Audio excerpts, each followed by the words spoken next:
Hello. Good morning, good afternoon, or good evening, depending on where you are in the world. Welcome to the stream. How's everybody doing?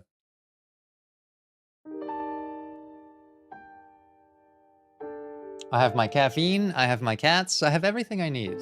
I have chat.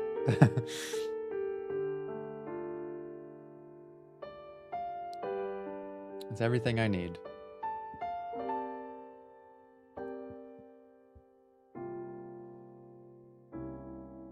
My hair grows so fast, it's insane. I know, it does. It feels like I just cut it all off recently. Show us cat.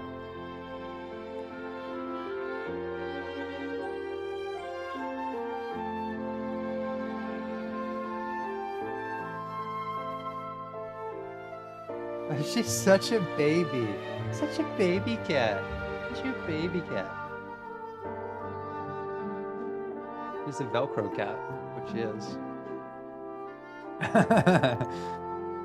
She loves this thing. She loves the microphone.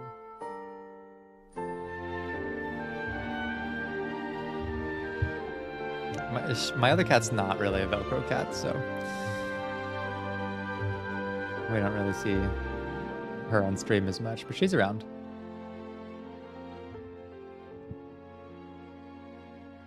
I don't see her though. I know.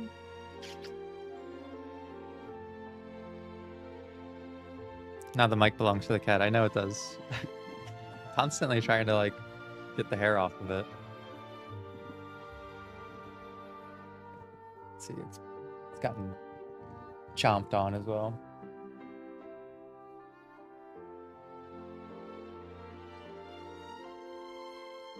She's such a goofball.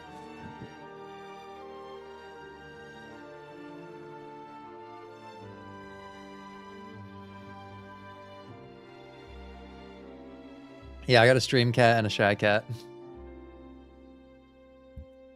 They're a great combination. Yeah, she's a silly kitty. Sunrise, my clingy cat always licks my shirt when I hold him like that. Mine too. This one does too. I don't really know what that's about.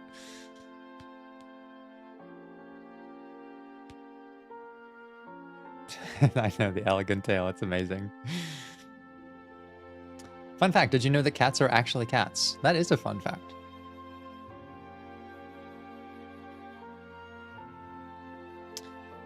Luna, how far are you in the game? Is this a blind, or have you played it before? I have played Hollow Knight 2 times? Twice, maybe? But, like, really shallow. The first time I may not have even finished it, and the second time I just kind of, like, main storied it, and I don't know anything about what's been going on. So I don't really count them. I'm familiar with, like, some of the gameplay, but I'm very excited to play Silksong. I hear that it's quite difficult. In fact, not in like a exciting way. Like some people are feeling like it's too difficult. I don't know if you're playing it. How are you finding it? We've been doing pretty well in Hollow Knight. I think we've only died once, no, twice, 2 or 3 times. The first time just because I was fucking around and being an idiot, and the second time to a boss. If you fall on spikes, they do 2 hearts of damage. That's great. That's wonderful. Did I ever get to the White Palace? No, I don't think so. I wouldn't know. I'm really treating this like it's the first time I've played it, even though I have like 4 save files. I've like tried to get into this game over and over again.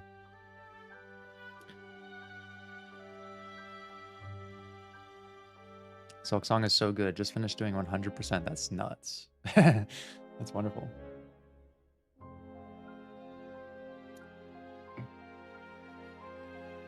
Yeah, we've only died twice, I think, so far. Listen, I'm a gamer.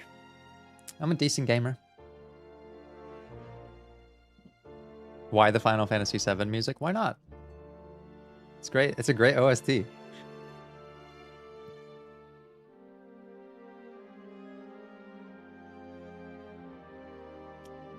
What game might I look into next? That is a good question. I'm not sure. Well, after I do Amori, I'm thinking Doki Doki Literature Club would be great to play. And yeah, after we do Hollow Knight, we might do Silk Song, at least as a stream game. Where are the images from the start of the stream from? They're from me. I filmed those.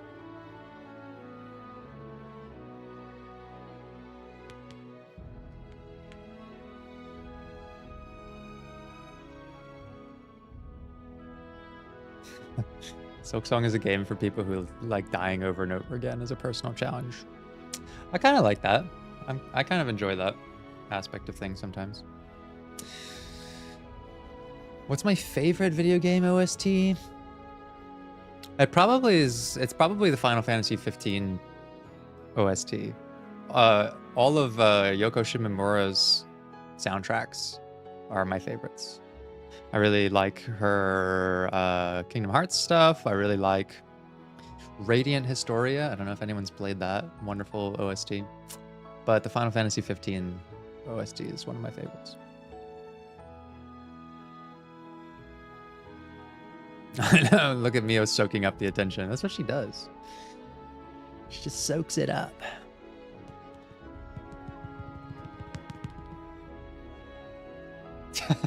Just getting tail whacked here.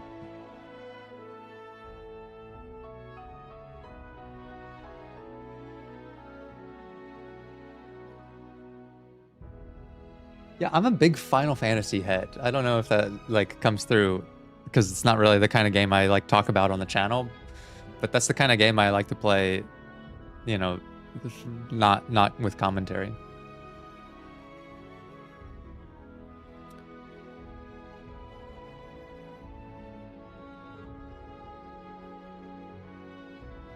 Who's my favorite character so far in Hollow Knight? It probably has to be was it Sal? Whoever the dude who the little shopkeep, the second one that we found. I also like the Bapanada, the Bapanada girl.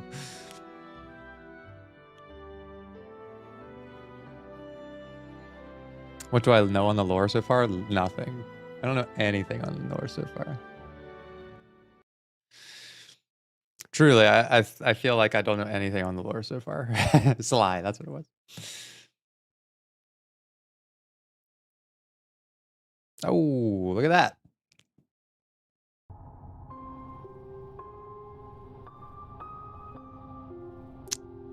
Turn that down a little bit.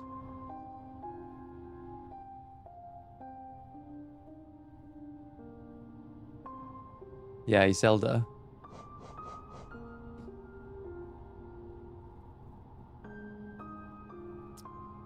Yeah, I'm hoping like the streams can be for games that like are not really a good fit for the channel itself, but are just kind of fun things to play. Okay, Kitty, now I need you to move because I need I need both of my hands. They can't both be petting you at all times. Get all my cat hair off my microphone. Just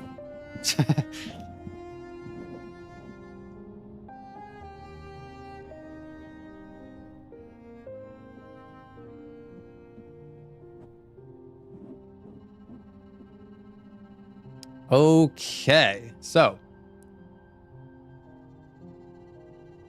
let's dive back in here. And I need you to help keep me responsible.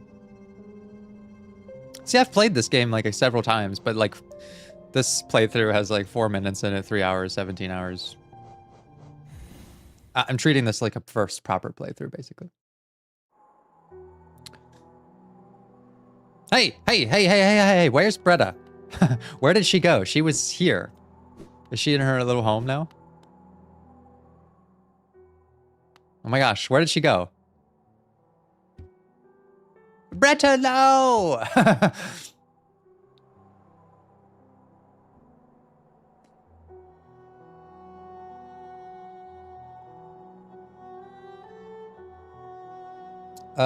Rena, someone mentioned the idea to unprivate the full unedited VODs on YouTube. Have you given that some thoughts? Because I'd like that as well. Yeah, I'm thinking, I don't think these play very well as videos when I like upload them to the main feed. I'm just gonna keep this as a stream VOD. Like I won't edit it. I'll just keep the whole thing up and that will be the series. Kind of like the Stray playthrough. One thing I do realize though is if I do cut something out, then it takes away like the live chat feedback, replay or whatever. So that's something to keep in mind for me, that if I edit it using YouTube's edit thing, it takes away the live chat replay. But I'm thinking I'll just leave them up as streams.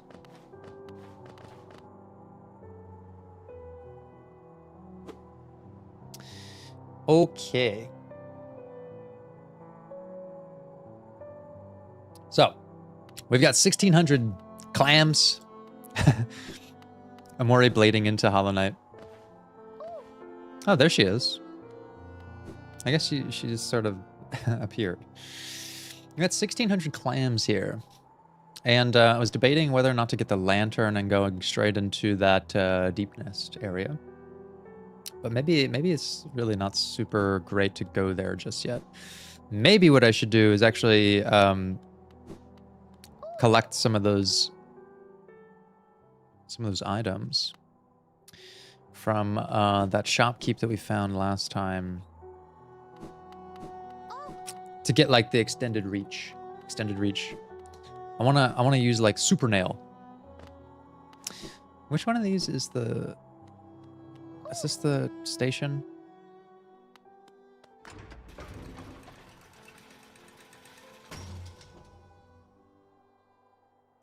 Yeah, I mean, you can either find these like on Twitch after their stream, but Twitch doesn't keep them forever. But I'm just gonna leave them up on YouTube.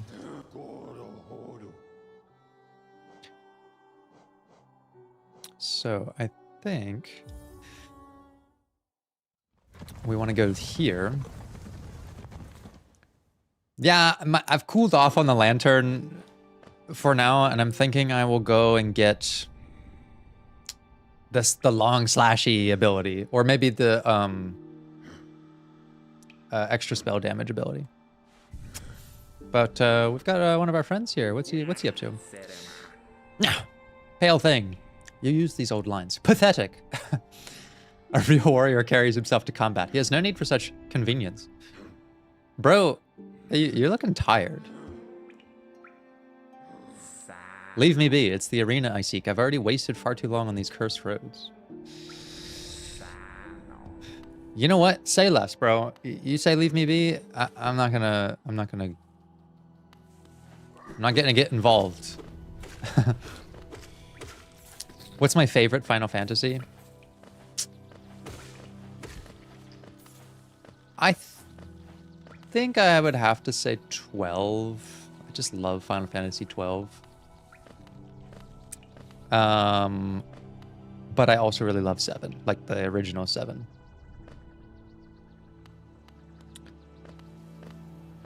I'm a big fan of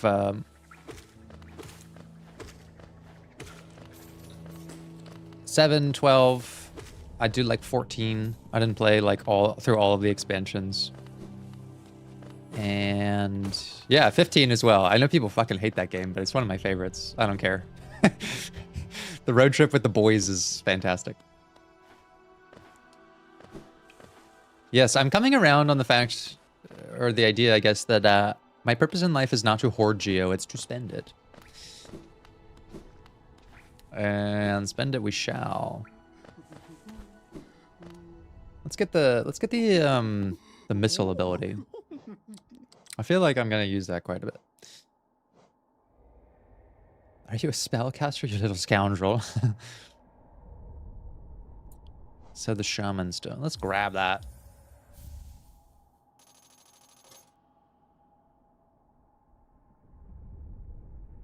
Will I eventually remove the compass charm? That's a good idea, actually.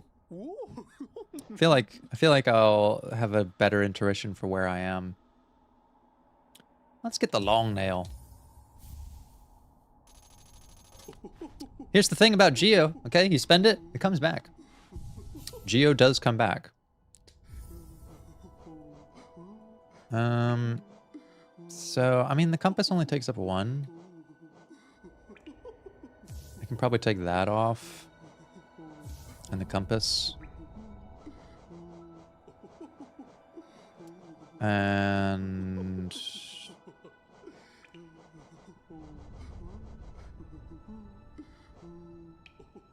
I don't know, which one of these is actually better?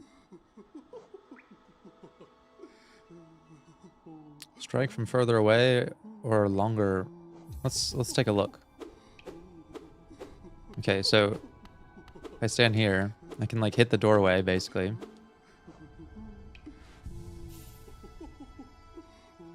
Or let's try this. Okay, let's take that off.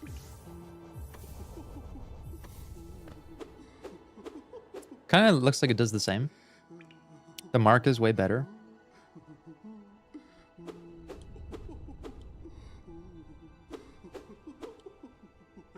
Yeah, I know the camera's a bit in the way of the equipment, but I don't know where else to put it. Like, let's see. Maybe like here, but then I feel like there's no really great place to put it for a game like this. Where should it go? Maybe up here? What if I put it up here and then like...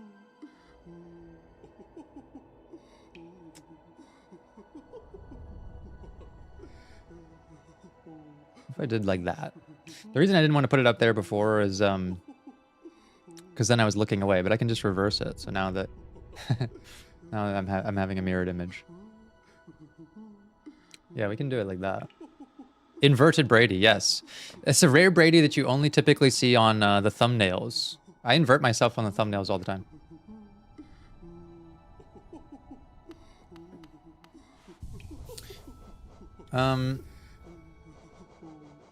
Okay, for right now, let's put on the long nail and the compass, and then I'll get a little more used to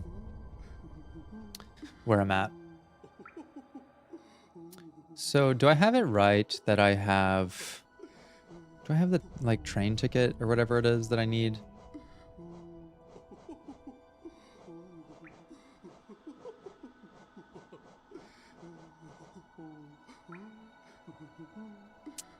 Crest of the Hollowness capital city has an inset on the back that would fit into a slot. Now it's covering up the text.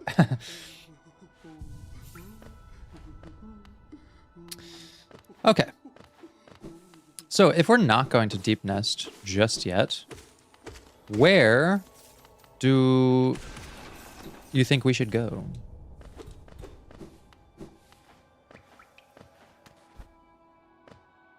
I know that there's a train station above us that we could go.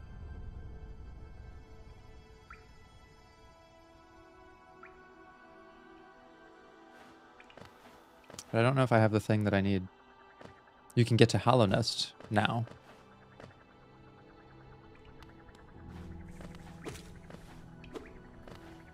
Let's try that. Ah, I'm back on my bullshit. I do miss the little geo-collecting fireflies.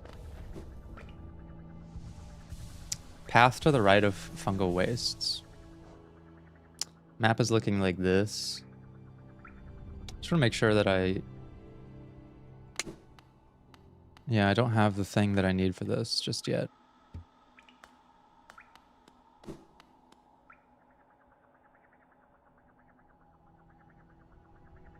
Go to the fungal wastes right before the Mantis Village and bottom right. Okay, can do that. Let's do that.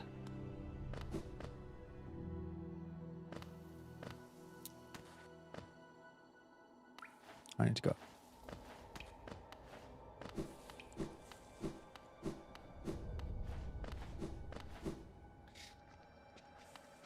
I'm having quite intense FOMO though with Hollow Knight Silksong being out because I'm like, oh, that it just looks so good.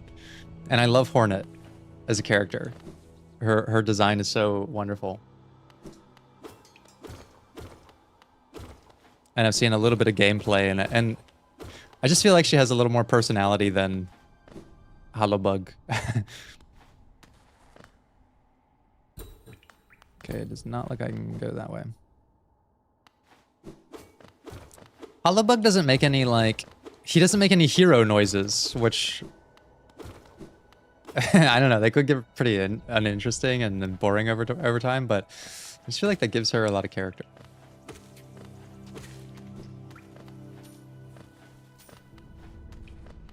It's quite a challenge not having the geobugs.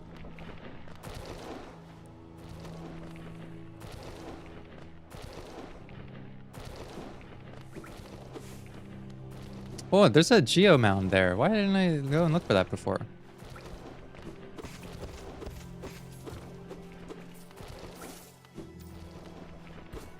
Oh shit. Okay. Chill, Brady, chill. Oh, I guess I can't wall jump there. Not sure if I can actually get up there. May need that coveted double jump.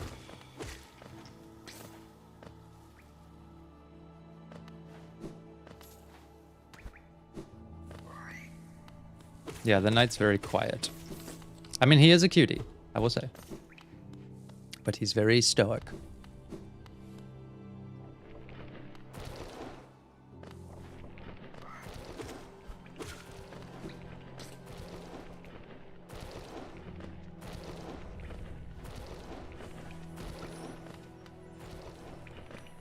I think I already went up here, no?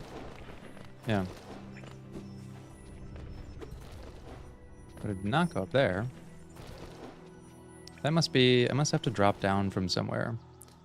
Isn't there like an ability where you slam through the ground?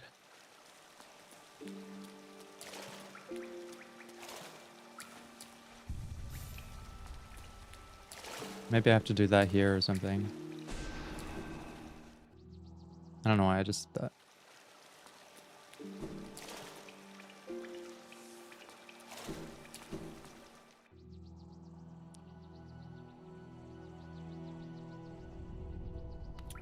The knight uses they them pronouns, just so you're aware. That's true.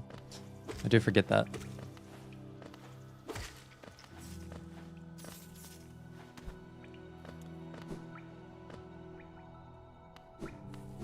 To the fungal wastes.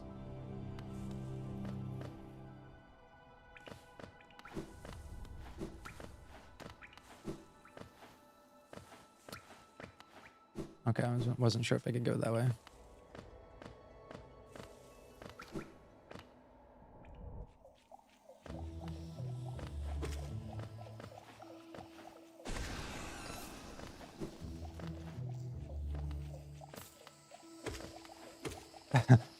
I don't think the knight cares about pronouns in the slightest. Maybe not, but it doesn't hurt me to use them, so I don't care either.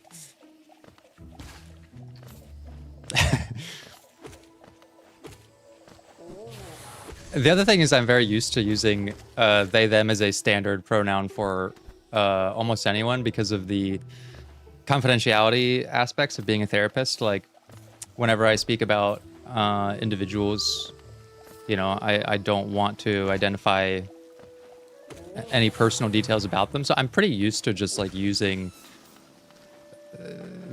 that anyways. Which is why it's extra easy for me to just say, yeah, okay, it's fine.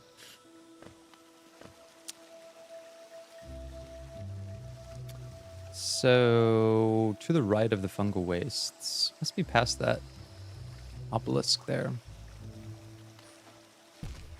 Oh, shit. I don't know why I thought I could just jump in there.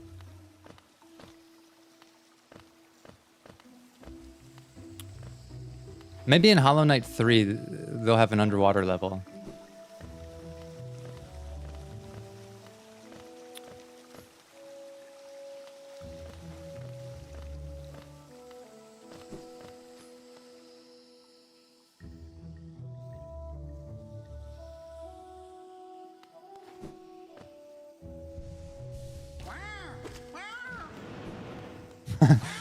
I love these. The meowing mushrooms.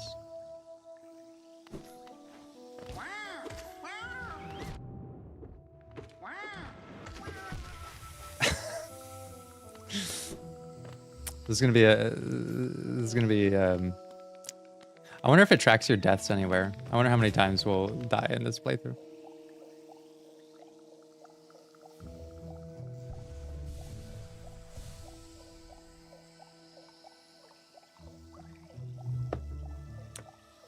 Been loving the streams lately. Can't wait for the analysis of my favorite boss. Optional, but hopefully I'll be there once you can access a certain red fellow. That's the thing about this game. I feel like there's so much optional content that I have not seen.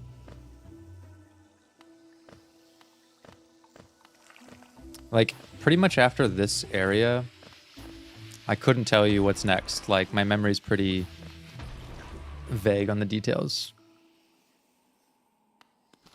I wonder how I'll analyze the game. I mean, this playthrough's mostly like a vibes playthrough. I don't know how much, like, you know, true analysis I'm gonna get into. More just something fun to play with the community. I'm just tanking shit. I'm just tanking hits here.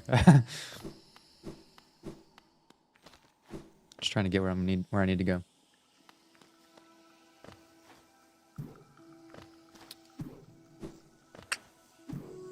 Bounce, bounce.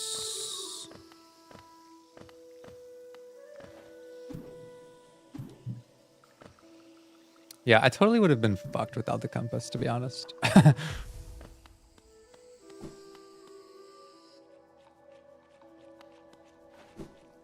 I'll say you're right about not really seeing a lot. Your first save file is completed because it shows the percentage of completion, and 58% is the lowest I've ever seen. Yeah, well, that does tell you, you know, how much I've played properly, which is not a lot. Oh. You can also tell by my lack of skills.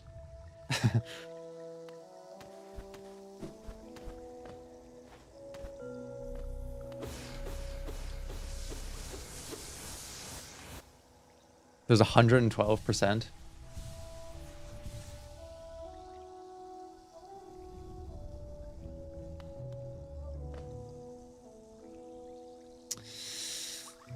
Is this where I'm supposed to be going?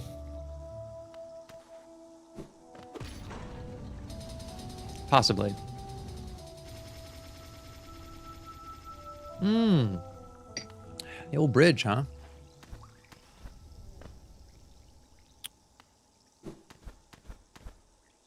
There we go.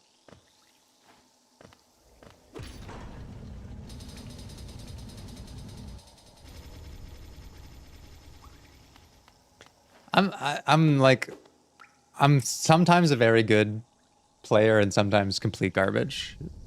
I have moments of like finesse where I'll like, you know, dodge between 3 different things. And then there are moments where I just jump straight into bombs.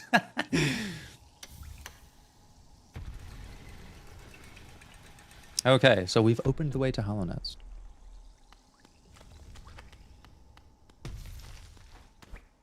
We're in! Which, you'll see my true platforming skill when we play Celeste. Oh. Yeah, this is the area. I think that you need like a... There's like a dive bomb ability or something like that.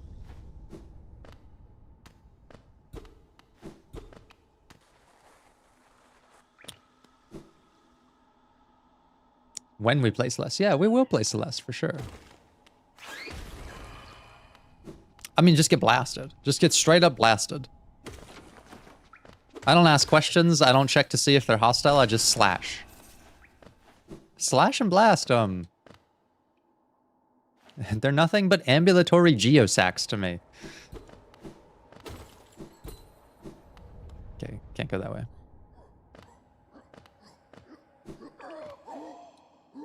Oh, an actual foe. Still just a mindless sack of geo, though, waiting to be popped open.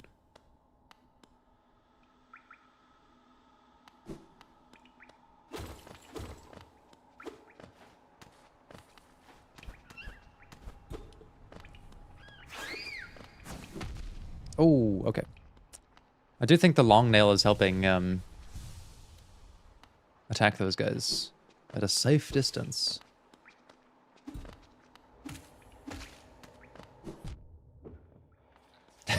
See again, I just dash straight into the enemy sometimes.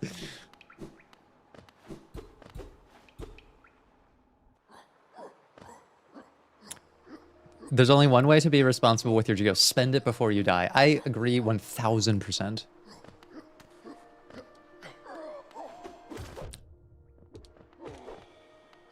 Look how feeble his nail is. I mean, it doesn't even reach me.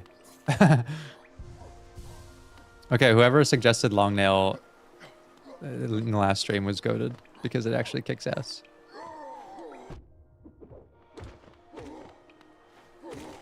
Truly, the only thing that is my downfall so far is that I just start fucking around.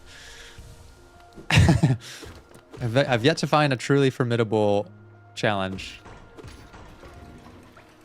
Which, here I go again, talking shit. And then I get humbled. It happens in every game. The great gates have been sealed. None shall enter, none shall leave. No one getting in or out. So they became quite insular, the society here. Brady, don't start talking shit now. Rena, you know that I, like, literally cannot help myself.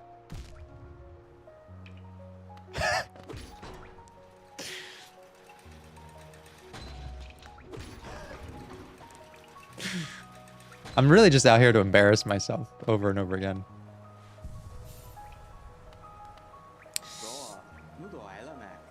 The capital lies before us, my friend. Oh, it's very nice that he called us a friend. It's very nice. What a somber place, it seems, and one that holds the answers to many a mystery. I too have felt the pull of this place, though now I sit before it, I find myself hesitant to descend. Is it fear, I wonder, or something else that holds me back? I wonder. The city looks to be built into an enormous cavern, and the rain pours down from cracks in the stone above. There must be a lot of water up there somewhere. I suppose, if the cave roof stayed strong this long, it should hold for us.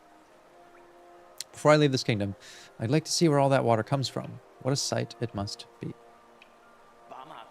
If you look down from here, through the rain, you can just make out those twisted sentries. Their husks still stuck in endless patrol. I'd be cautious around them, my short friend. Their training will not have been forgotten. This city presents some formidable foes. Isn't this a wonderful spot for a rest? I so love the sound of the rain upon the glass. I love how Quirrrel is he's like very mindful.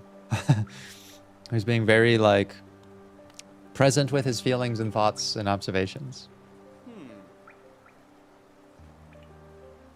I like Quirrrel. He called me his friend. And he's encouraging me to like practice self-care and like take a beat. That's really nice.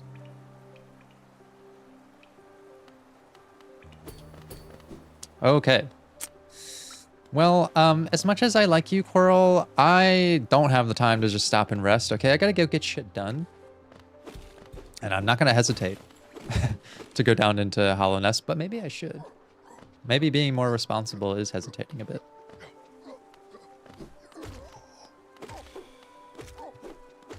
Just get long-nailed. Just get long-nailed out of existence.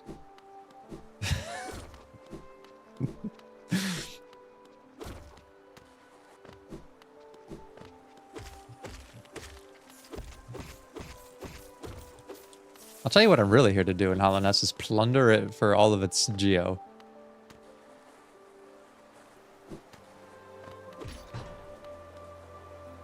The City of Tears. I do believe that I saw a nail sign. Which maybe means we can upgrade our slashy thing as well.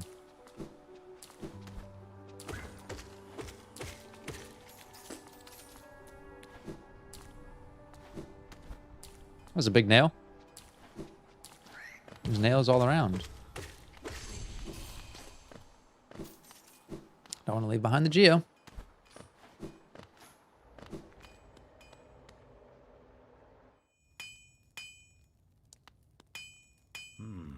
It's like a beetle. Have you brought me another nail to be honed? Leave it on the ground and return later if you're still breathing. I thought you were someone else. After a nailsmith, are you? Well, you found one. Not much for talk, but if it's a nail that needs repair, then you've come to the right bug. Your own nail is in quite a sorry state. It's obviously not one of mine. Still, anything be refined with enough effort and skill, even that broken blade. If you'd like, I can reforge your nail. It'll make the blade far more deadly. Yeah, I mean, 250 geo, that's like a pittance. That's a pittance for all the bugs I'm gonna liberate the geo from. As you wish, I'll get to work then.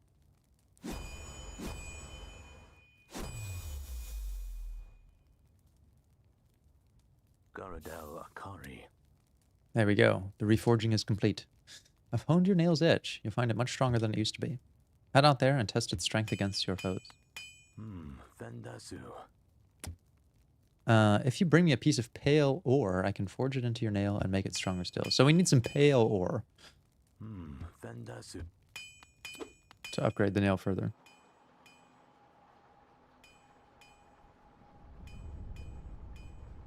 I know, that sequence went way harder than expected.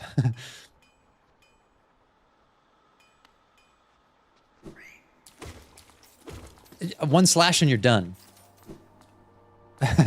Love it. I just get, like, bodied. Just get instantly bodied. I'm unstoppable. I literally cannot be stopped.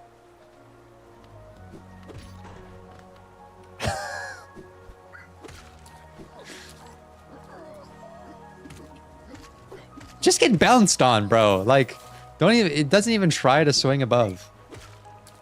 Formidable. They're literally crumbling to single nail slashes. Like, just get, like, not even trying. It's like they're not even trying. What is Quirrrel talking about? They haven't forgotten their training. Remains to be seen.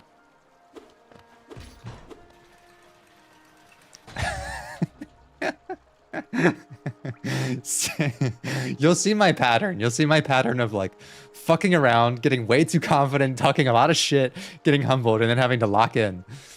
Yeah. Get humbled to come around, that's right.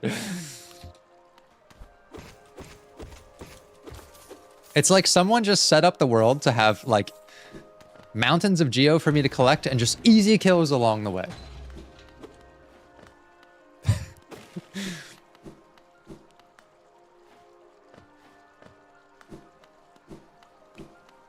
I don't even need a bank.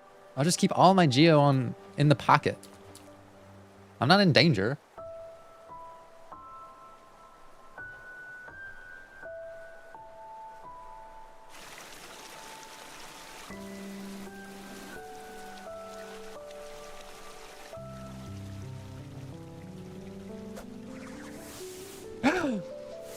Jane Silksong.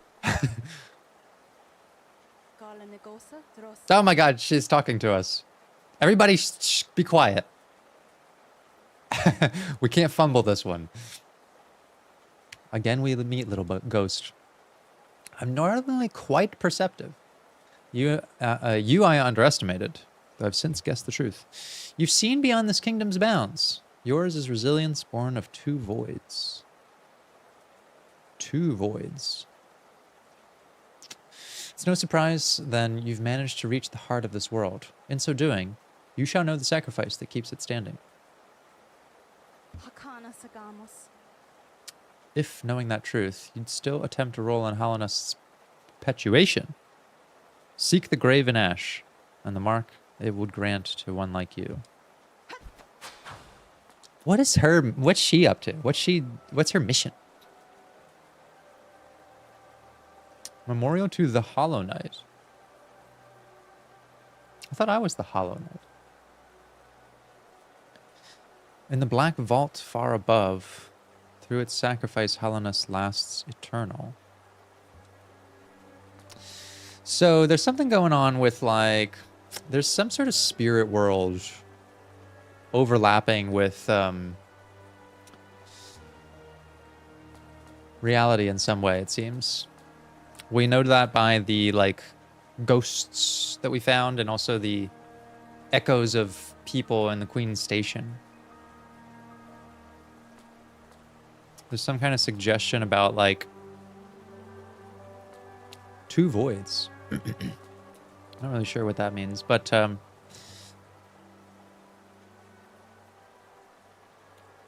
Hollow Nest is... There's some sort of sacrifice. Oh shit, there are... You can swim. Look at their little feet. Oh my god, so cute. Okay. Well, the mystery unravels.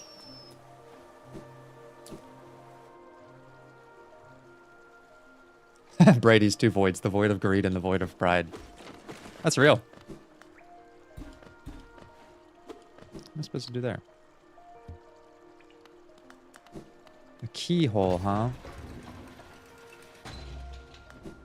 Perhaps I do need one of those keys.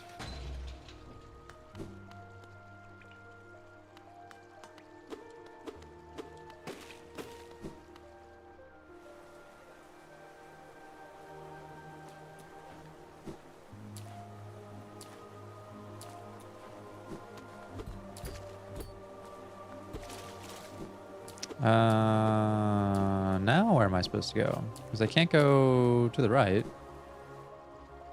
Maybe I need to get a key. Maybe I just needed to do some geo harvest.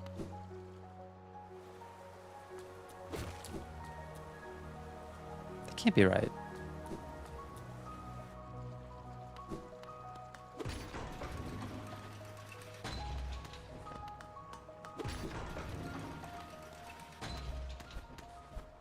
Oh, I thought maybe I could, like,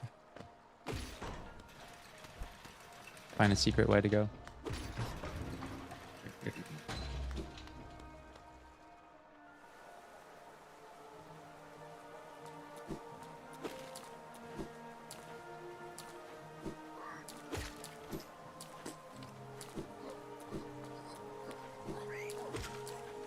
Oh man, it's so satisfying giving them 1 slash and they're done.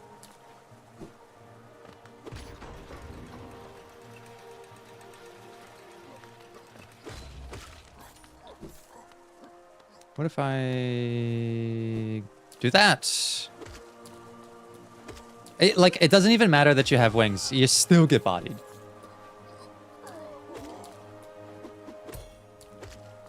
Literally not even a chance, these ones. Oh, they're so tough. And they're literally just like walking on. They're idiots.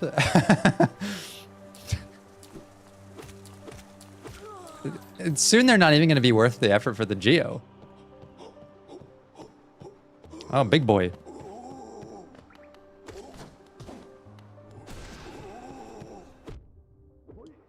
Literally only getting hit because I'm fucking around.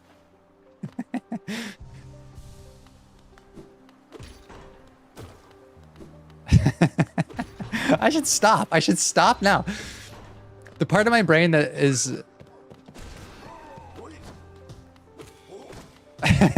My rational brain is saying, Brady, stop talking shit. You're gonna get humbled.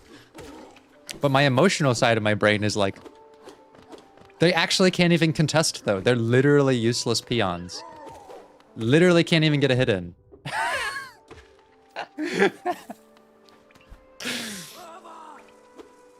Okay.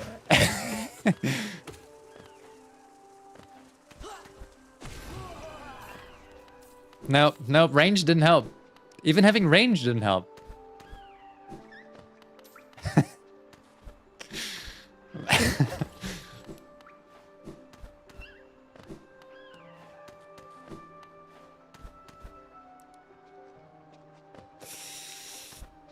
Okay. They're just gonna have to start throwing more enemies at me soon.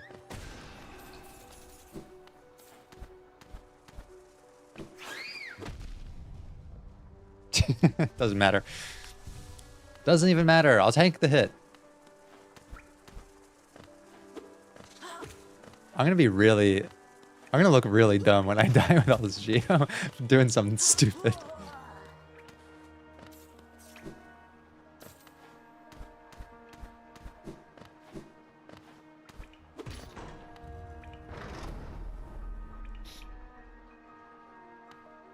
I know, the longer I go without getting hit, the worse I become.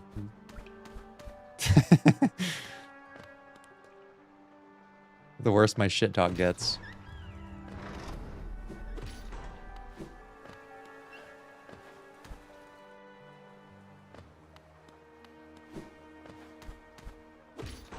Don't even really know where I'm going. I'm just kind of rapidly exploring here.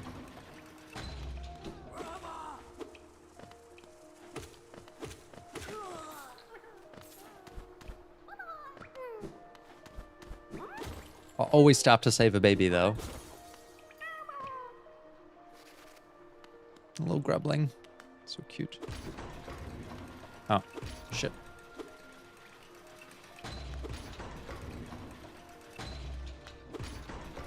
The development of addiction. Current stuff isn't hitting anymore, so he goes to seek more dangerous sources. That's right.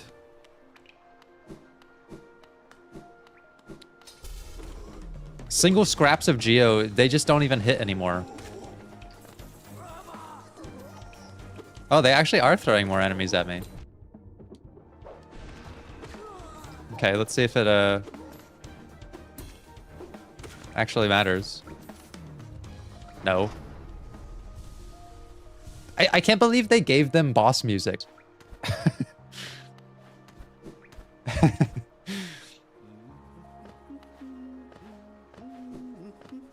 I mean, my man Cornifer is down here, like, just casually charting maps. He's not in danger. They've not even been a threat to him. Isn't this a change from those twisting natural caverns? The rain does cast something of a sadness upon it all, but the architecture is simply splendid. Charting such a different space is quite the challenge, the one I've eagerly undertaken. Perhaps you'd care to purchase a copy of my achievements so far. I would. Am I, like, downloading something and not realizing it? No.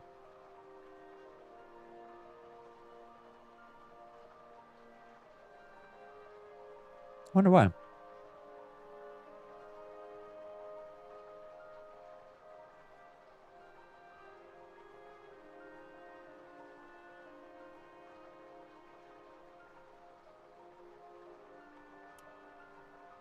Huh. Yeah, there's nothing that I can see. I even lowered the bitrate even further. A lot of people are having streaming buffering issues. It might just be YouTube's problem.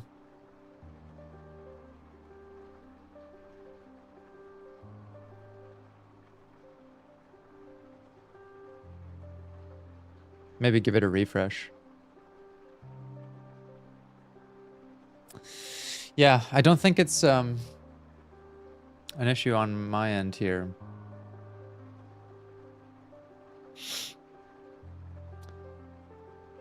We've both come far to reach this grand place. While I'm about these buildings, I must remember to collect a trinket or two for Iselda.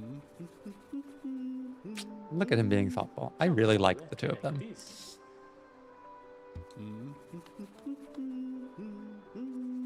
He's working hard. He's charting things out. He's bringing things back to his spouse. And she worries about him. I just like them. I like them a lot.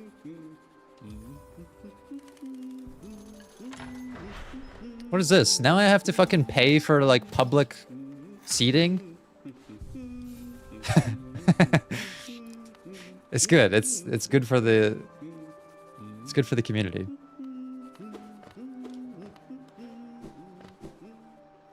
I'd happily pay to provide people with a sanctuary to stop along their travels.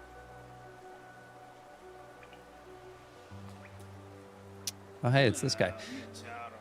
Oi! Watch where you're going, you soggy vagabond.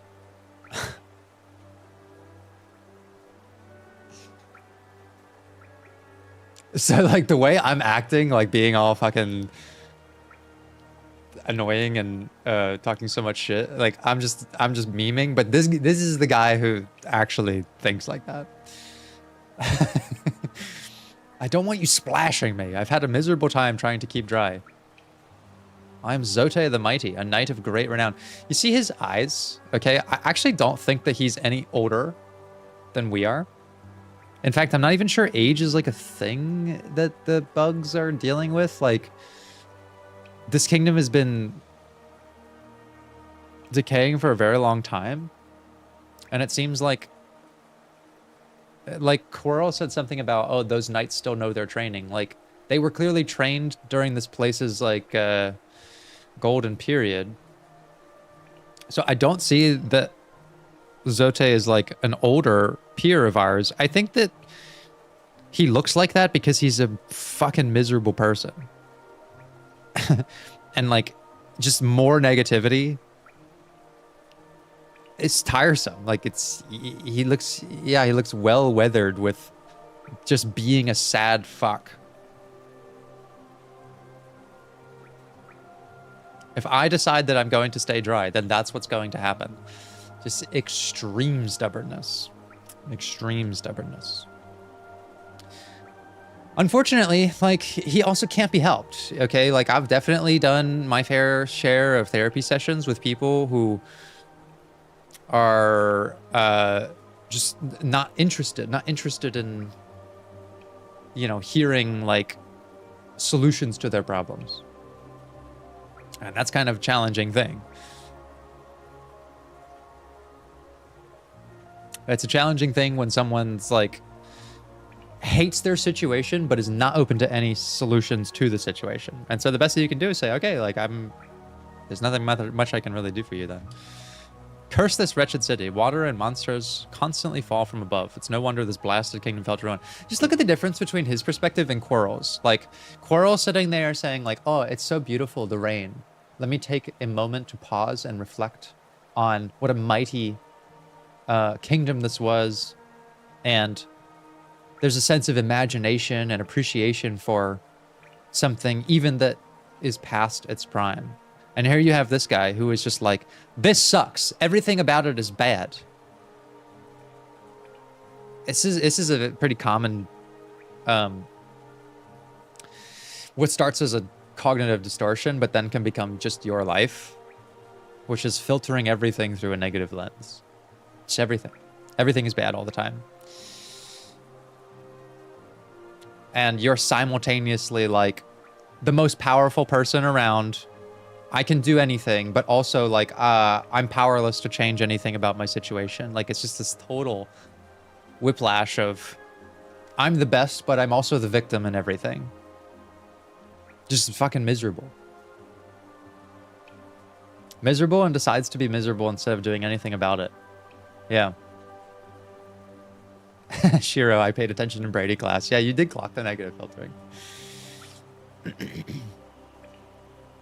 Living with extremely negative people is hard. Yeah, look, I even have to catch myself doing it sometimes. You have to be able to listen to what you sound like.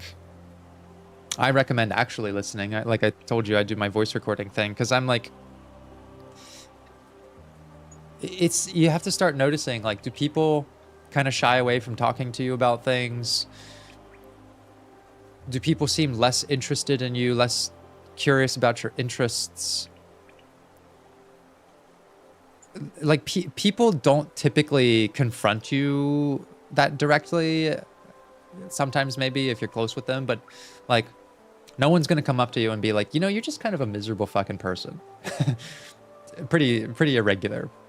Most people will just sort of like say, oh yeah, well, you know, and then they sort of back away.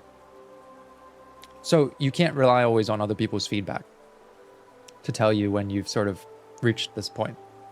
I think you need to know, what does it sound like when Brady is getting in that headspace? I start complaining about stuff that really isn't that big of a deal. I start playing the victim, you know. Everything is happening to me.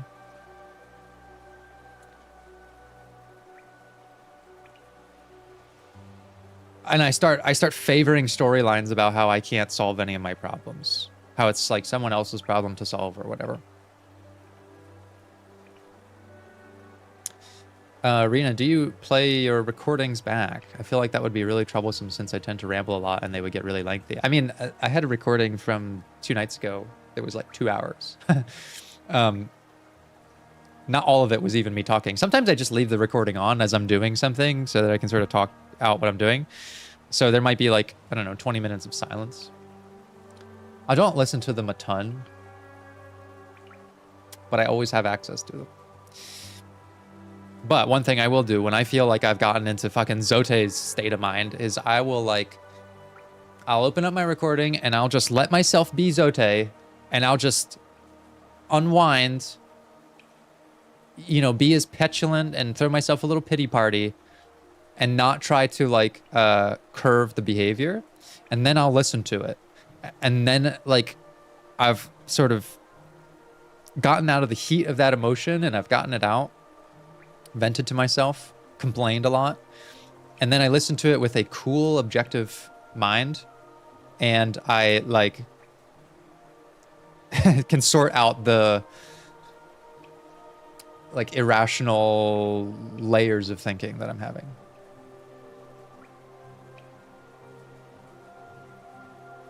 That's kind of how I go about it. So I don't listen to every recording I do back over, but sometimes I will go in thinking, okay, I'm going to record something that I'm going to listen to like maybe 20 minutes after I record it.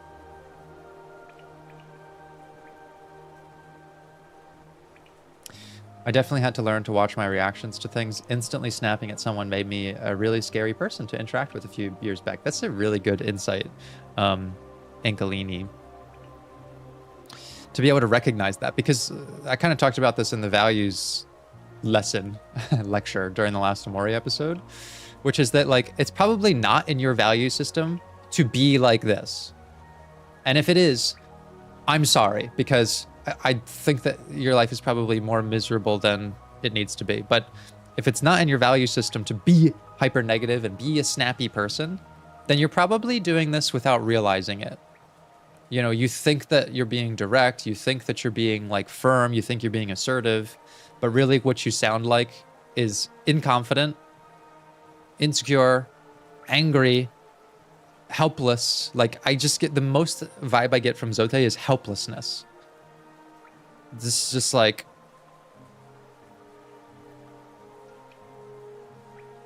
water and monsters constantly fall from above. This place fell to ruin. Like no wonder. Like it's just miserable. How do you know if you're saying the truth or unnecessarily complaining is playing the victim? Aren't there sometimes things you really can't help and really aren't your fault? Yeah. It's a good question. How do I know the difference? Well, I don't know. I feel like sometimes you just need to vent some stuff out. And if you're familiar with dialectic behavioral therapy, we look at two states of mind, the rational mind and the emotional mind. And you can tell when you're reasoning from emotion when you're asking the question, what do my feelings say I should do in this situation? My feelings say I'm uncomfortable, everything is bad, I'm afraid, and so I'm going to complain about it, right? That's what Zote is doing. A rational state of mind says, what do the facts say about the situation? And the facts would say, like, you know, the rain's not killing me. We don't necessarily know that they're monsters, and we don't know why this kingdom fell to ruin. It may not have anything to do with whatever. Just using him as an example. At the same time, like, rational is not better than emotional. Just sometimes you need to sort of lean that way. It's kind of like hot and cold. If you're very hot about something, you're more emotional about it. If you're very cold about something, you're more rational about it. And sometimes you need more warmth, and sometimes you need cooling off. Okay, your rational mind, think about like playing music, okay? Purely rational thought is like playing every single note perfectly. It's extremely technically precise, but there's not really a lot of passion behind it. It's technically good, but really impersonal. Your emotional mind likes to play beautifully and kind of experiment and be curious about different sounds, but it's not always exactly precise. Sometimes you just want one of those and sometimes you want the other. And so if you're like complaining about something, you're probably deeper in an emotionally expressive thing. And if you're too calculated, you're too in a rational sense. And what you want is the wise mind, which is in the middle.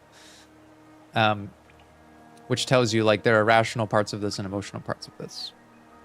So that's how you sort out like the difference between unnecessary complaining or playing the victim.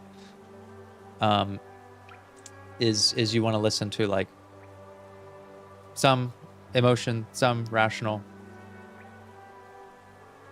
What do you do when you don't have access at all to the emotional mind or only in extreme situations? You do have access to your emotional mind. I will prove it to you right now. Okay. You do know how to emotionally reason even if you don't think you do. What's your favorite color? Someone give me a color. What's your favorite color?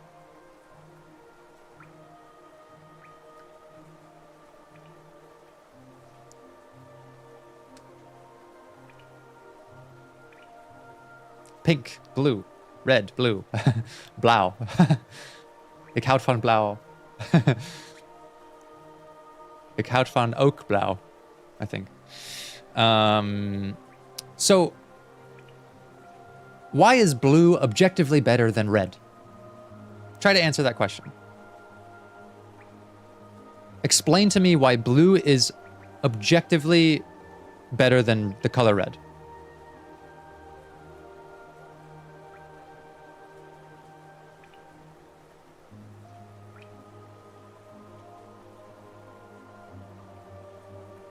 It looks cooler, it's calmer. I like tigers.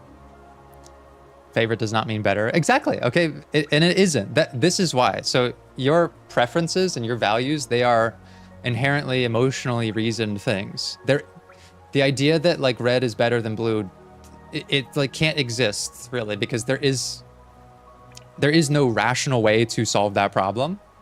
Because it's just a preference. Like, it's just based on your values, it's based on interests, and those are emotional things. Okay? So that's how you know you're an emotional mind, when you're making a decision that's based on preference or values, that's not based on rationale. Okay? You're just doing them for different things. It's like,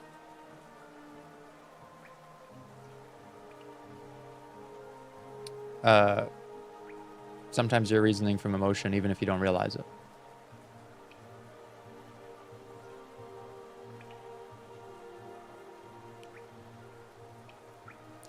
It matches with more colors, it blends in with clothing more, and people associate comfort with it. It's a very fair take, but at the same time, it's like, it matches. Matching more with more colors isn't like objectively a better thing. If I were wearing like, you know, more reddish tones, then it would match more with those. Like, we can try to force it into a rational state of mind, but it just like, kind of doesn't really work. So even if you feel like you don't have access to your emotions, you do have access to preferences and values. Okay.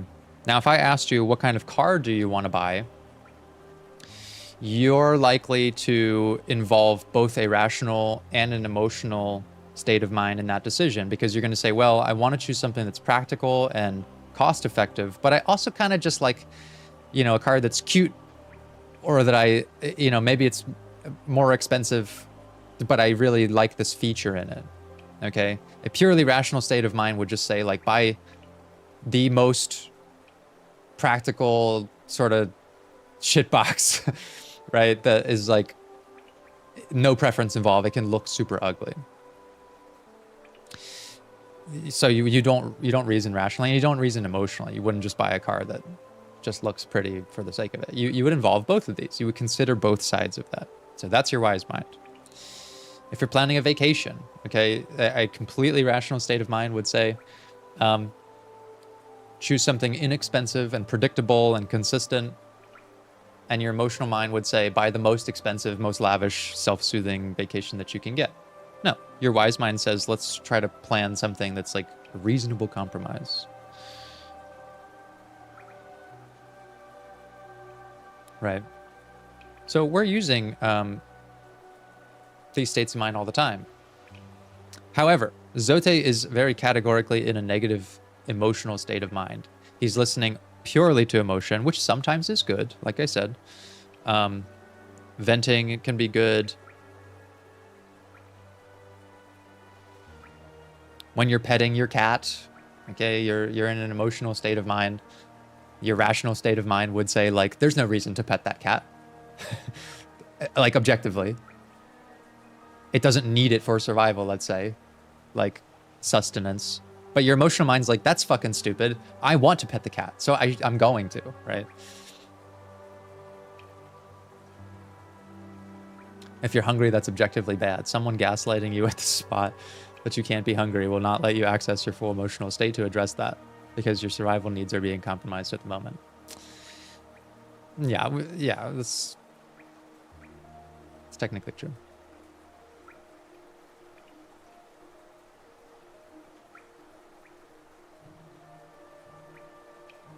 So, hot and cold, okay? Sometimes we're too cold, we need some warmth. Sometimes we're too hot, we need some cooling. Bro needs to cool off. He's too emotional. Have you seen them, the guards who still patrol the city even after dying? Huh. Being overly devoted to one's duties is no virtue. He's just fucking miserable is what he is. It's just stay mad, bro. Just stay mad. All I hear is a bunch of justifications to stay the same. Which, if you're fine with that, by all means, stay the same. Be miserable.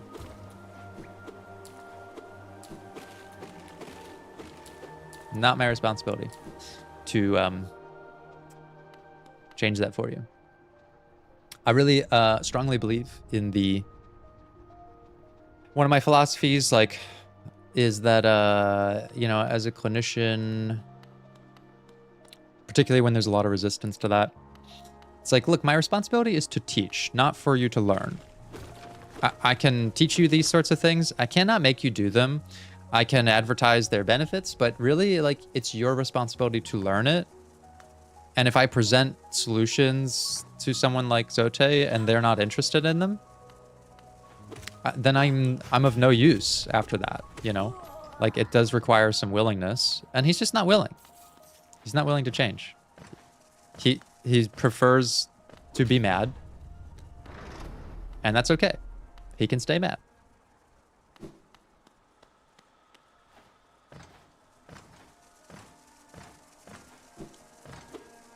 So, and I also want to make a distinction between venting and complaining, okay? Complaining is directing negative focus to problems in a way that's like basically, yeah, just saying why you can't change something and then doing nothing with it. Like just holding on to the negative energy, reinforcing the storyline that you're the victim, etc. Okay, venting is a purposeful depositing of the negative emotions so that you can cool down and then try to come up with a solution that's less emotional. Like, venting requires that after you do your complaining, you like look for a solution. People who are complaining don't do that. They just stay mad.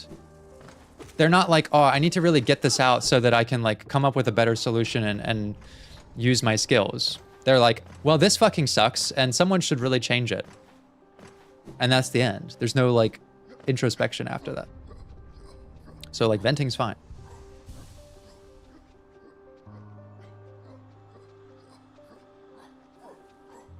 Nixter, yeah, you're right. He has an elevated amygdala response. Like everything is just about fucking being miserable. Very emotionally dysregulated. And you can see that. He looks tired. It's like tiresome to be that negative all the time. Oh, we saw one of these before. I don't think we can interact with it yet.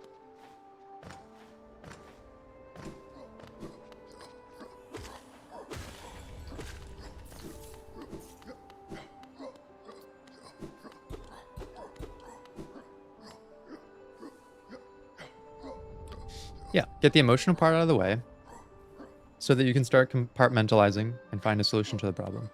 That's right.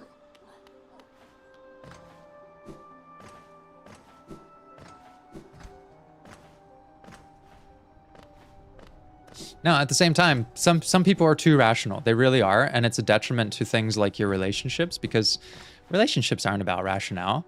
Like, if your partner is saying to you, you know, I really want to spend some time with you, and you're too in your rationale, you'll be saying things like, yes, but we spent 70% of our time last week together, and that's like objectively enough.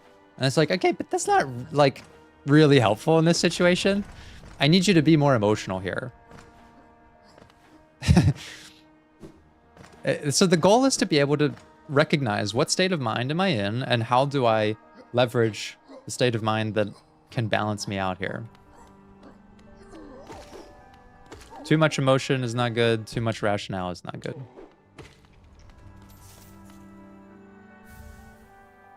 Oh, a key. Now we can open that little hatch that we discovered earlier.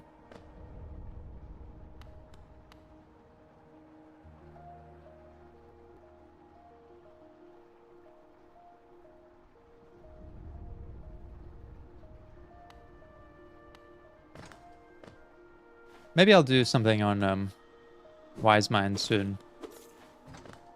Talk a little bit more about it in depth.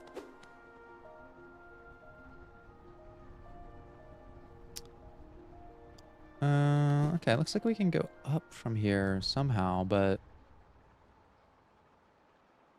I don't think I could reach that, actually.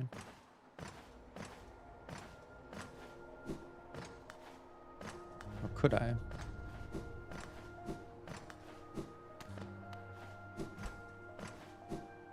Oh, I can.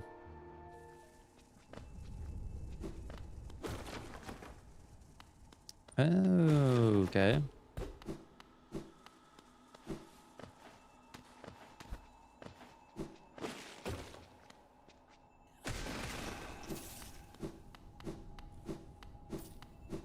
What is this? Wanderer's Journal. Okay. Is there a place where I can, like, read these? Or maybe someone wants them?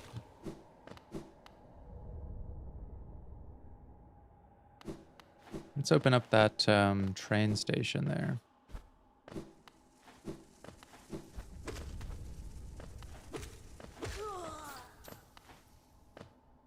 I hate when the Geo lands on the spikes.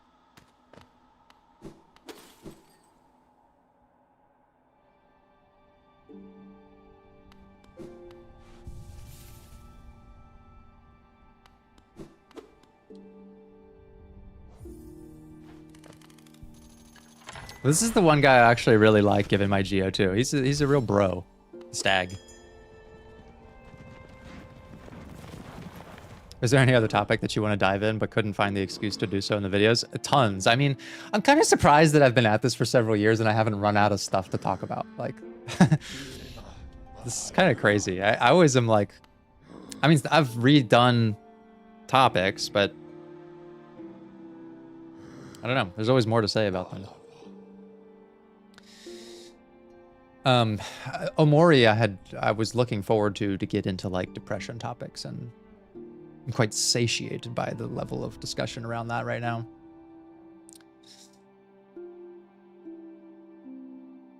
I remember this station well. A common trip it was. Goods from all over the kingdom were transported here. Not a lot was sent back the other way, though. Eager to travel the Stagways. Just hop on that platform, give me a signal, and we'll be on our way. Something about this suggests that there's a very insular society here.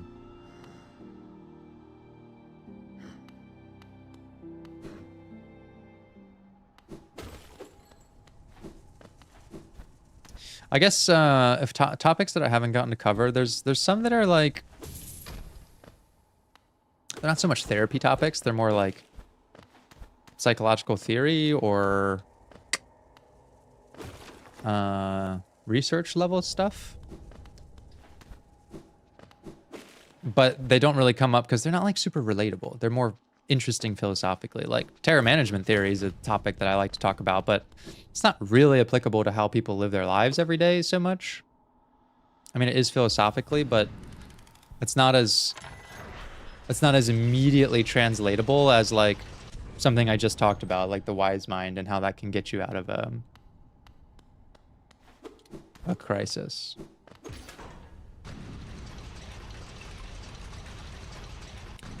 Shiro, you really do have all of the stuff down. Revisiting things just to make sure we can pull the knowledge back to the top of our mind. That is a deep cut. I don't think I've ever done that lesson post-anime era.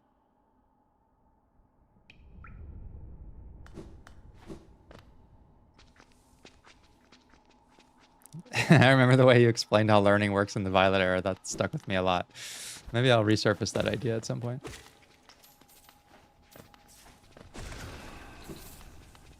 Maybe I can mine some of those old series for topics that I haven't covered post-anime.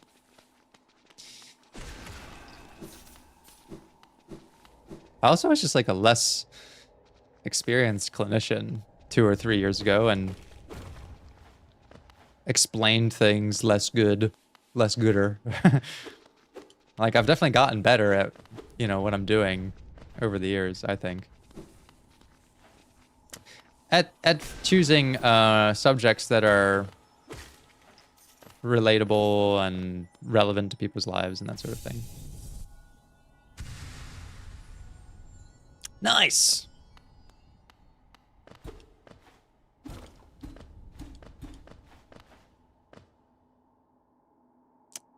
I feel like there should be some kind of other way to go there.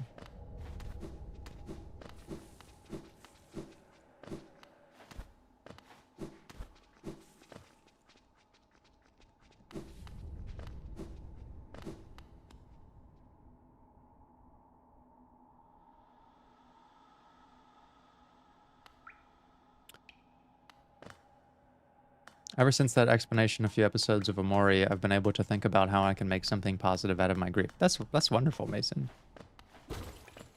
I love that.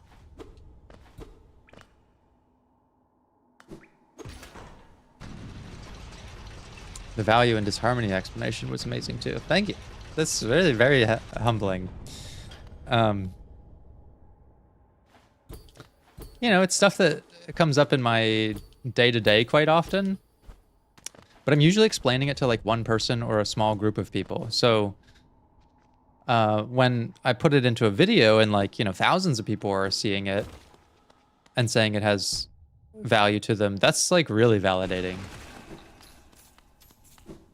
Because, you know, I struggle with my own imposter syndrome sometimes where I'm just like, do I really know what I'm talking about?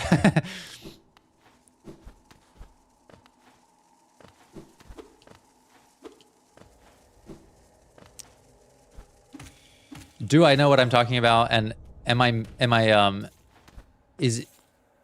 making it sensible to people? I wonder about that sometimes.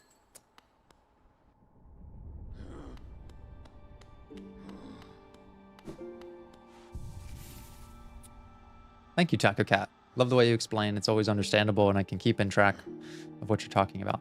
I appreciate that.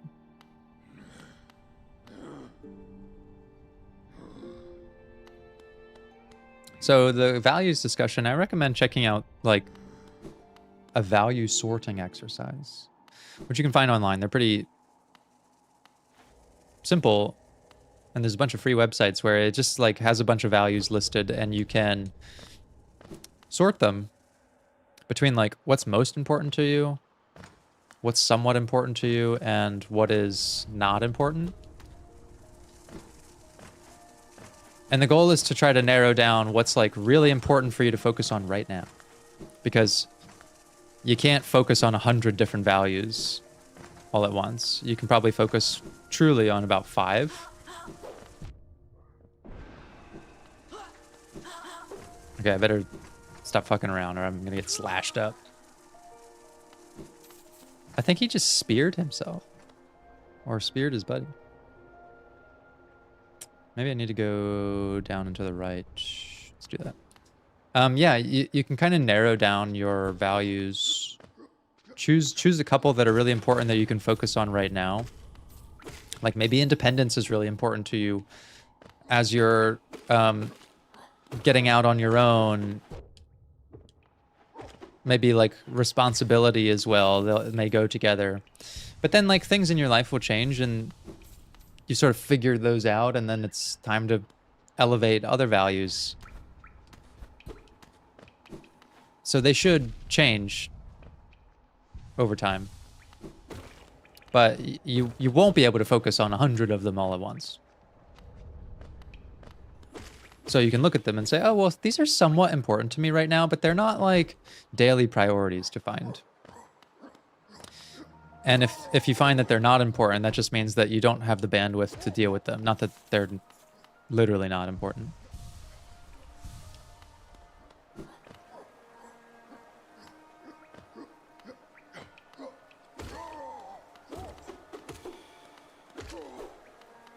Gotta look out for those triple slashes.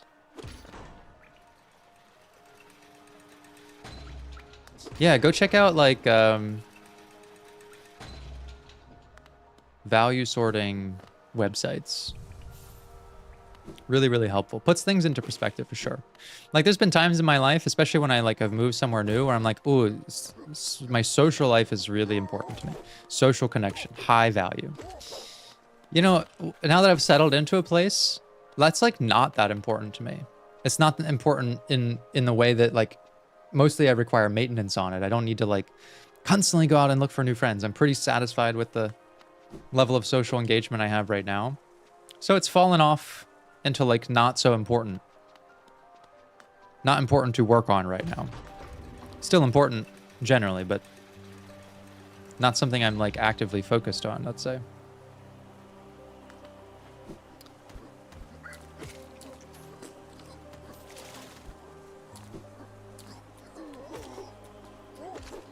They become more like maintenance values.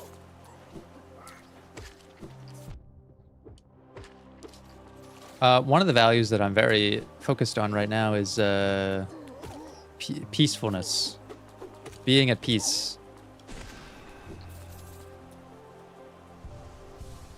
Because, I don't know, the world can get kind of intense sometimes, and I really need to remind myself to elevate peace as a value.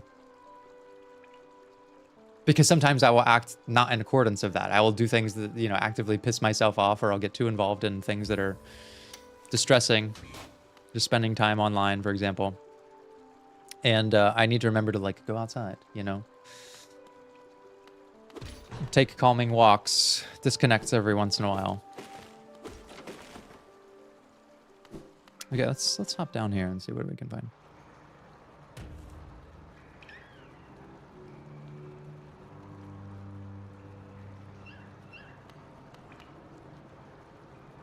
Probably you'll play Baldur's Gate 3 last, but I'm looking forward to that since I finish my playthrough very soon. I think I will play Baldur's Gate 3 eventually, but I just don't know how I'm going to cover it of such length and depth.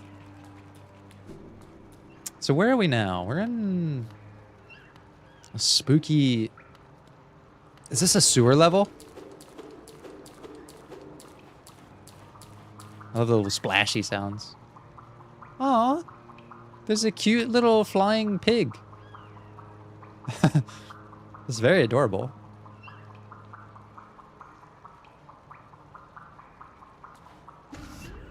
Oh my god. He's like a puffer. Can I bounce off of him and get up there?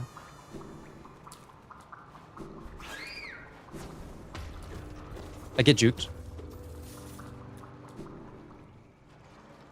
What is this? Secret path. I feel like there's going to be a lot of secret paths down here. Oh, what is this? Tuck. Ah.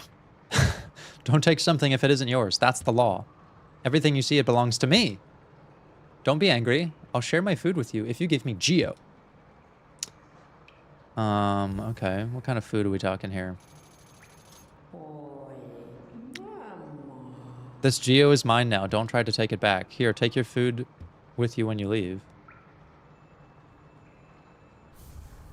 Rancid egg. Okay. I don't know what to do with those just yet. It's the Royal Waterways, so it is the sewer level.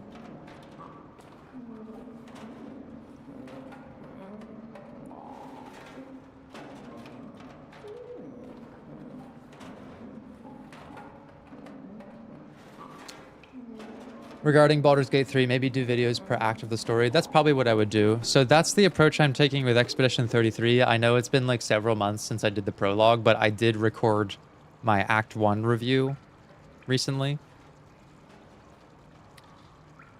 And I'm starting to work on that. And so that game and probably the format for similar games will be like, I'll play through a chunk of it, do a review of Act 1, and then the series is really only going to be like, let's say 4 videos. Prologue, Act 1, Act 2, Act 3. And then maybe like a final review or something down the line. So I could do that. Like, I would not try to do a Let's Play series on Baldur's Gate 3 like I'm doing for Omori. Even Omori is kind of stretching it with the length.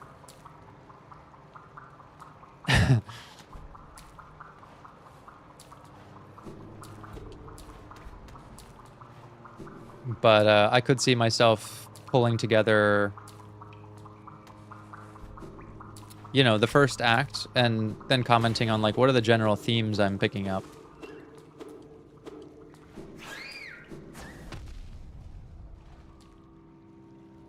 And remember, I do not need a ton of material to pull something psychological out of it. Like, just think of the Stanley Parable. That game has... I should not have been able to pull 8 episodes of psychological commentary out of that. Like, there's really nothing that says there's an inherent connection between, like,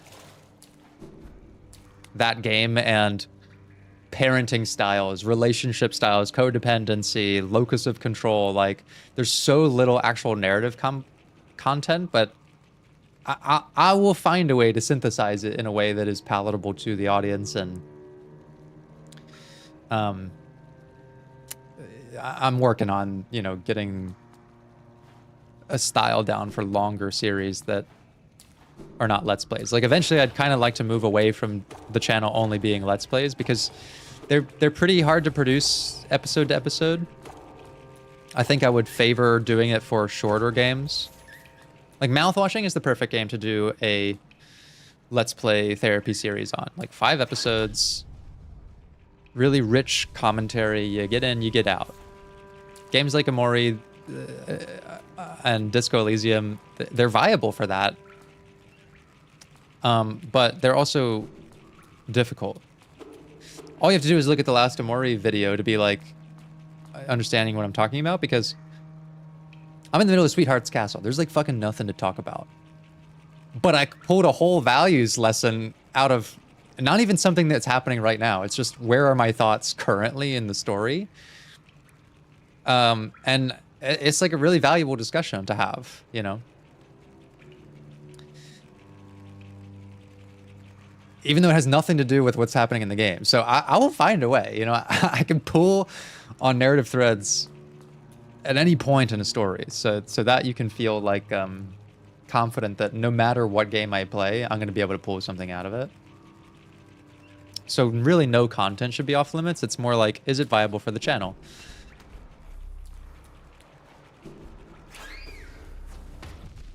And I think Baldur's Gate 3 is. I just won't do a full Let's Play on a 130-hour kind of game.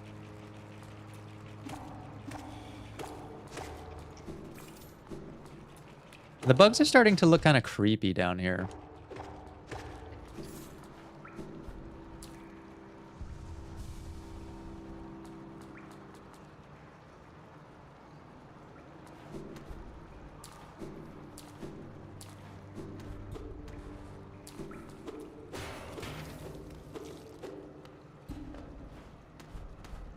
Okay, that's where I started. It's a little disorienting to not have a map for this area.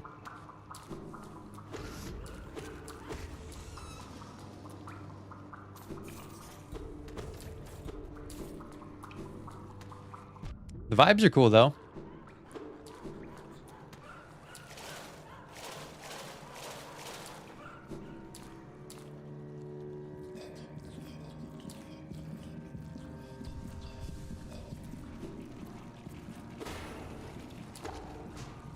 Oh, they do just flip over. That's creepy as hell.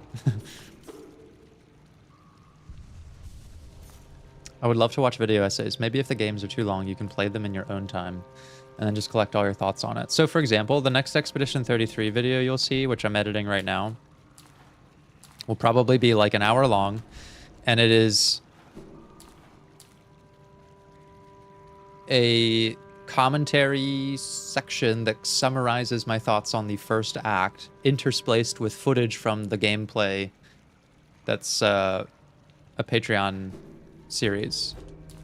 So I'm pulling in, like, you know, footage from that and the commentary to sort of just do my regular thing, but covering more than just, you know, 1 hour of gameplay. I'm trying to do it over like 10 to 12 hours. It'll make sense. It'll make sense. That's the format that I'm planning to do for things like Silent Hill 2, for example, where I just don't think I'll have like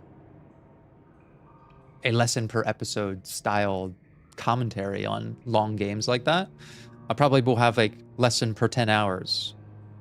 And so I'll just play through it, do a summary thing, intersplice that with some gameplay, etc.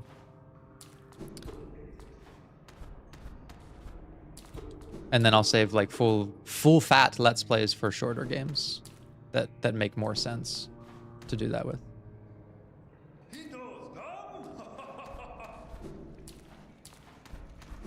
I hear someone spouting some stuff nearby.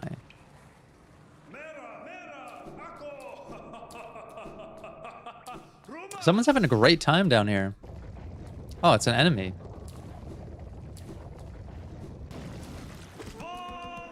Dung Defender. Okay. Boss fight, I guess.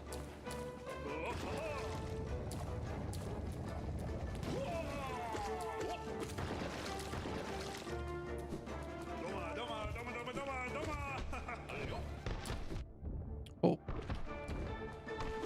There's a bouncy lad.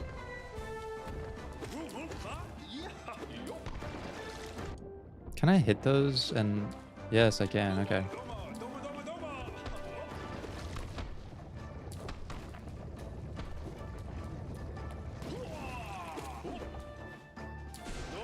Oops. Facing the wrong way.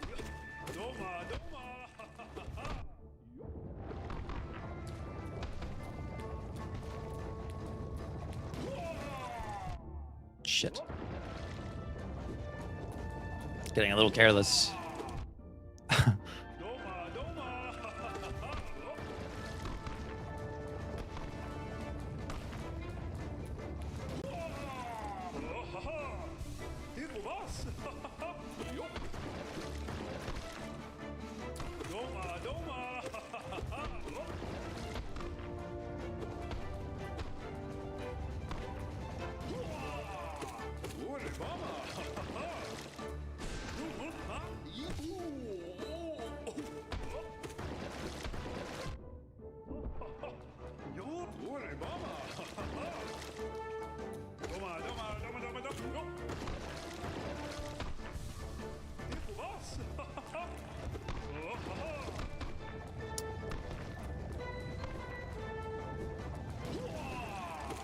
How many hits does this guy need?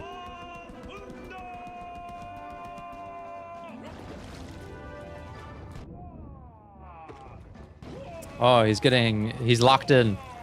He's going faster.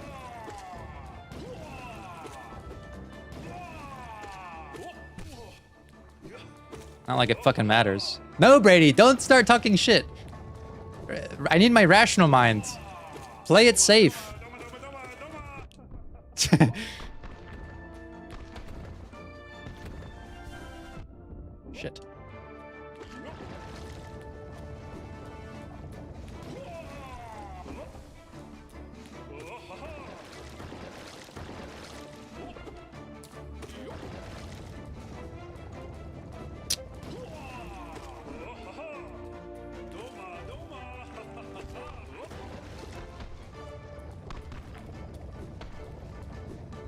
Okay.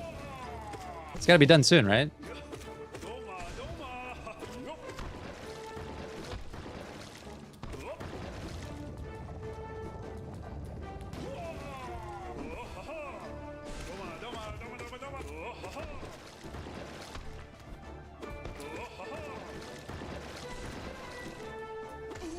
Got him.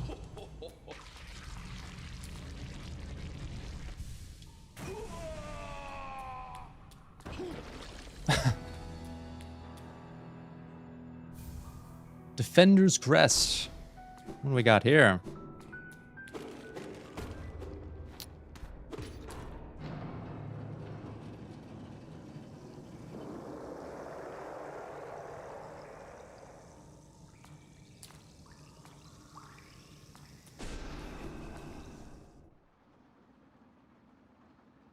I just realized I'm really bad at this game. Oh, don't be so hard on yourself, Mara Pasta.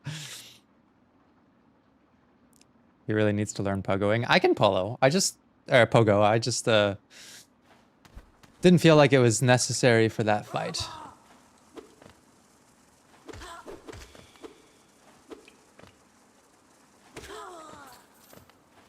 I will say I'm very disappointed that he had no Geo to offer me. But I guess that's because we didn't kill him. And you only get Geo when you kill.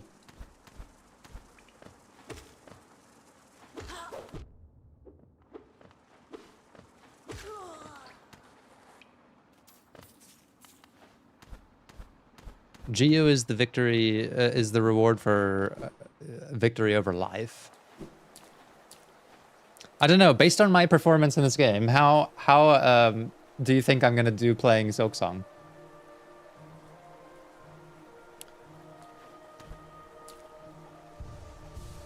Like I said, I think my main issue with playing this game is not the difficulty, it's getting in my own way by being an idiot. It's like when I start acting like an idiot.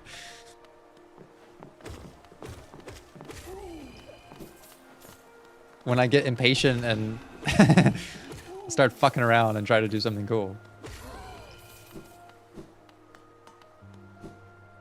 You'll be suffering. All right, we'll see. We shall see. I'm excited though. I'm really eager to play Silksong.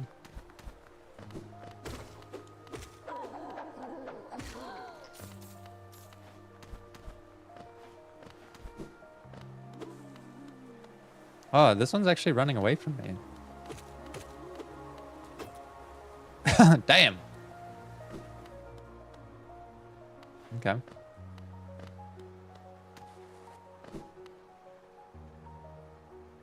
Where to next? I don't think we can go up much. Oh, I can't just leave them alive. Without getting that sweet Geo off them. It's really hard, to be honest, for me because it's designed for people who've played Hollow Knight and it's a challenge even for experts. That's good. I am not an expert by any means. So I can appreciate a good challenge.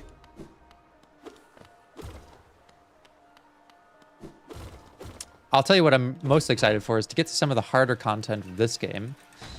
Because I've never played it. I've never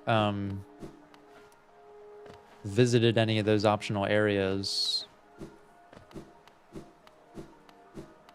And I would like to.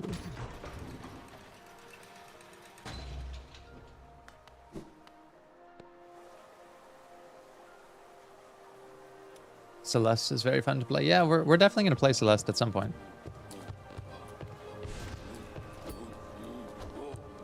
Finally, a real enemy.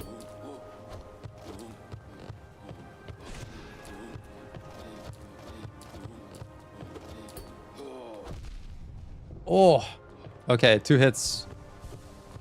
2 hit slash. Apparently, Silksong is like full of that kind of shit.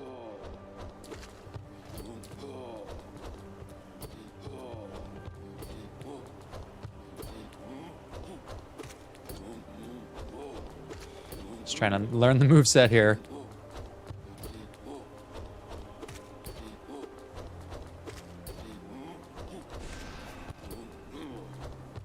Okay, if this is like gonna start becoming the regular enemy caliber, then yeah, we may need to get a little tougher. So he fights pretty defensively, which is interesting.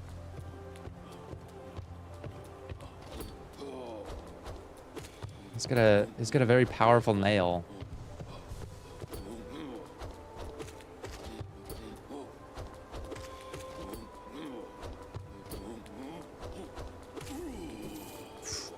More intimidating than the Dung Defender.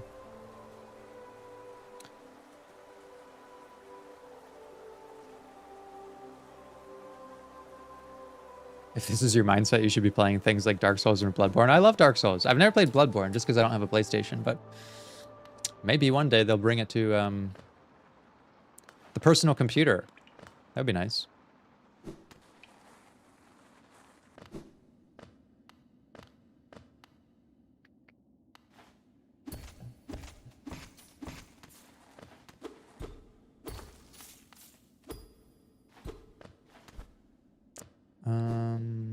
I'm looking for a bench. I need a bench that I can rest at before I fuck around and find out.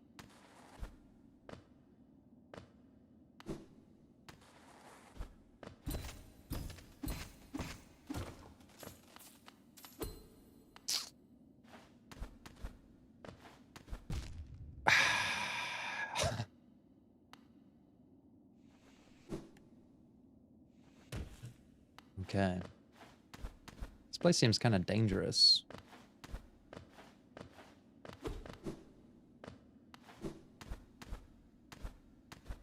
Can I even get up there? Should I even get up there?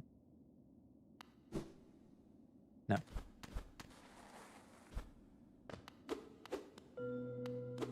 Oh, another tree. But I can't interact with that yet. Do I have an Xbox? No. Oh, I can go back and talk to the boss, the Dung Defender. I could do that. Just want to find a bench. I need a place to chill. Ah, shit. Now's not the time to fuck around, Brady.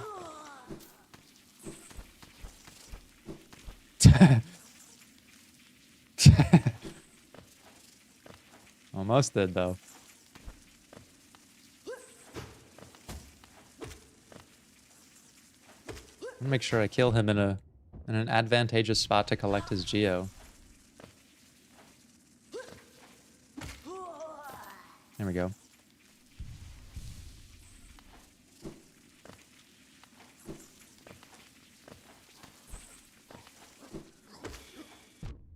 Oops.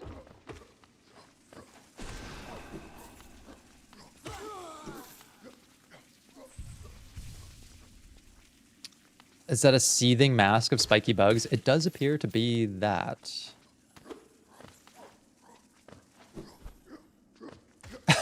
That is the most funny slash depressing thing, is when they just walk off the edge like that.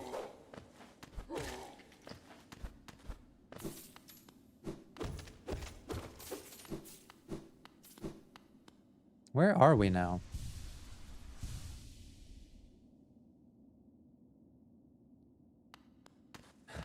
Bro is a geomaniac. You fucking right I am.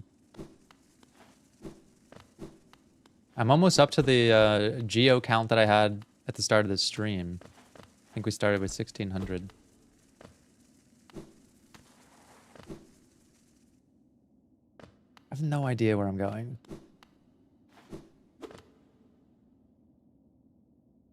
Need some kind of pass. So this would be another one of those train stations, I believe. Just need a bench.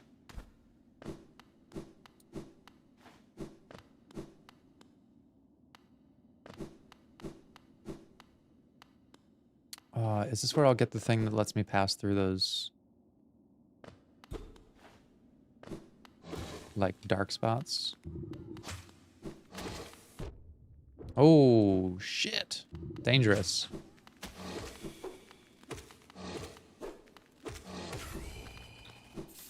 Okay. Not that dangerous. Now the shit talking starts. Now the shit talking starts.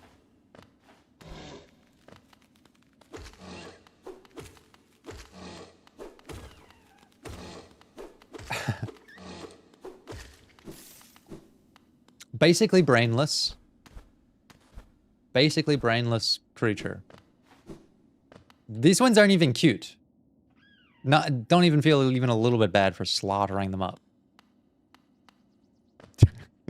These games bring out like my worst qualities.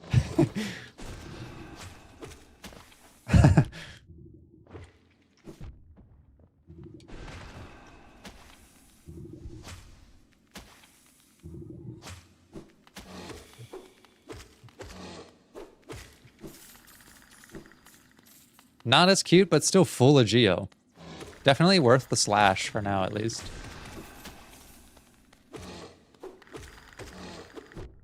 Oh.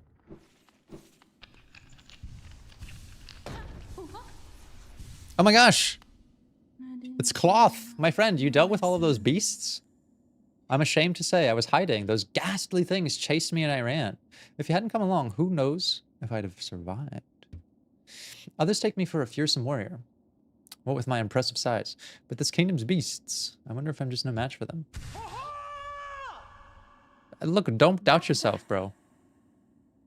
Okay, or enough. I cannot wallow in my weakness. I must take strength from your example. You act so confident in battle. You show no fear before your foes. I'll try my best to do the same. Don't take my example. Don't take my example.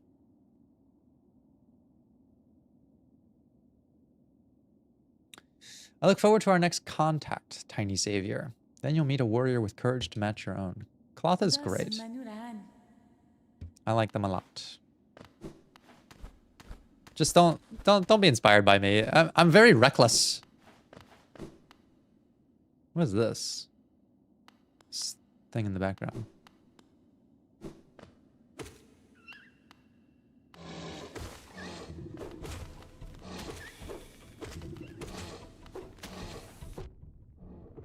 Oh, I love when they break out the combat music as if I'm in any sort of real fucking danger. They're not even worth the combat music.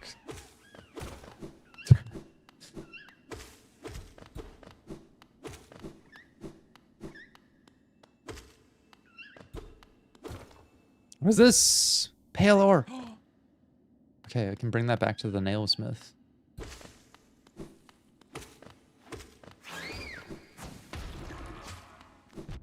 Oh, shit. Oops.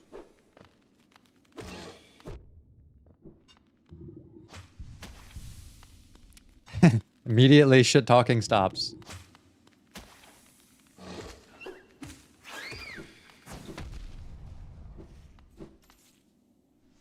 Oh, that was a bit close. Chill, Brady, chill. I know. That's what the stream is about. You're here to help me be responsible with my geo and with my life. Where is the bench? Where's the bench?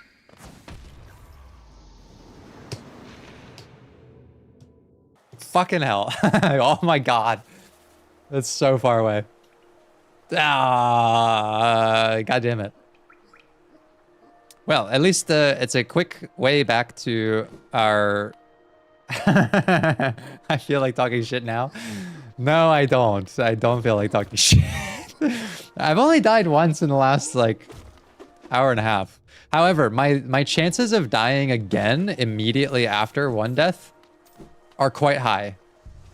Because I tend to get impatient after I die.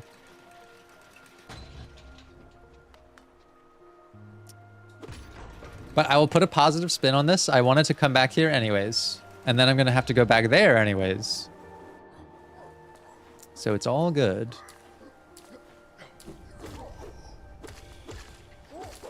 I won't turn into Zote and complain. I'll just figure my own shit out. Like a good little hollow bug. With good coping skills.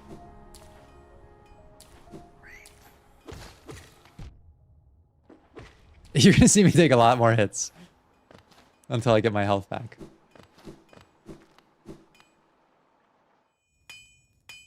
Oh wait, do I need to give him Geo as well?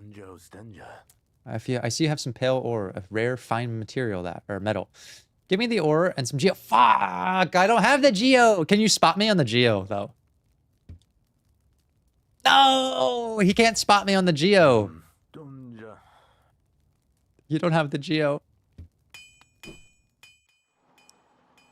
3 words I never want to hear. Not enough Geo. Alright, let's not complain. Let's just look for the solution. I think 800 Geo is way too much to try to farm.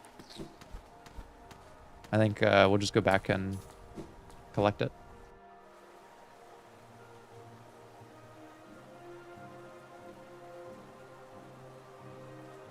If you're concerned about your Geo, you could get it back from your previous soul, but you must get back to Dirtmouth first. Why do I need to go to Dirtmouth? I think I just need to go and collect it from wherever the heck I was down there, no? Which was through the waterway.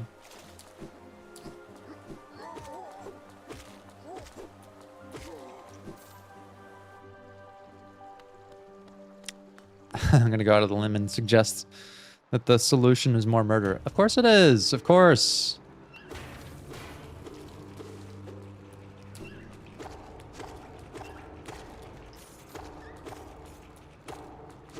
All these other creatures are gonna pay for my mistake. Because they're gonna get extra slashed up for the Geo. Don't go through the waterway. Oh, why not? Just go forward. Is that right? Do I not need to go this way?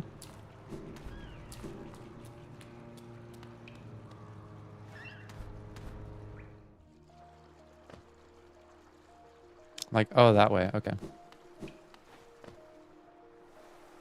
I opened the rich part of the city. It's good to know. Oh, yeah. I did open up a shortcut here.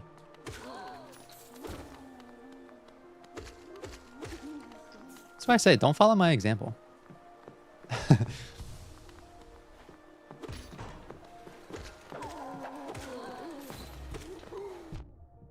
Maybe that's a phrase. I don't know if this is a phrase.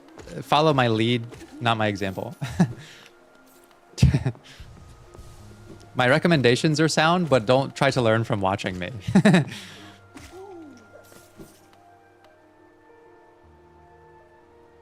think... What do I go that way?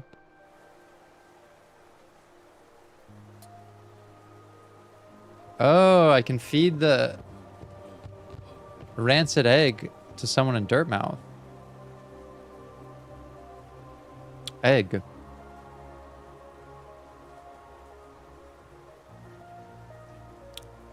Who do I give the egg to?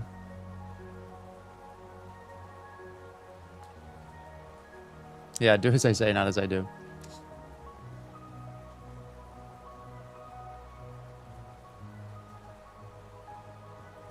But I need to go down to that area anyways. Don't I?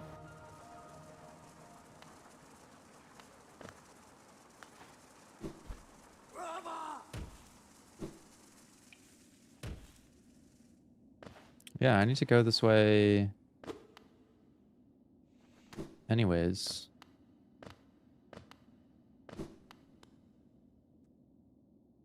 There's a house on the far right. Okay. Well, that's all right. We're already here.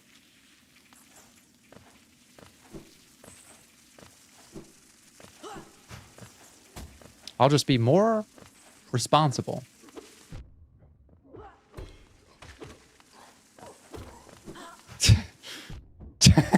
I'll try to be more responsible anyways.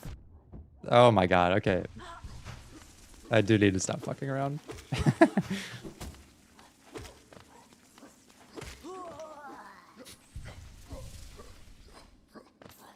It would not be good to be leaving 1600 Geo on the table.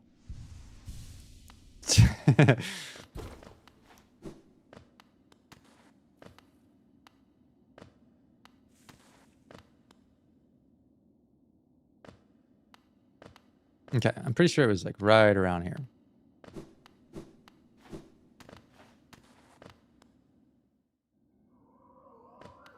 Yeah, there he is. Collected.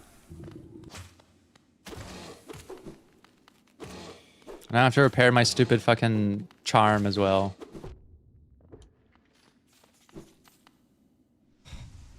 That dude's got the real racket. He's got the real geo farm. He's got planned obsolescence going.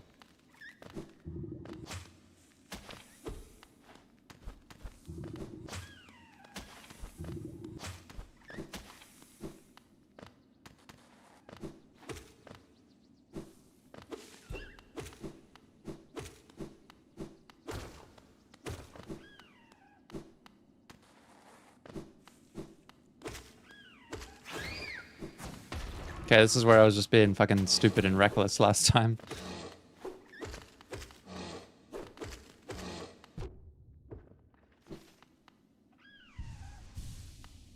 I do have enough for the lamp now as well.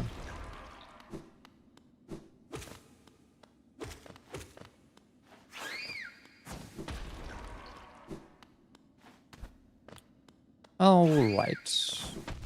That's what got me last time, the fucking bastard.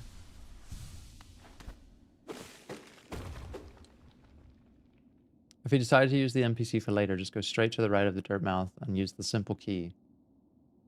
And then you'll get your soul back for an egg. Okay, that's good to know, actually. I never knew that you could do that.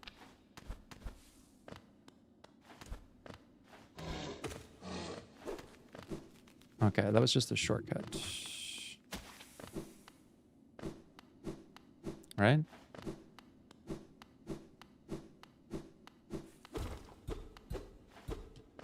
Is there some other way to go here, though? No. Well, now we've got the pale ore. We've got the geo to use it. And we can't go any further without that ability.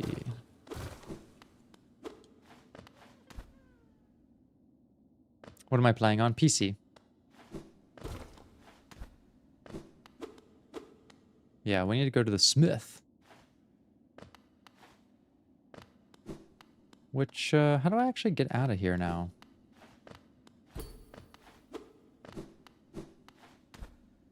Can I get out of here? Oh. This way. Forgot how tiny the little knight is after playing Silksong. Yeah. They're a little cutie.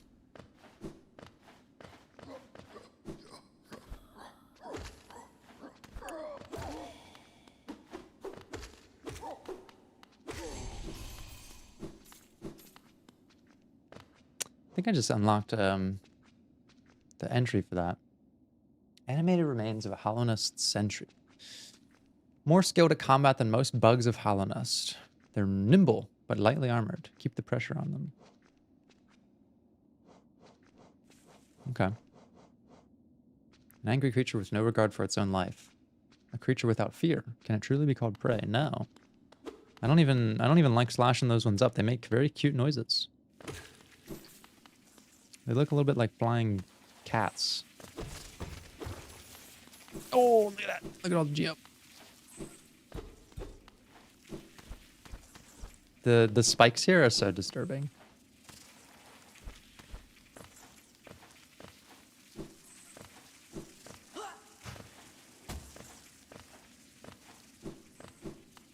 So yeah, I don't think we can progress further here without that like dive bomb ability. So maybe we head back through the sewer, maybe?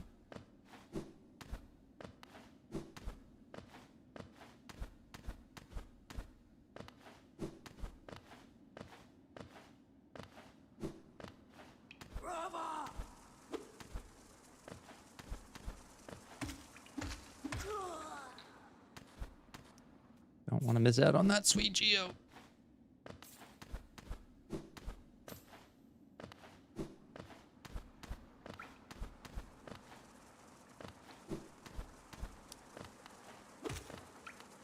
Come over here.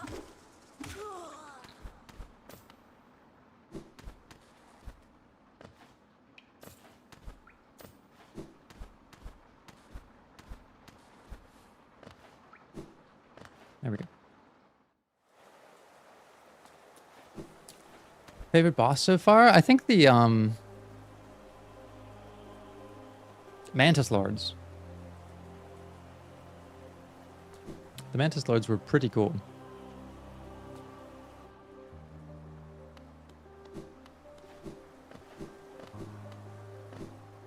All right, let's go upgrade the nail.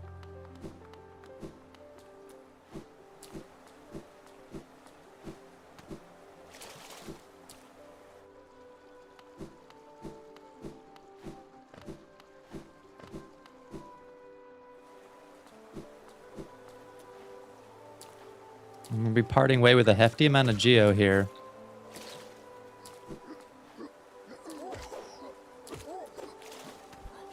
Oh no, bro can't swim.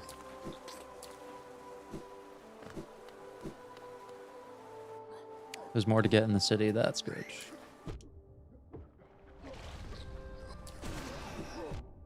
Oh.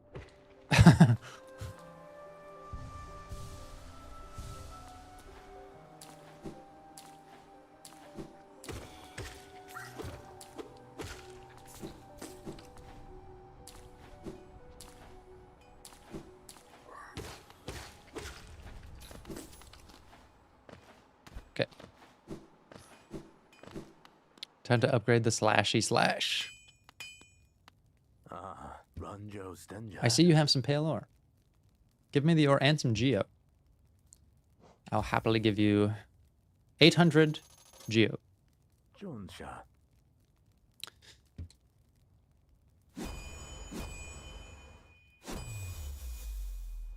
So dope.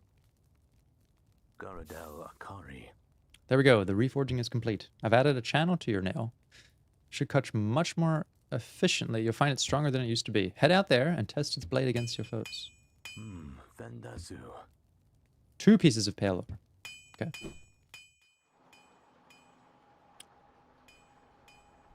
So maybe now we focus on getting the lantern. Might be a good idea.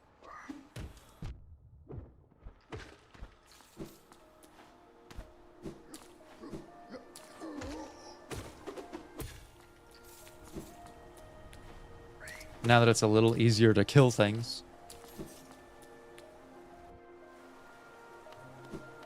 Movement ability locked behind the lantern. That is good to know. So, do I want to repair my geo farming charm though? I think we agreed last time that it is worth it.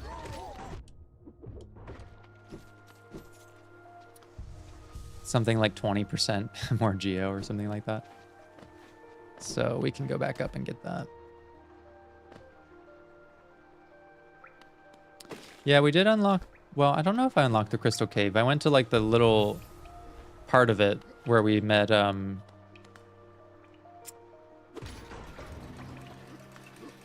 of the little characters.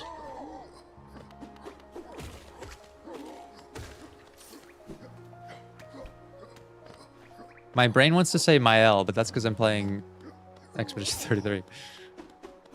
I don't think her name was Mael.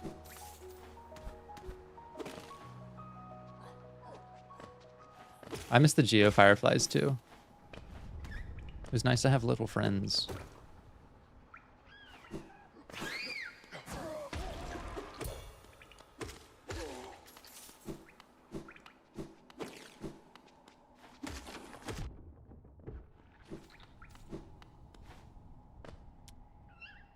Not to the fungal wastes. I need to go up a little bit. Yeah, the Geo Fireflies meant no more wasted Geo on spikes. That's true. That was really helpful.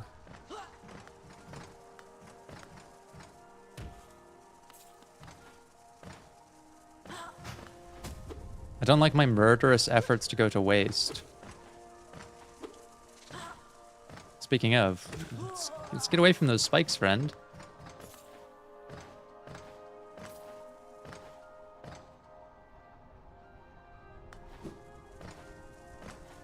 Okay. Fucking Geo guys. Pretty far away.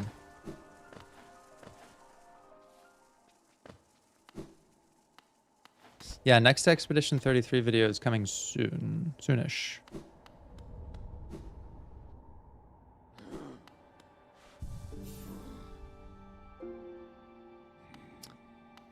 I want to say that the Geo guy was the leg eater was right up there after this elevator maybe.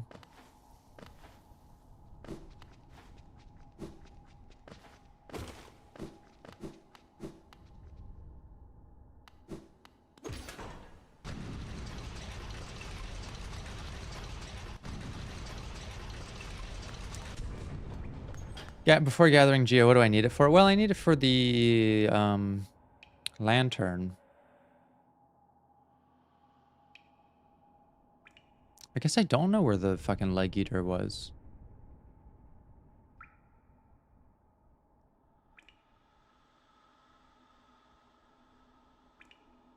Yeah, I don't know where he was. I think I'll get enough Geo from collecting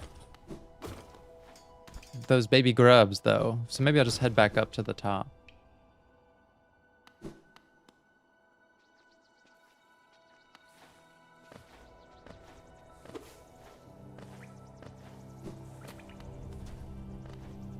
Let's see if that's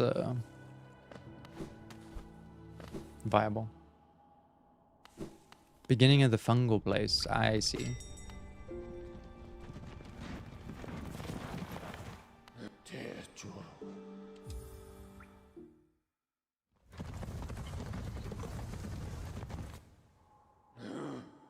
Yeah, the Expedition 33 series, so like the Let's Play part of it's a Patreon/member thing, but I'm not doing any analysis during it. Like truly, it is just you know, goofing off playing the game. All of my commentary will be in videos that everyone gets to see.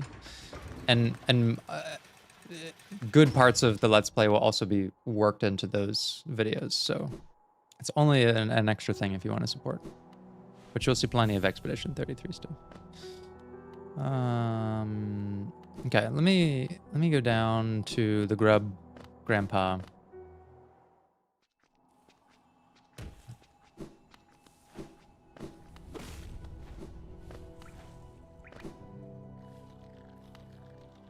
Yeah. Not even worth the slashing, these ones. Throw the Geo! Throw the Geo!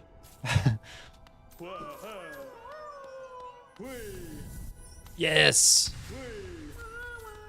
Oh my god, it's so much Geo. It's such a ridiculous amount of Geo. It's not quite enough, though.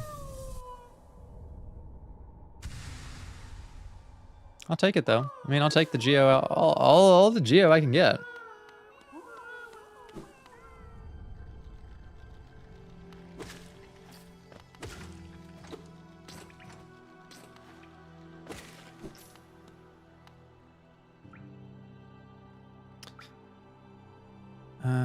Okay, I don't want to go too far from here, so...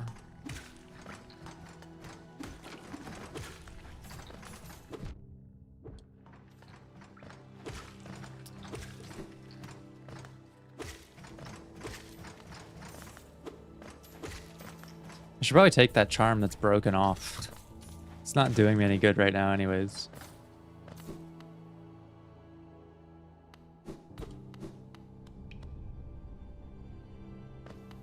I know, the greed. It's not enough Geo for my needs.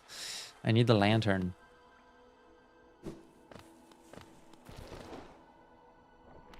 Okay, I don't think I'm gonna find much Geo that way.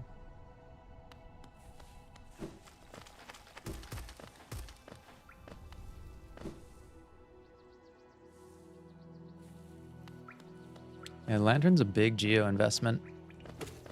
Probably the most expensive thing we've bought so far, or will buy. Oh, Kitty is back. Hello. Hello.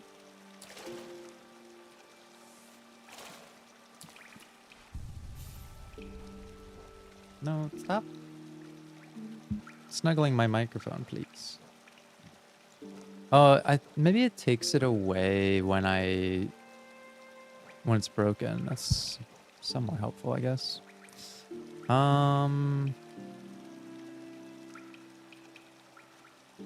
Does anyone know what this does?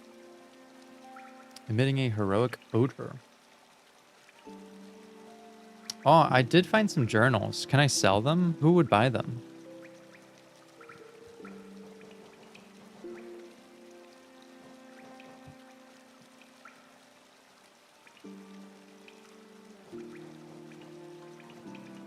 Let's take that off.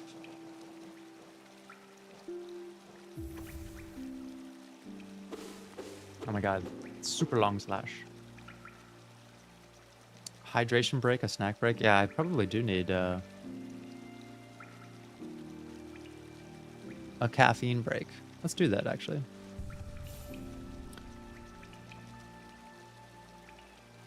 Yes, everybody needs to take a snack slash hydration slash caffeine break.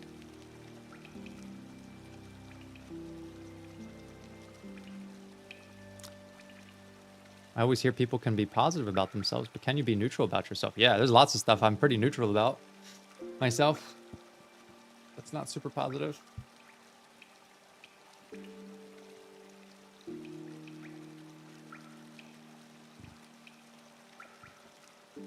I'll be back in just a moment.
Hello.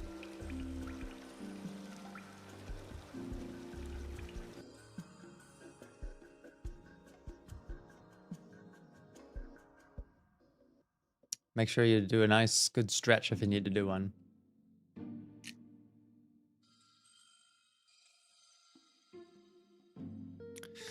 So not only is it snack time, I'm actually going to eat a proper lunch, which I just need to be better about in general.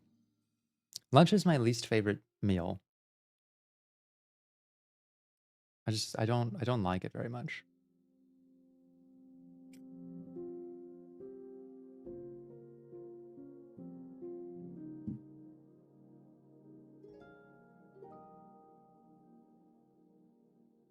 Actual food, not just a protein bar. That's right. This is the first time anyone has ever seen me eat actual food, probably. This is beef round with broccoli and mushrooms and Kewpie mayo.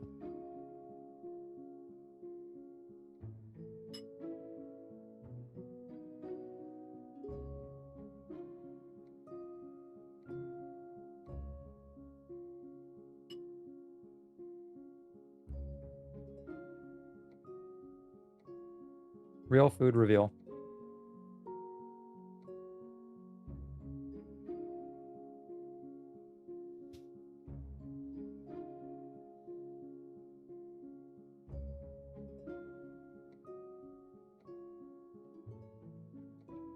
Thank you, Shaylee. Listen, the protein bar is not all I eat for lunch, by the way. It's just that right before these streams, I have typically eaten breakfast right before the stream, so like my stomach's been full. And then I just snack on a protein bar. I'm actually eating at maintenance calories, so I'm doing okay.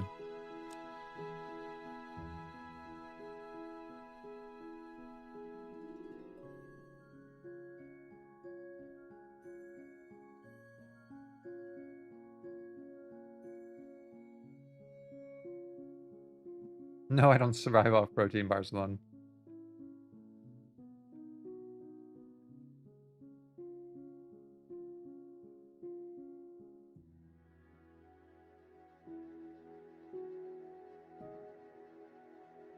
Yeah, Kewpie mayo is 1,000 times better than regular mayo. However, I will say mayonnaise in America is garbage. And I don't eat it. I will eat mayo if I'm abroad, especially in the Netherlands. The Dutch really know how to do mayonnaise.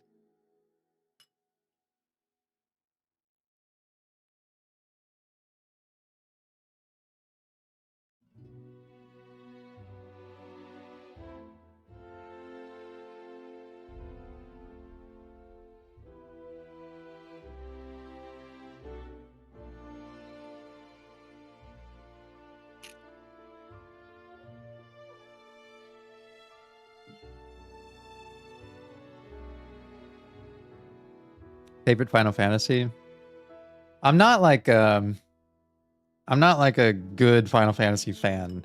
Like people who are diehard about that series, they're not gonna like my takes. I like 12, I like 15, and I like the remakes of 7. I've only played Remake 1. I haven't played Rebirth yet. But I also like Final Fantasy 7, the original. I played that one first. But like I think that 12 and 15 are like not well loved. I don't care. I love them.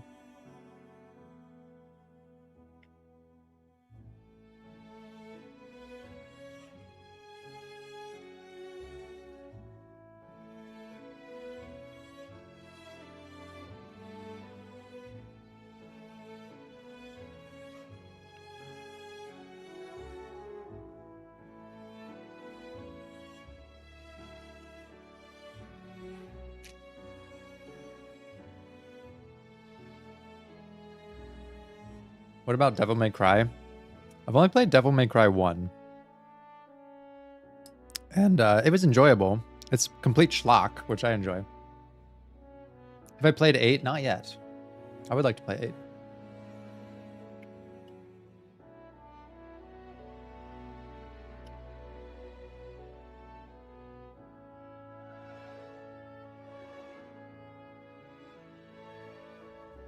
The ones I've played have been 6, 7. 6 I played really young though, so I can't really claim to.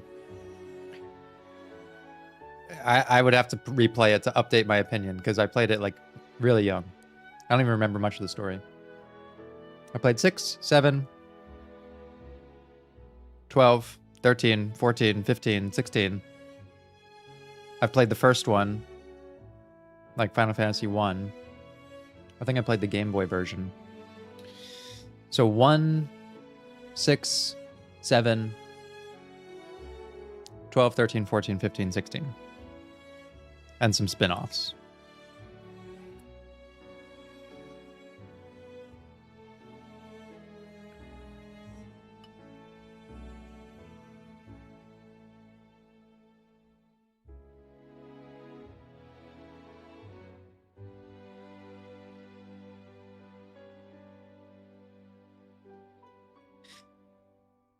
But yeah, I'm kind of on a mission to eat more healthy.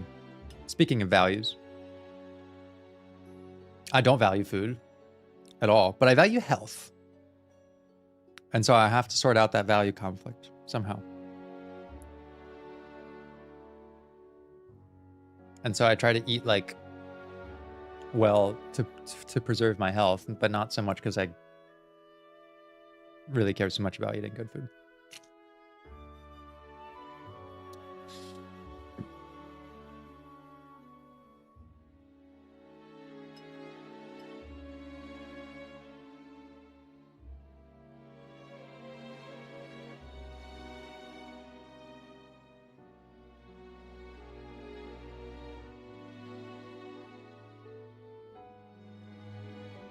Completely different genre, but have I played Franbo? No.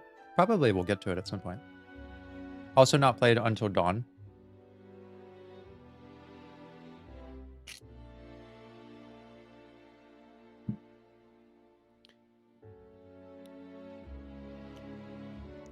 Yeah, I really liked Final Fantasy 16, so I probably would enjoy Devil May Cry 5 because I think the combat director worked on that one.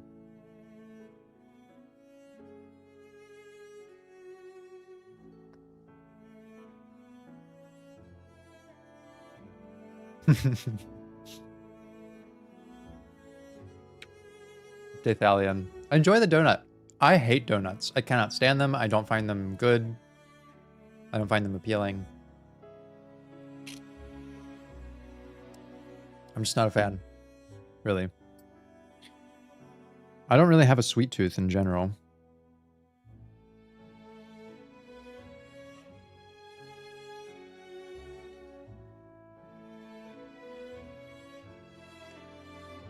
Would I consider Undertale or Deltarune? Yeah. I would consider it. I don't know if I play it, but I'm considering it.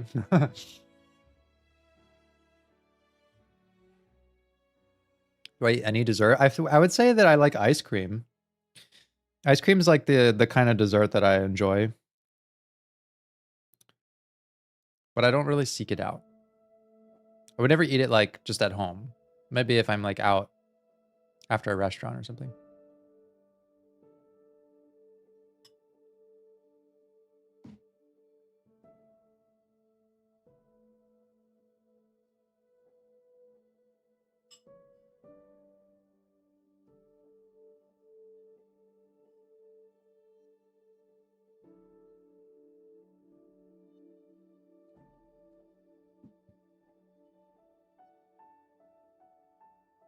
Maybe it's just American food I don't like.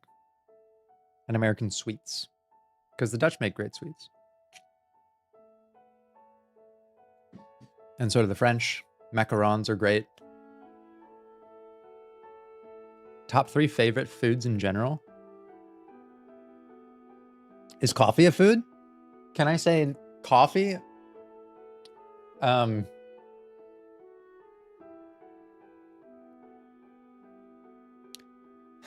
I just want to pick drinks. Coffee, smoothies.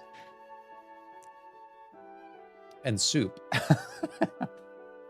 No coffee. Damn it.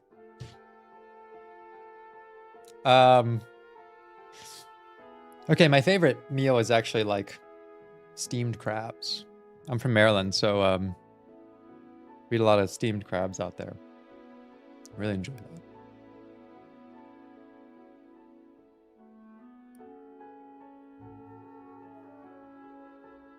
Coffee is a meal in my house. I'm with you, Spooky. Coffee only if you add biscuits. Yeah, biscuits are great with coffee. I'm cool with that.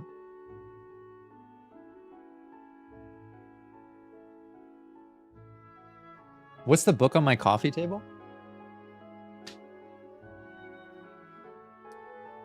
This is a book by J.L. Collins called The Simple Path to Wealth, which is about like very low effort investing.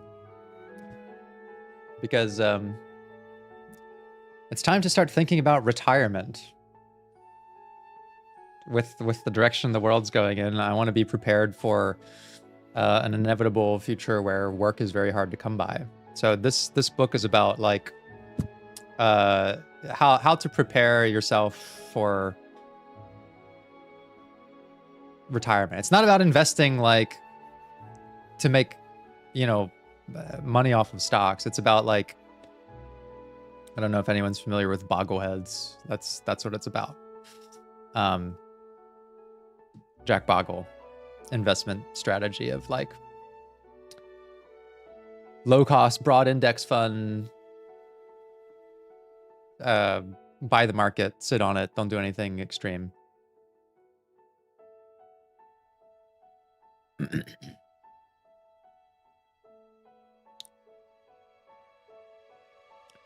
Retirement, you're 31. Rena, I wish I was thinking more about retirement when I was 20. Unfortunately, it's better to start early. Yeah, index fund investing.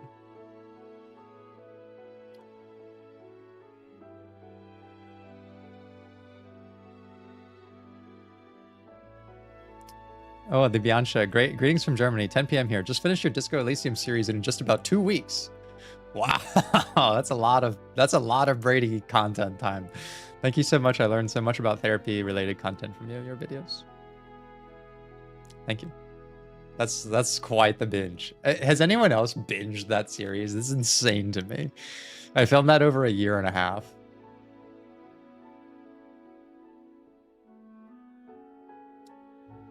Yeah, I'm 31.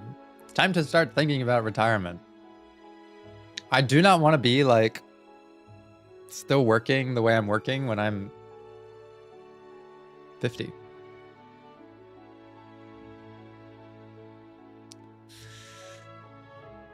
However, I'm in an industry that like, well, 2 industries, I guess, that I don't really see a need to stop working and retire forever. Because like I'd probably be doing therapy until I'm 70 if I wanted to, just because I enjoy it. It doesn't take a lot of physical exertion. It's just talking to people. It takes a lot of mental exertion, so I could slow down over time. But yeah, I mean, therapy is a viable thing to do well into old age, and so is like making videos. I don't see any reason to stop just because I get older.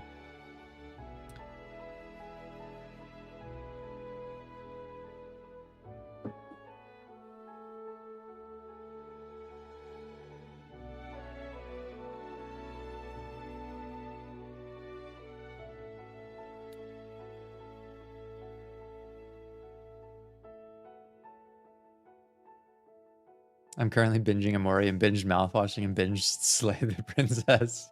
It's just a lot of Brady content time. I need to retire so I can truly begin my sourdough journey. I like that. Open a little bakery or something. It sounded like you said you're 50. No, I'm not 50. I'm 31. Told by my therapist that being old as a therapist is actually an advantage. Well, it can be. I've definitely had my fair share of clients who were very skeptical of my abilities and my life experience, especially because I think I present younger than I am.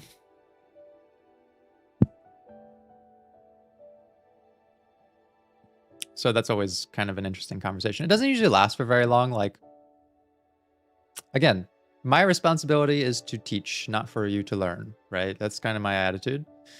And so, like, I'm not going to do a ton of work to convince someone that I'm like smart enough to give them therapy.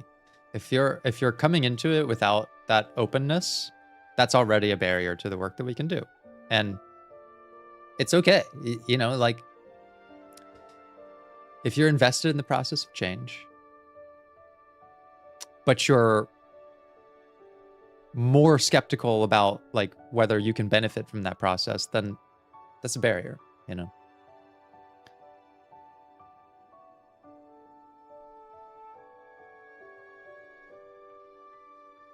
What do my session notes look like or structured like? I don't take notes. I don't take any notes while I'm doing therapy. I'm completely present with them. I'm very observant. I have a pretty strong memory for recalling important details from people's lives.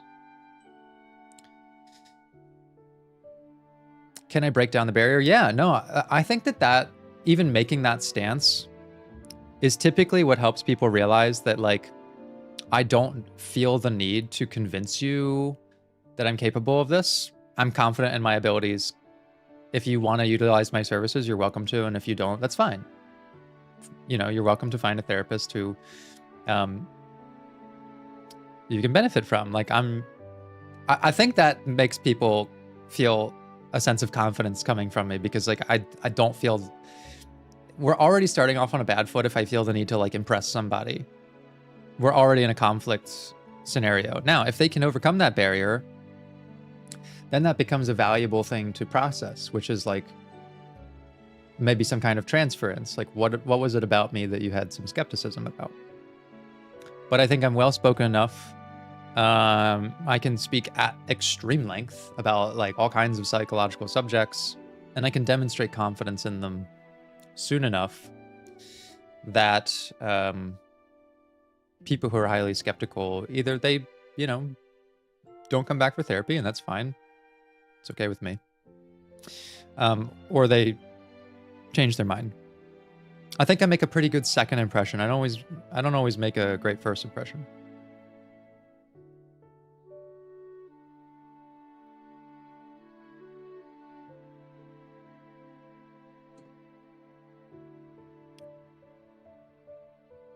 You're a good bit younger than me, but I can imagine it being an awesome time to just sit and chat with you. You seem clever, and I like the way you think. I appreciate that. I mean, I think that intelligence and life experience are important, but at the same time, like, the things that you want most from a good therapist is someone observant and curious and I would say like precise. I don't try to step outside my lane, for example. I don't like try to meander into areas I don't feel confident in. I'm not an expert about everything, but I feel confident in some areas.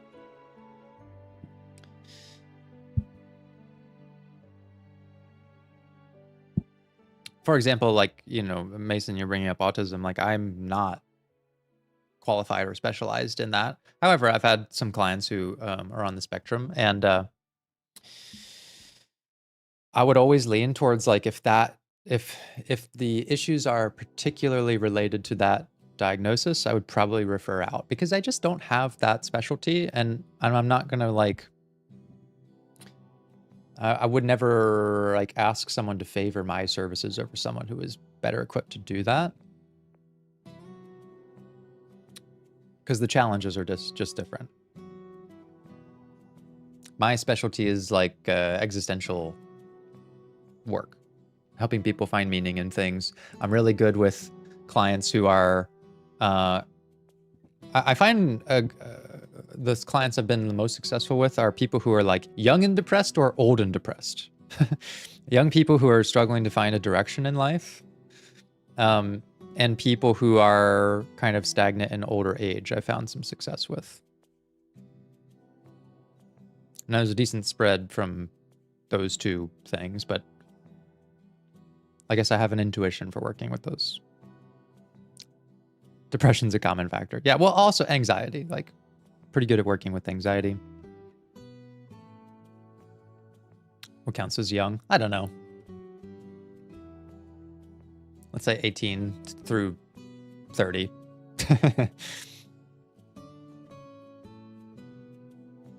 But I've had clients of all ages, genders, backgrounds. I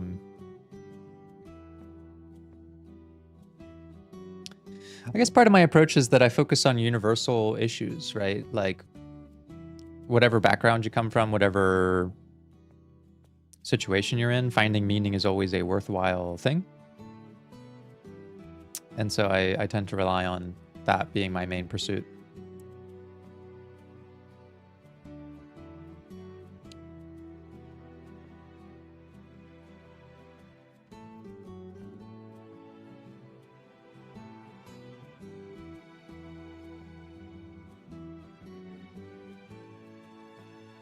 I'm trying to get her to poke her head back in the frame.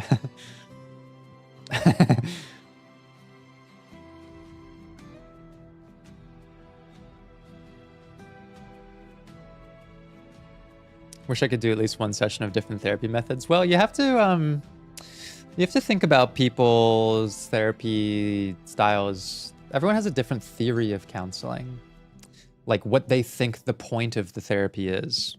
There are some people whose theory of counseling is like resolving unprocessed or undealt with childhood traumas and integrating them with, you know, your more mature, developed self. This is a perspective you'll find in like public speakers like Gabor Mate, for example. But lots of focus on childhood and integrating that. My theory of counseling, my personal theory of counseling, what I think the point is that we have a lot of built-in mechanisms for emotional suppression, and that can be informed by childhood and that sort of things. And my goal, my responsibility, what I think the point is to surface and travel through those challenging moments or emotions, find clarity in them, which help recontextualize events in your life, and tell new stories with the same information. So reauthoring, kind of a narrative therapy thing. That's my theory of counseling. That's what I think the point is. Surfacing emotional material, finding clarity in it, learning to deal with them better, and then looking for a new sense of meaning, which directs you to new behaviors. And what can fold into that is a lot of cognitive behavioral therapy stuff, narrative stuff, gestalt stuff, you know, any of these techniques that I think are going to be valuable in that work. So I don't shy away from talking about someone's childhood, but I don't always find it fundamental to the process. It just depends on what we're working on.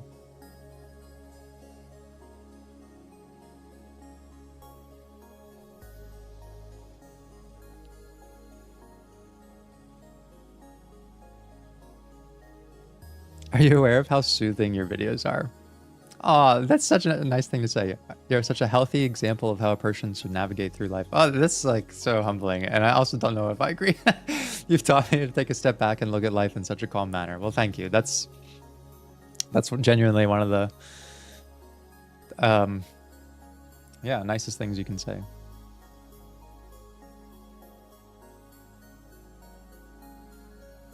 I try to model calmness, if nothing else.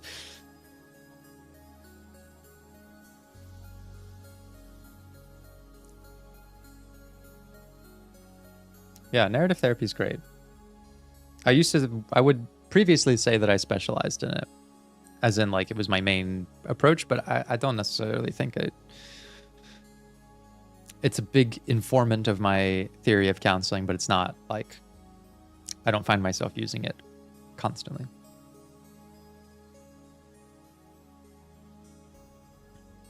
How do I model and show unconditional positive regard? Body language, words. Yeah, essentially those.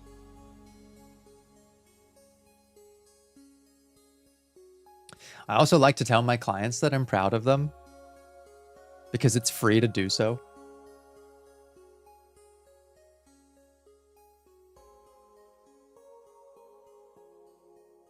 And that's often something that they don't hear, you know? Giving positive feedback, for example.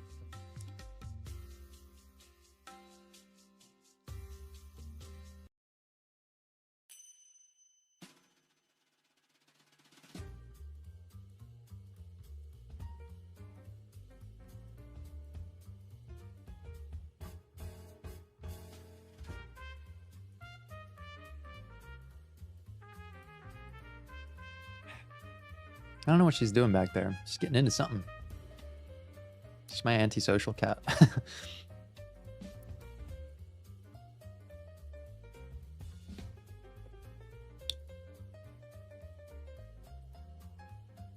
Can philosophical and existential thinking cause too much rumination and existential crisis? Absolutely. Absolutely. I think on the negative end of like too rational trains of thought and you end up becoming paralyzed and overthinking things, and too far in the negative spectrum of emotional reasoning, you get impulsivity. You want a healthy balance of logic and intuition. That's your wise mind. And so if you're thinking too much about things, you probably need to feel more. And if you're feeling too much, you probably need to think more.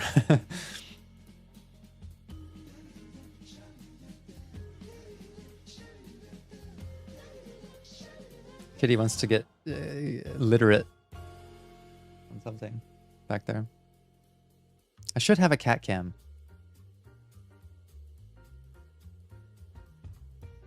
Is there a schedule to when I post to Mori? No, there's no schedule on the channel at all. I wouldn't be able to keep to it. Like, for example, I thought that Expedition 33 would be a series that I like got through really quickly.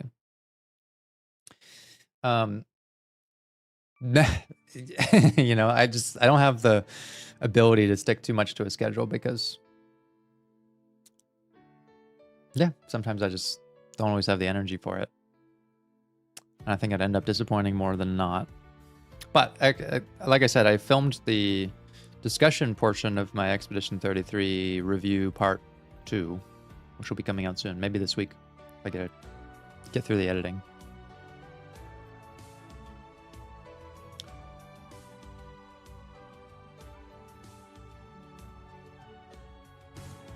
Oops.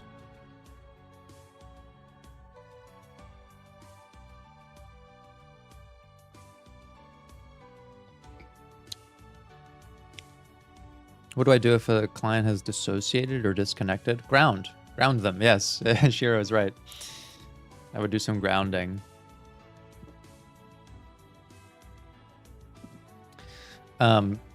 Focusing on sensory information. What can you see, hear, smell, touch, taste, that sort of thing.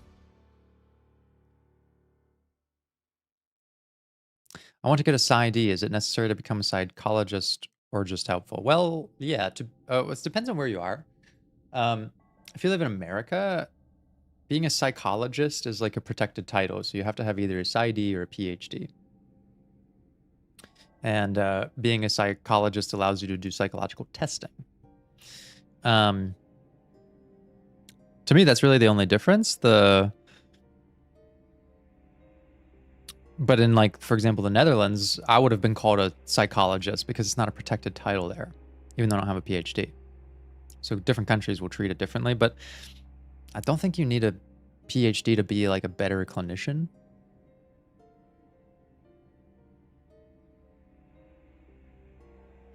There's lots of great like trained therapists who don't have PhDs, but psychologists are going to have more specialized knowledge in like complex diagnostics and testing and just some areas that I'm like a little more blind to, but I'll probably have a lot more experience with like practical therapy, at least in the beginning, because doing your PhD or PsyD, you'll have to do like a practicum, you'll be at a testing site, you'll be doing research, like, whereas right out of school, I started therapy, and I've been doing it for the last, like, 6 years or whatever. And I never stopped. I never stopped to, like, go do a research project or something. So I just have, like, more time in, basically.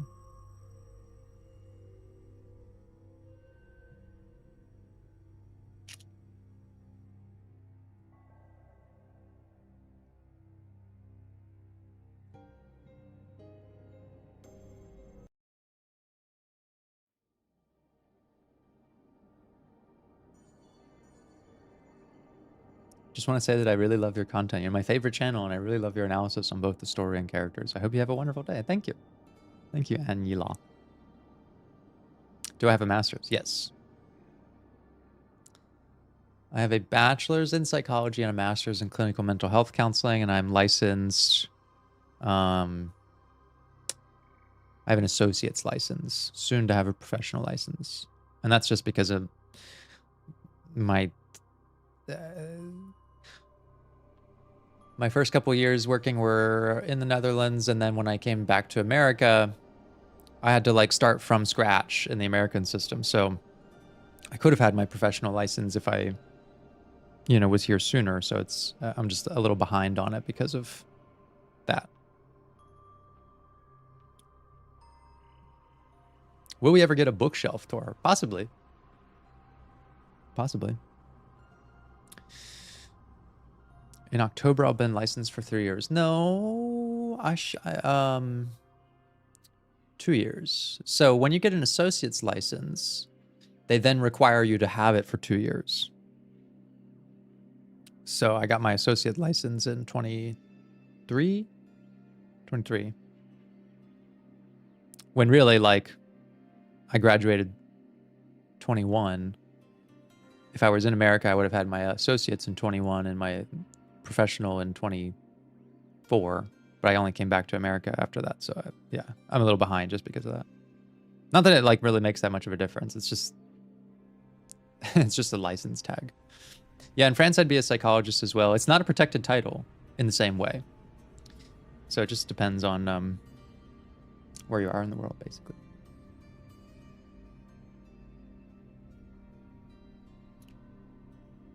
I don't know why it's serving up so much moody music here on the playlist.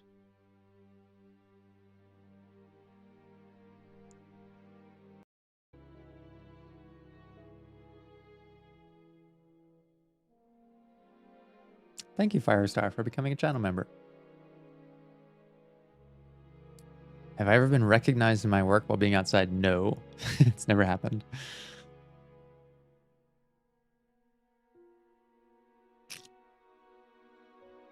A book everyone should read? I don't know. I don't know if there's a book I think everyone should read.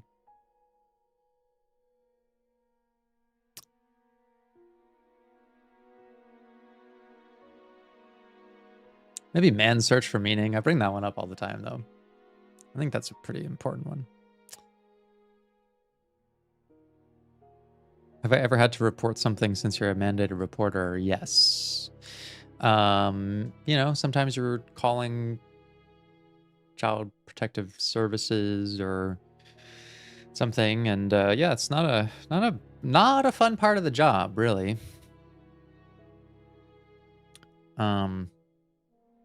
Not a fun part of the job at all. In fact, that part sucks a lot.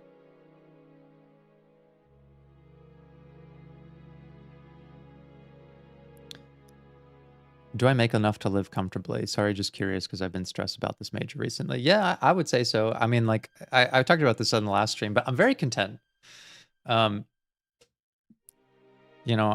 live below my means, and my aspirations are pretty minimal. Like, I really just would like to settle down in the country of my choice, which would be the Netherlands. I want to go back there, which is expensive. I know that that's, like, pretty expensive, but, like, I'm not trying to do that right now, right? I'm trying to sort of work towards that, in the next whatever amount of time.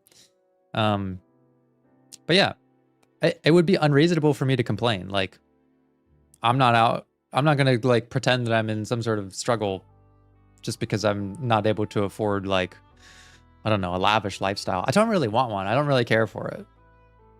I don't eat like expensive food. I don't eat out. So I keep my costs low for stuff like that. The only expensive thing I buy sometimes is I like to enjoy, you know, trips. I like to travel. Not even really that much. Like, I only took one trip this year, actually. And, yeah, I don't know. I think it comes down to lifestyle. Someone else in my position, like, might say, yes, they want to be more comfortable. But, like, I don't drive a nice car. I don't really want one. I don't see the point. I don't have a big apartment. This is basically it, plus a bedroom.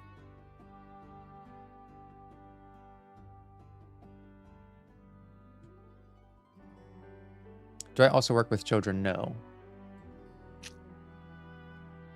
I do not work with kids. That's another kind of specialization that you need. But I have worked with families before, which, like, the children are not in the session, but the sessions are often about the kids. And I've worked with adolescents, so, like, you know, 18 plus and that sort of thing. So, you know, maybe they're kids in a sense, but not like young kids. I've never worked with young kids.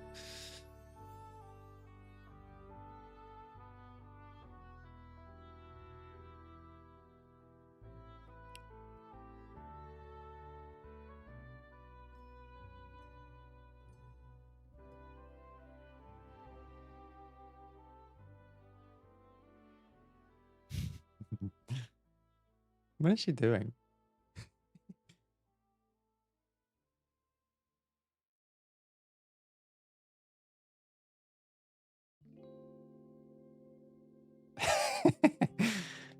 What's she doing? I don't know. Being rich is boring. Yeah, I think so. I mean, I know some rich people, and I've met people who are wealthy and miserable for sure. I don't think money buys happiness. I think it buys you opportunities for it, but you have to have, like, inner resources to be happy. You could have all the money in the world and no inner resources and you'll be miserable. You could have no money, but good inner resources and be happy. So one is essential. The other is beneficial, but...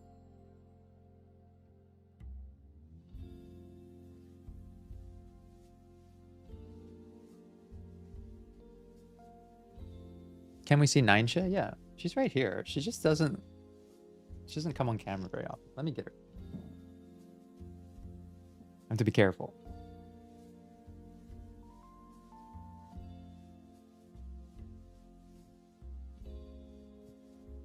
She does not like to be held. You wanna say hi? You wanna say hi?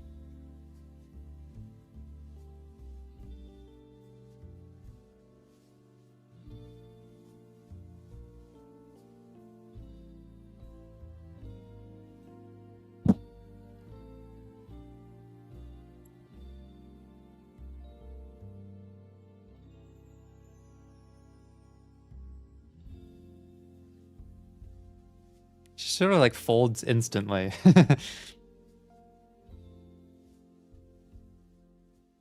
Yeah, she's more of a serious kitty.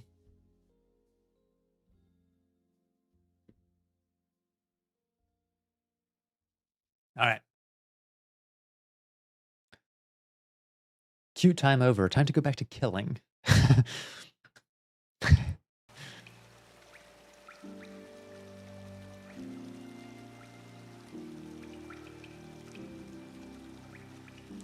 Okay.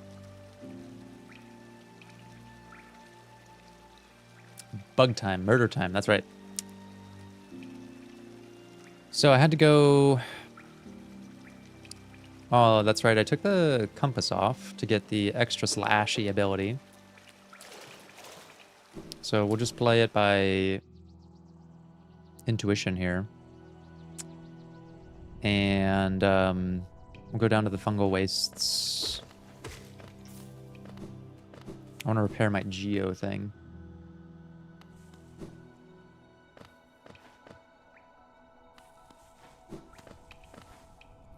Let's get me more acquainted with the map.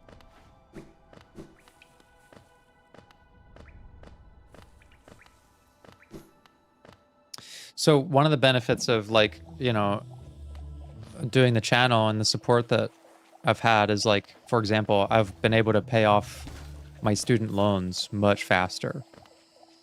Because really, the income from my job pays for my life. And the income from the channel helped me with student loans, which, you know, would have taken like 10 years to pay off or something. So, like, I do think that having, I guess, like, multiple streams of income or whatever, it certainly has, like, led to a lot of relief, right? It's led to so much relief that I would never take for granted, and recognize that, like, so many people won't have the benefit of. So I'm very, very thankful for that. The career would have paid it off eventually. It just would have taken a very long time. We did that chat. Yes, very much so. Very much so. I think, okay, maybe it's this way. Because we came down from the top there, no? Or where am I? Is it here?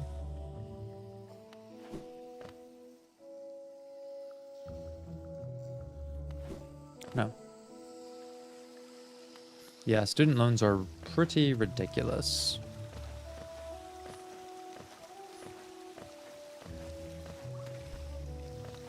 I think it's here. Are you going to do YouTube full time? Eventually. Eventually I would like to. However, it would be like more than just YouTube. Like, the long-term goal is I'll get out of, like, you know, the clinical practice that's, like, traditional that I'm working in. I'll open up my own practice again. And supplement content creation and running a therapy practice.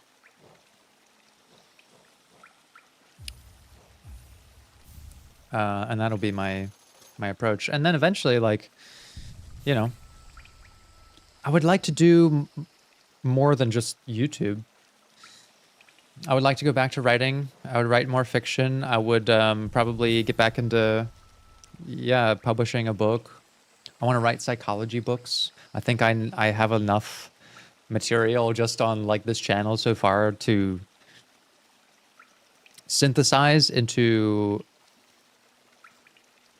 you know, kind of like a pop psychology book. Like, I think that so much psychology information is so inaccessible because of the way it's, like, taught or whatever, that you've all said that, you know, you've learned from how I teach things, that I think that would be pretty cool. So I want to write psychology books. I want to write fiction.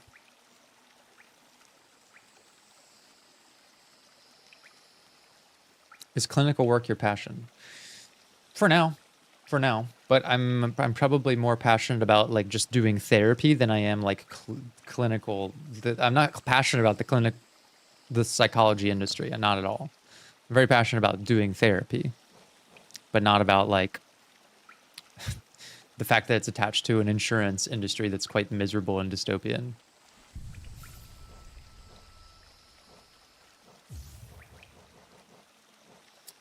Let's throw on this and the Mark of Pride.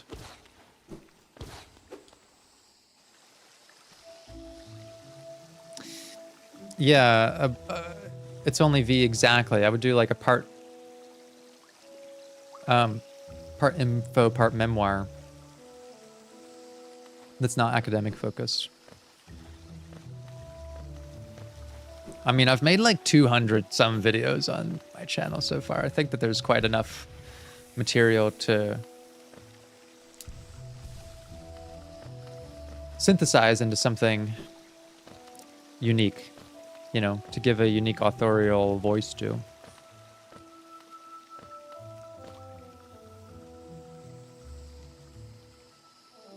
One of my dreams actually would be like to invent and publish on a new type of therapy.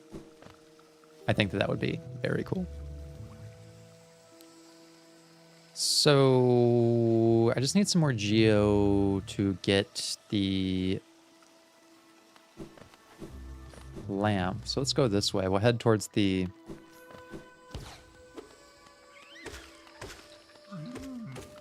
stag station and get some geo on the way.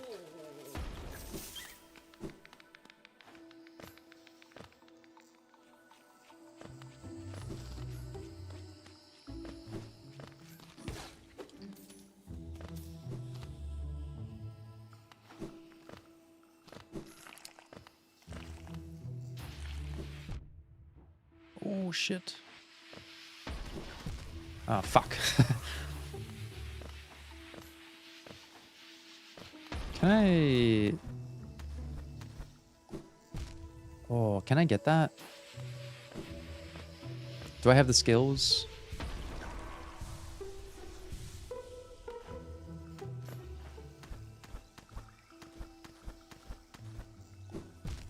Ah.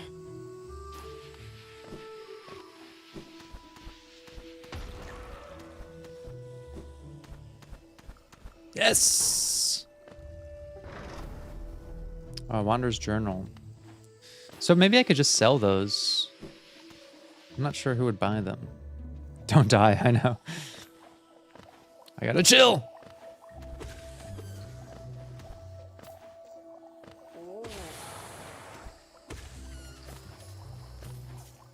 I love a good geo splash. I hate that I have to collect it though.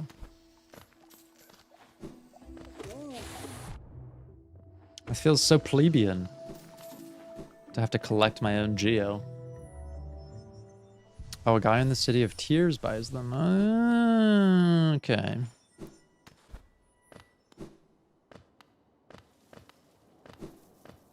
Have I met him before already? Could I just go there?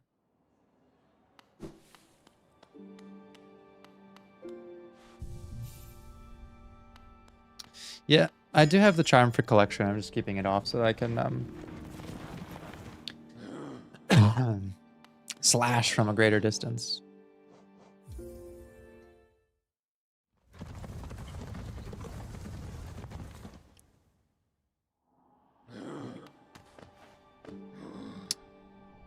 So we are there. I don't think I've met the individual who buys the journals.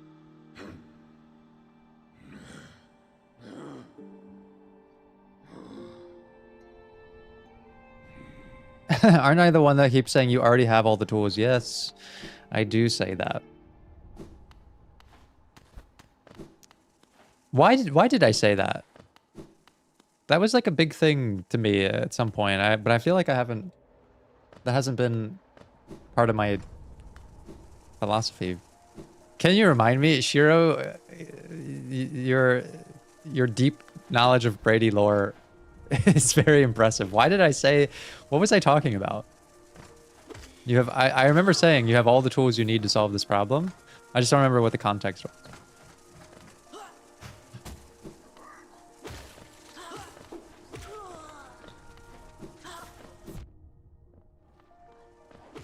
Maybe it was just in a narrative sense.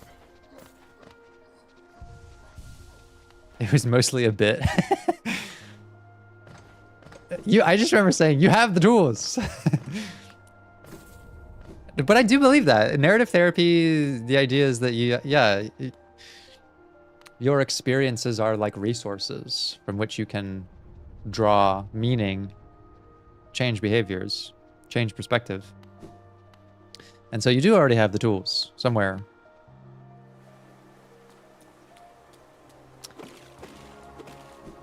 I could see doing a Stardew Valley playthrough, Malu. I've never played it. It'd be cool to play something cozy.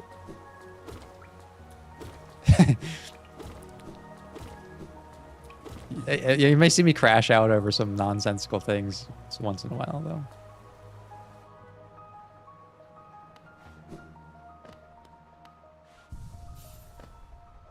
Okay, so this must be that bench on the top right there.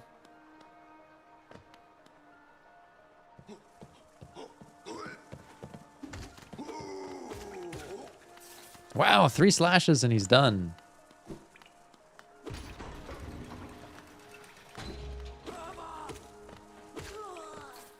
Dang, the new nail is kind of beast.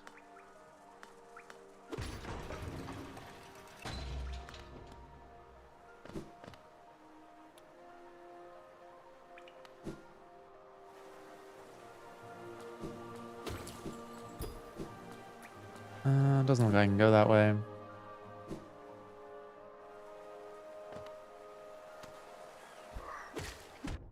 Shit.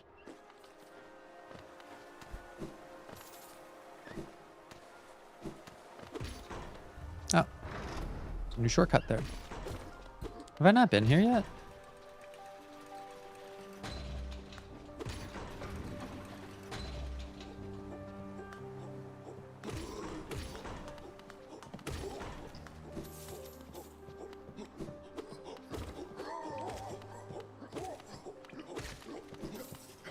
Would I ever be interested in collabing with other therapists? Yeah, I don't see why not.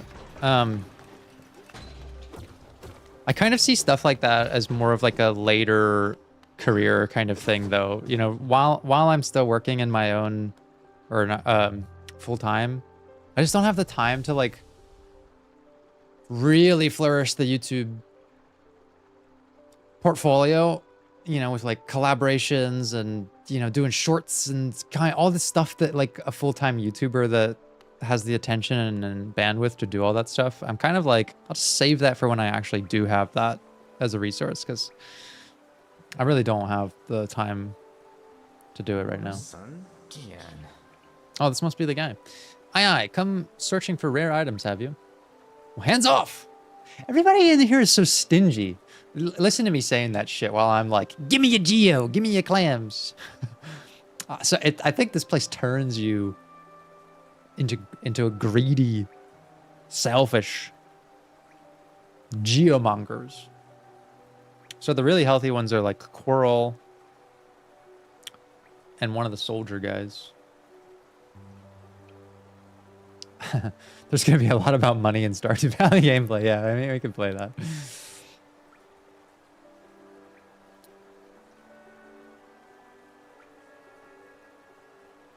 You have to fight for what you have, so it makes sense. It does make sense. I imagine you come across many interesting items in your travels. Maybe you'd care to part with some. I mean, I guess anybody who comes into your radius could immediately just like slash you to bits. So you have to be quite precious. Maybe you'd care to part with some. I'll offer a fair trade for each. Oh, he buys all this stuff.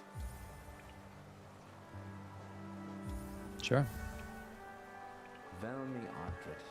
They're common finds about the kingdom. I much enjoy the deciphering of their text. Read together, they paint a morbid tale. It seems fate was unkind to most who travel within Hallownest's ruin.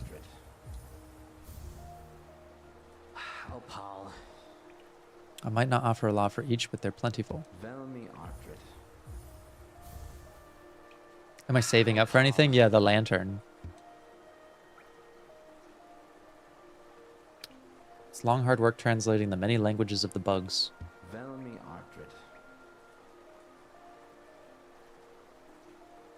Okay. This is pretty good money. Don't sell it all. It's probably, you know what, you're probably right. Do you know of the kingdom's 5 great knights? They're revered figures of Hallownest, often mentioned in the annals of kingdom, but only as a group. Interesting. Both their names and appearances seem to have been expunged from history. So long has passed since their time, it'd be grand achievement to discover their identities. Maybe I'll hang on to one of these. What am I saying? Sell it all. Pass it over. I enjoy collecting their light, but there's little information to be gleaned of each. Mind you, they do keep a nice shine about them, and there's nothing wrong with appreciating something purely on aesthetic merits. I agree. Looks like you don't have any relics on you. If you manage to find any, bring them to me, and I'll give you a fair amount of geo. So the 5 knights, I mean, we did see the Hollow Knight surrounded by, is it 3 figures? Were those the knights? Or some of them, maybe? I don't know. Kind of curious. Okay, so let's head back up. Go buy the lantern.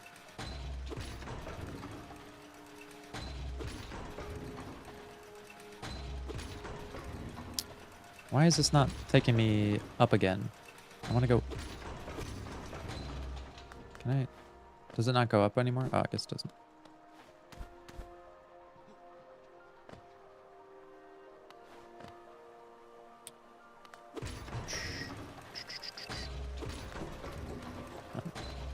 Shit.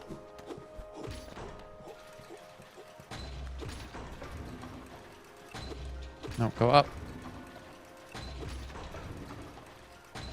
These things are a bit confusing.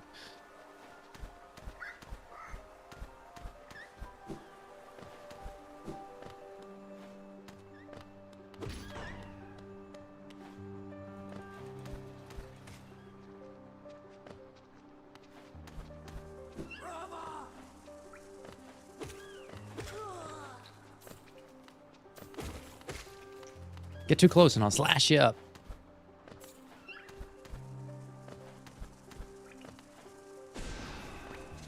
Whiffed. Just whiffed it.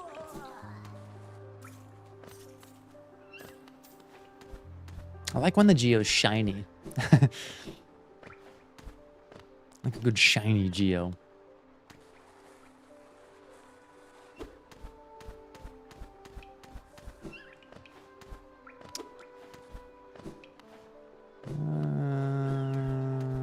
Why am I getting confused here? Shit.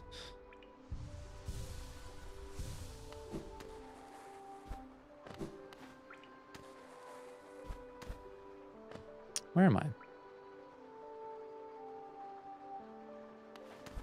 Am I not supposed to go up?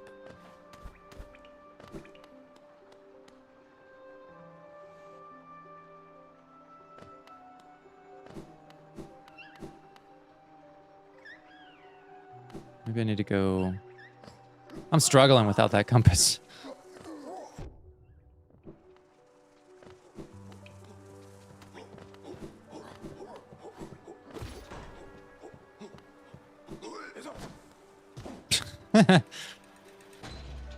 Okay, I'm gonna go down because I don't know where I'm going.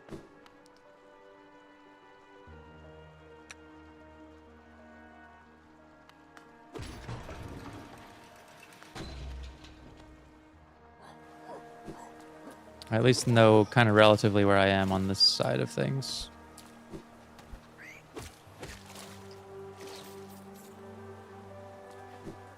This is taking me back towards the start of the city.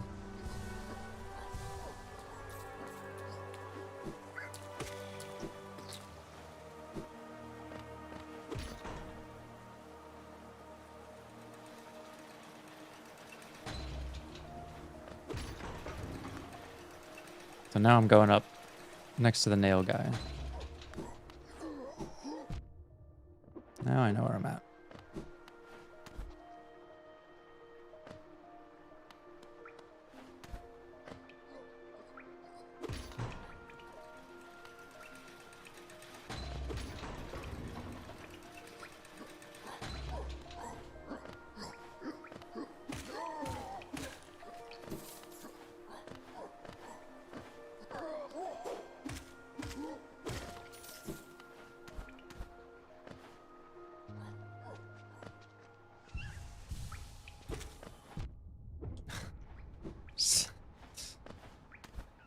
Patience, Brady. Be patient. Oh my god, the range on those things is stupid.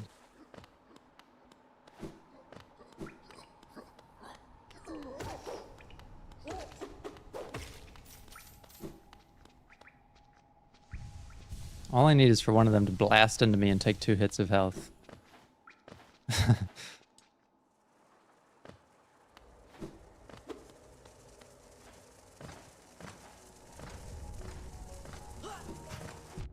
Oh my god, I just jumped right into that.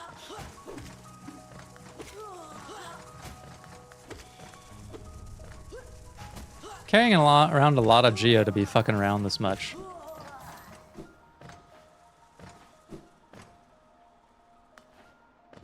Okay, now if I go to the right, I will find Stag.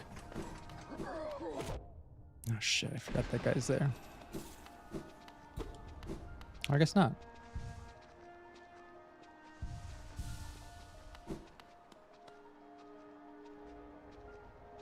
Do I have that right?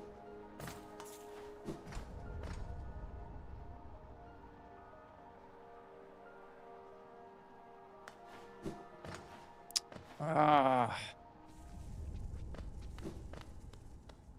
Maybe I don't know where I am. Oh, there we go, Stag. Bench. Get the map out. To the lantern.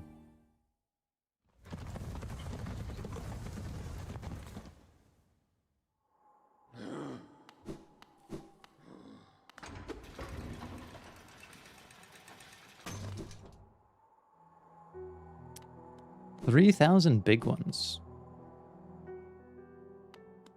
I think it would also be worth grabbing that.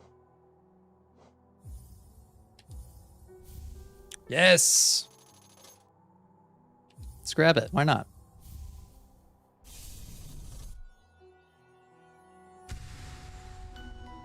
Oh, yeah. I think that's very needed right now. Soul Vessel? Why not? Cash out. I'm on a spending spree here.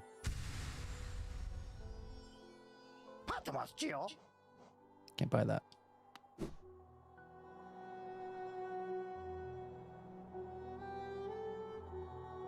Can't wait till you finish the Amori series. Yeah, it's gonna be really good, I think, once it's all done.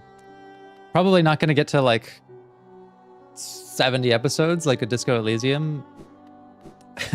Although I really shouldn't pretend like that's not a possibility.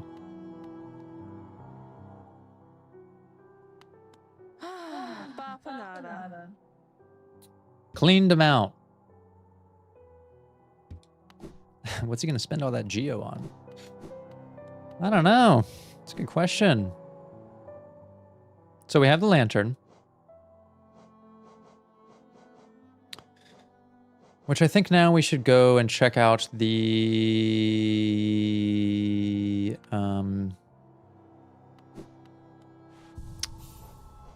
area with all the shadowy bits.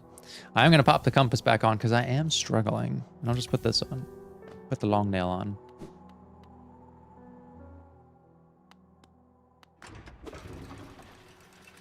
Deepnest, yes. Venture into the dark. At least 30 episodes of Amori. Well, we're on episode 10, and we're probably like, what, a third of the way through it? So I would say that 30 episodes is pretty reasonable. Yeah, there's the mines or Deepnest. The mines, I don't even remember how to get to them.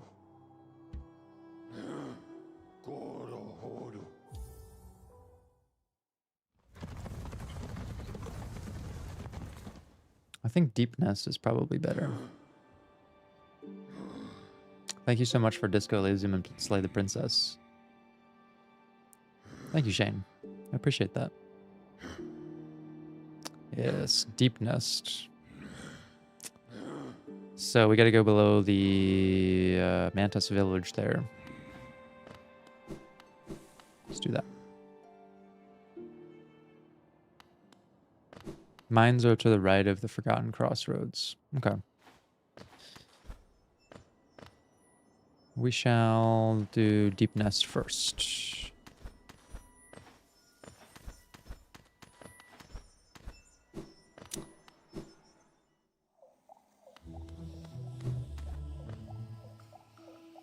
Okay, we need to go to the right, down.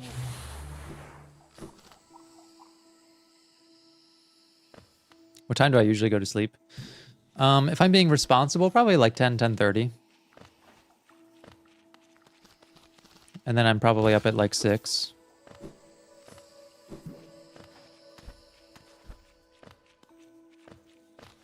I'm trying to get better about like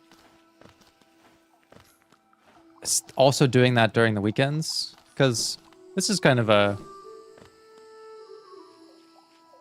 I guess an important thing to remember is that your body doesn't know what a weekend is. It doesn't know that, you know, every 5 days you're gonna like stay up later, have more time for self-care. Like, it's not aware that you're gonna do that. It doesn't understand why, like, you would, you know, want to sleep in only a few times a week. So it's really better to be consistent at all times and not like slack off on sleeping consistency and diet on weekends. It doesn't know what that is. That's like a very headspace kind of idea, to use an Amori term. Like, oh, this weekend I'm going to like, you know, chill out, eat a little worse, you know, have a little more fun, stay up later. Your body just gets confused. It doesn't understand.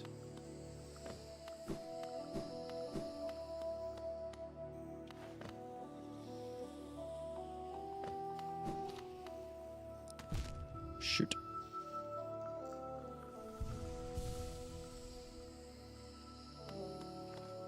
Maybe this is a sign of me getting older, but I'm like, hell yeah, dude. Going to sleep on a Friday night at like 10 feels great.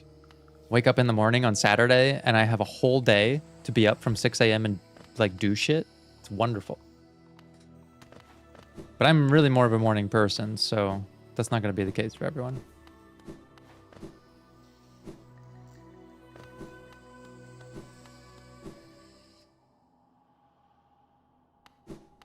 If I'm being responsible, it's doing a lot of work. Yeah, I know.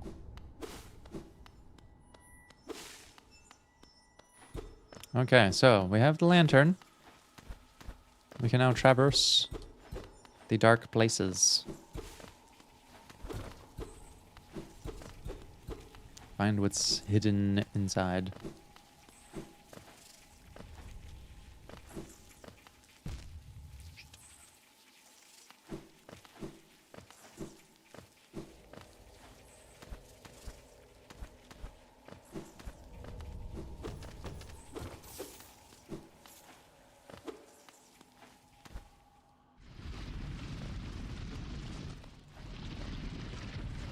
Oh yeah, I should have stopped at the bench in the Mantis Village. That's true.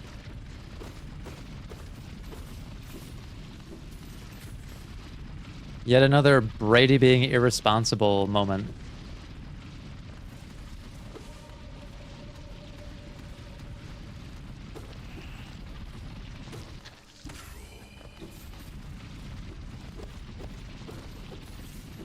New grub killed.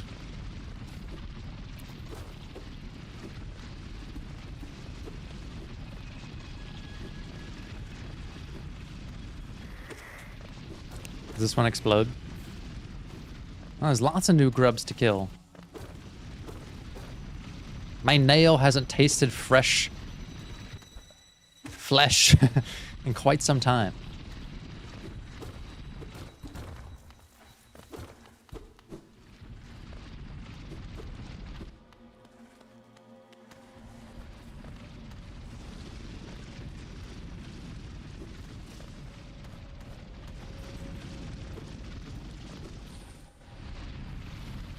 How did I meet Ed? Well, we went to college together. So I met him in class.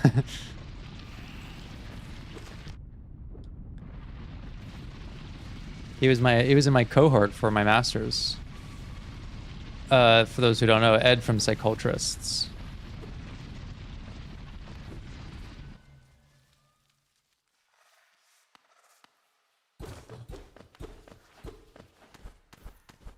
Let's see if I can press here. Yeah, I met Edgar in one of my classes, and we were living in the dorms of our college. And I must have just like gone and knocked on his door. I was inviting people out because I had done my undergrad there, so I was familiar with the town, and I gathered that all the people coming for their masters were new to the city. So I was gonna like kind of show them around town, take them to some pubs and things like that. And I just was inviting people out, and Edgar was one of them. And then I think we started talking about like Dragon Ball and Final Fantasy and shit, and it just turned out that we like had a very similar kind of media palette upbringing. And so we were very fast friends.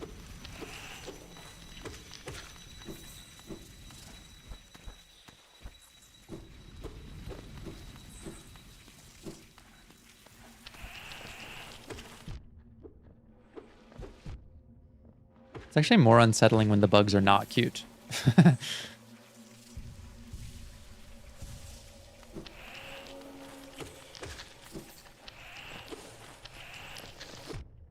Because they actually are kind of scary now. The cute ones I don't find scary.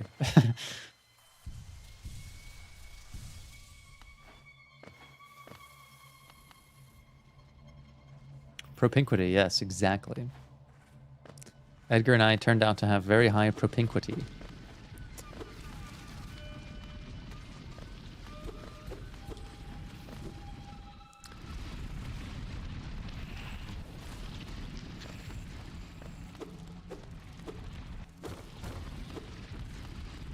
A collab stream? Yeah, well, Edgar and I are collabing in person in October. We're both going to TwitchCon.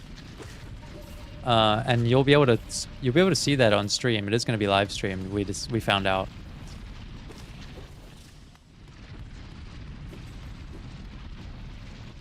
Where did that little guy go?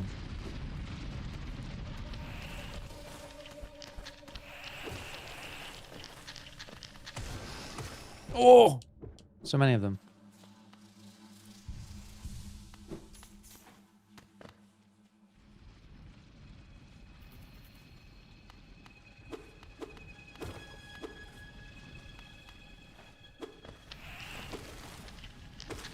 They sneak up on you, those ones.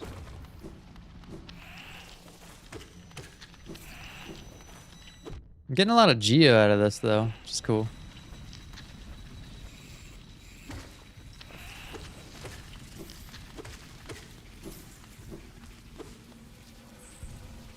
I think there was a platform up there that I didn't quite get on. I have to come back for that. I got no idea where I'm going here. Just kind of bungling around.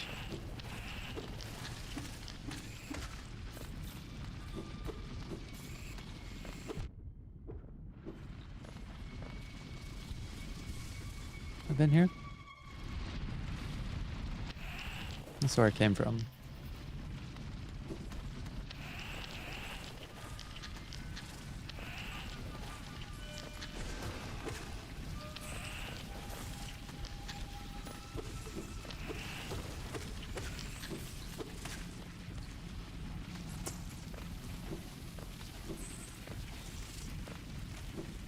This place is spooky. Do I know where that will be streamed? Yeah, I'll post the link to it. It's going to be streamed on, I think, one of Twitch's channels.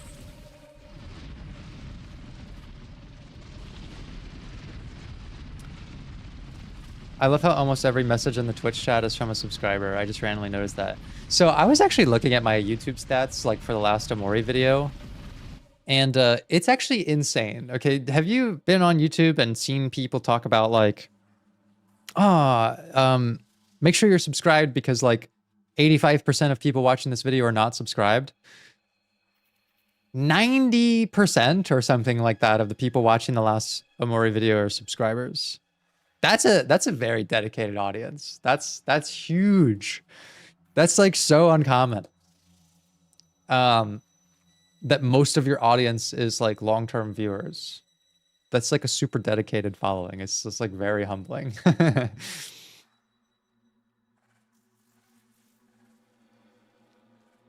It's because I'm not pushy. Yeah, I never tell people to subscribe. It's okay if you don't.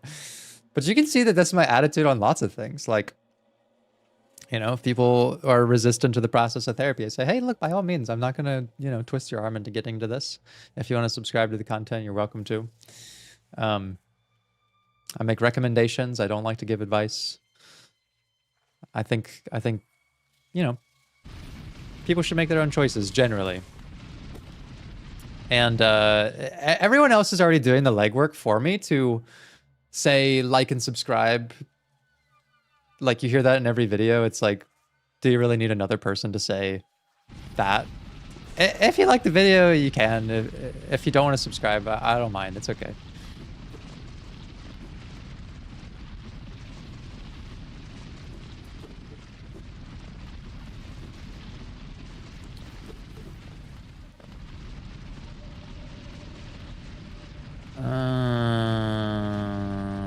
This is a very trepidatious area.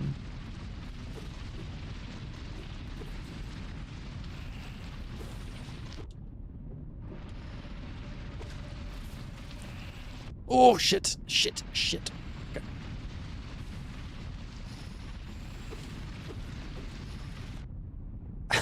I'm walking into my death here.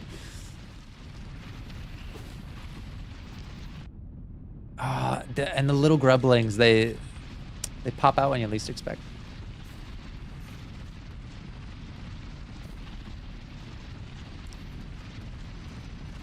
Probably should go that way, then this way. They're counting on me forgetting that those grublings come out, and I will forget.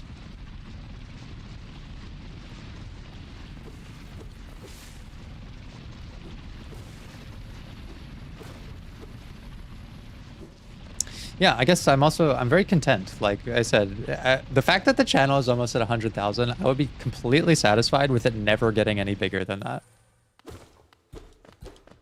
That's like more than I need or could ask for. So it's very cool. I also think it's different for people who are like really dependent on their YouTube channel. So I get it. If it's your job, especially if you're like a huge channel who like runs a company based on your YouTube channel, then I understand it. Thankfully, I'm not dependent on it for now, but eventually I will. And like, you know, there's like a bunch of companies who reach out to me to do like sponsorships and stuff. And I'm not opposed to doing them, but I have not found a single one that I would be like, you're not going to find me sponsoring something that I like don't use or think is actually valuable. You know, they've offered me to like sponsor like drinks and shit and it's like products that I've never even heard of. And I just have like no fucking interest in doing that.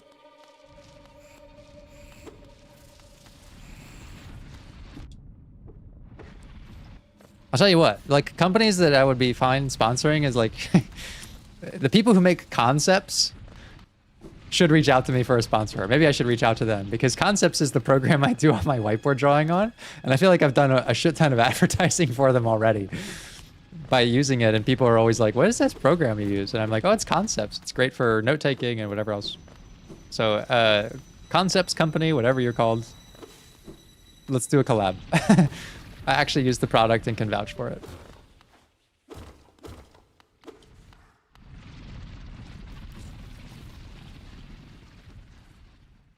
Any interest in going through Void Stranger? Dylan Kaz says he hates puzzles. I don't necessarily hate puzzles. I'm just not good at them.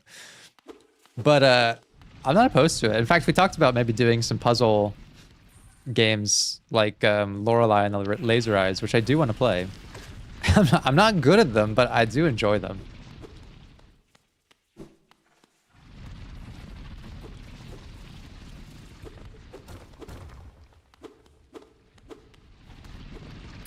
Oh, go away. Oh my God, saved.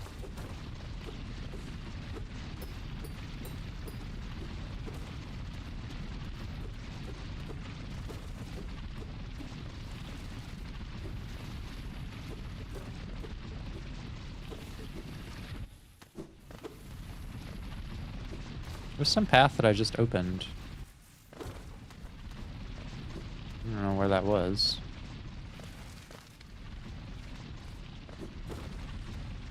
This place is like such a labyrinth, jeez. If I die here, I'm so screwed. Oh wait, there's a bench. Sick. Just when I needed it.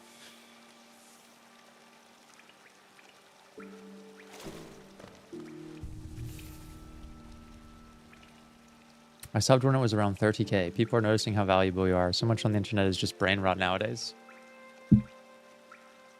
I am so anti-brain rot. I never want to make fucking brain rot content. I think it's like some of the worst thing for your brain. I'm not built for it. I tend to talk a lot, and my videos are likely gonna always be like a fucking hour long.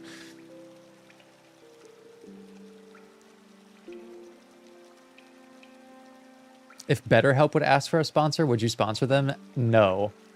Never. Never. Not interested whatsoever in BetterHelp.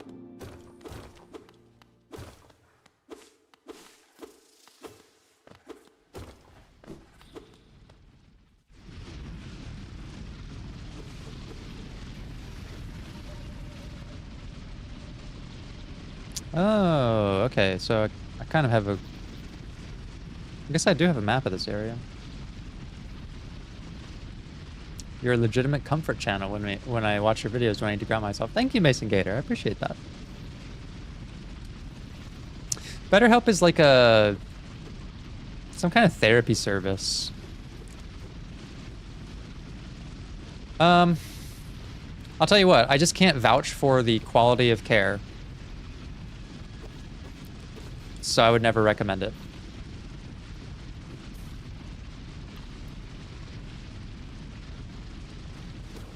I'm sure that there are some pretty good clinicians who work for them or are contracted through them, and you may end up with a good therapist from them. But I certainly could not vouch for it. I could not, in good faith, say to someone, I recommend this service, and then have the potential that they're going to get like bad therapy. I think that would be very unethical of me to do.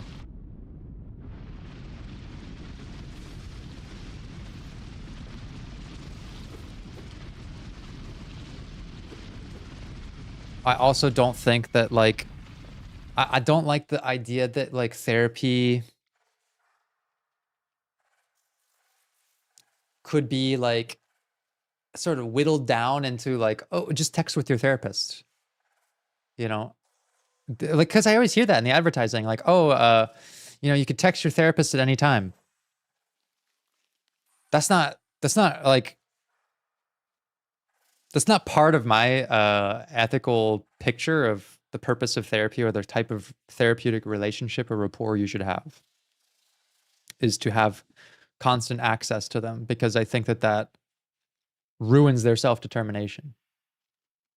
Therapy is like supposed to be a supportive mirror-like relationship that takes place intermittently in someone's life, you know, once a week, once every 2 weeks, something like that. I don't think it's healthy to be able to text them constantly and become reliant upon that.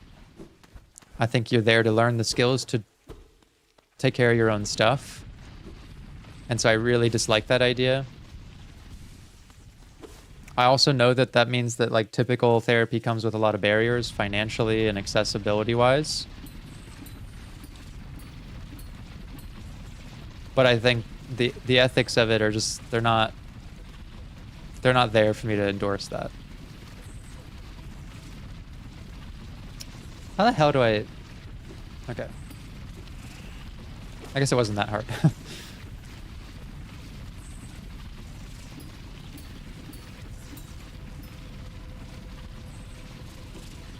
Oh! No!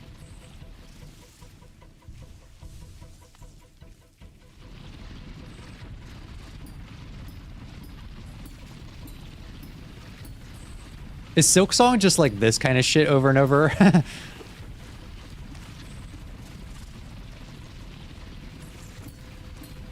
Except like turned up to 11.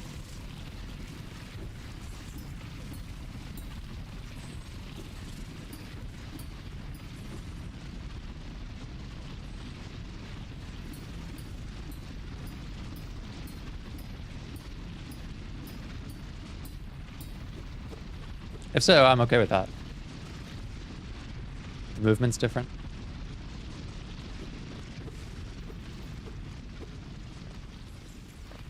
Ooh. Soul piece. Nice.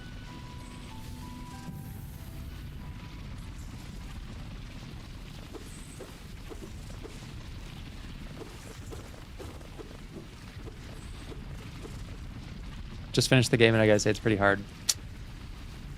Jumping is different, but so it can be worse. There isn't hard platforming, at least compared to Hollow Knight. Interesting.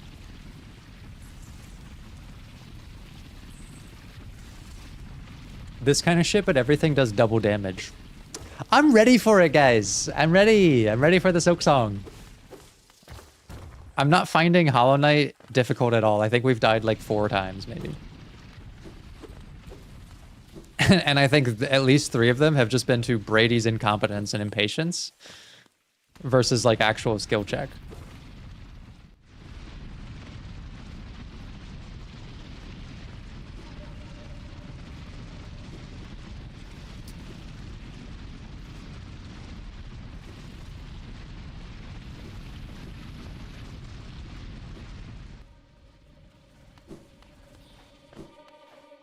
We'll see that once I get to like some of the optional content, if that holds up.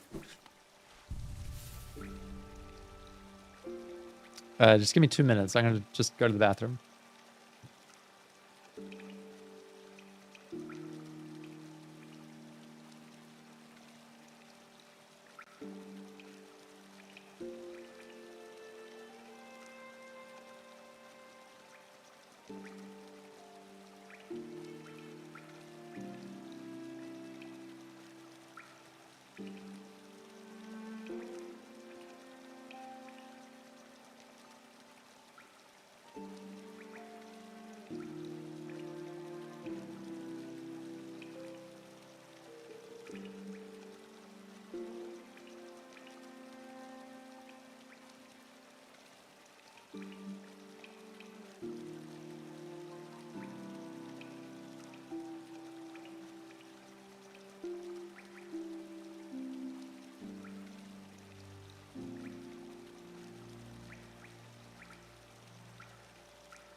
Okay.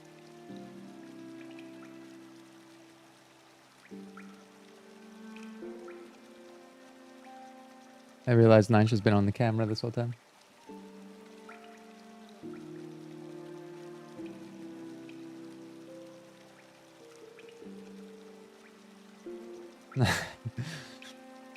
Such a cutie. Oh, there's actually some paths to the right that I didn't visit. Cat plays Hollow Knight, that'd be great. I would love a game like this that's just the same, but you're a cat.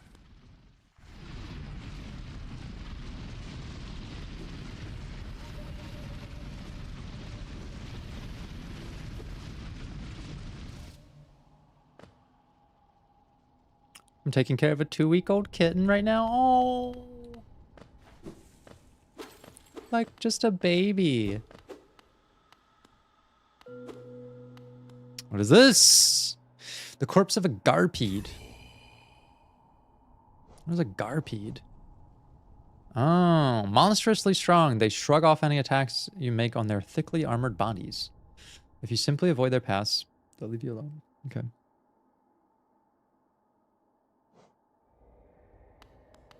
Interesting. 9 souls. I have heard of that. Any interest in me playing something like Sekiro, actually? I've never played it. It's one of the Souls-likes I'd love to get to.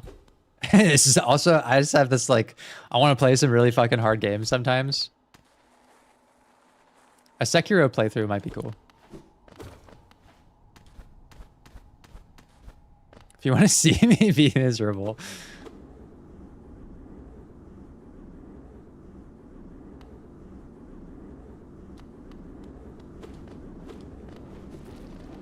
Okay, can't go there yet.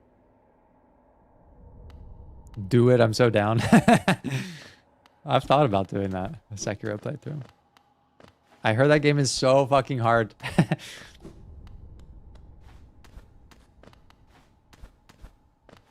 The thing is I'm kind of obsessed with Expedition 33's combat.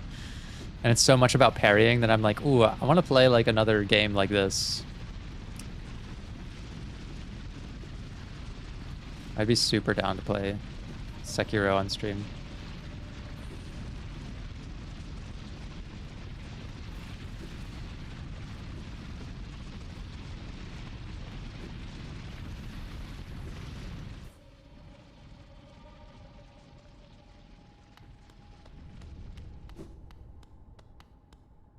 This is another train spot. Well, we don't have the train thing yet. Okay.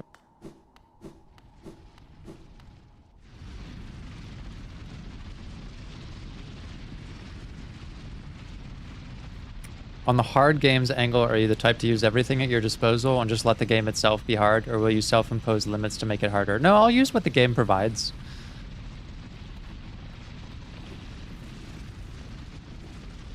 I'll use whatever the game provides.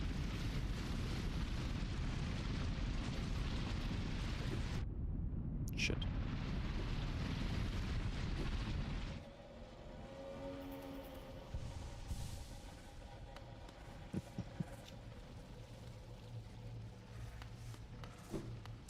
I know that Sekiro is all about parrying, so I'd have to have good reaction time.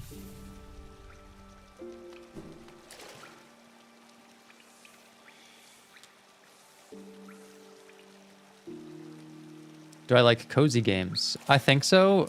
I haven't played a ton of them, but I think I like them. I would play like Stardew Valley. I've never played it. I would play something like Void Stranger. I'm not opposed to those kinds of games. I know that they're puzzle focused, but I like puzzles. I like a good brain tease.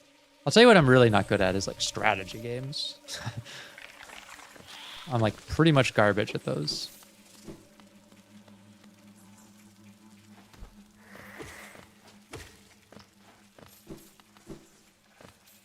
Like if I play XCOM or something, everybody dies. Or Fire Emblem, everybody dies.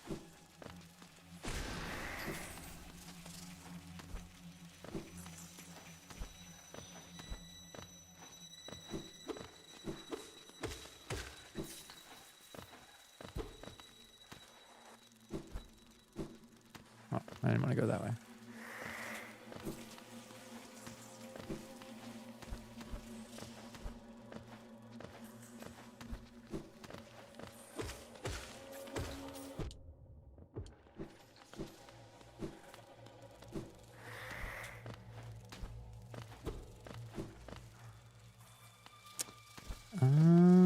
Where is this taking me?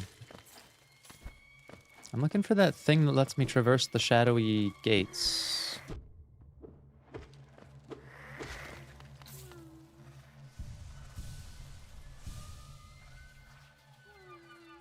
Night in the Woods. Yeah, I do plan to play that. I'll probably just do my regular Let's Play format for that.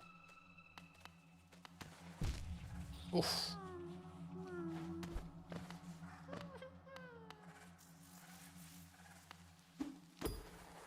What? I had no idea that that hole was there. What the hell? I just got so lucky. I completely slipped. Can I bounce off of these? Yeah, I can. Okay, but I can't go anywhere there.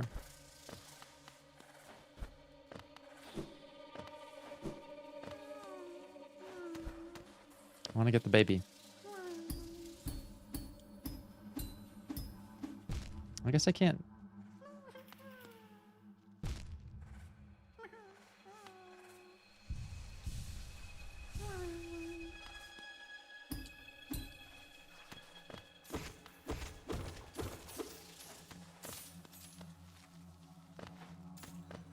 Okay, a little geo detour there.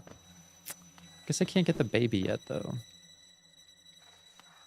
We'll come back for him.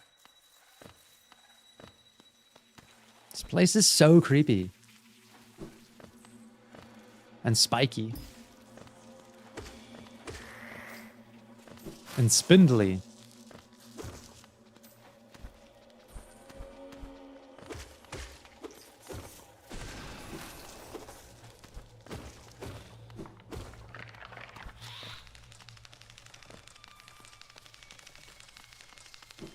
Okay.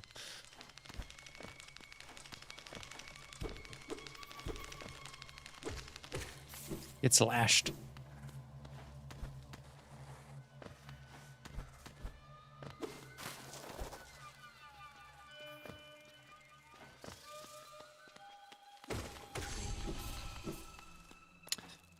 Story games one shot. I've heard that recommended a couple of times.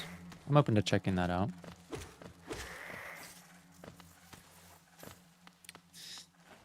So my current thinking is that like someday I'm gonna run out of these like subversive indie darling games with pre-built-in hyperfixated audiences, which has kind of been my bread and butter for a while.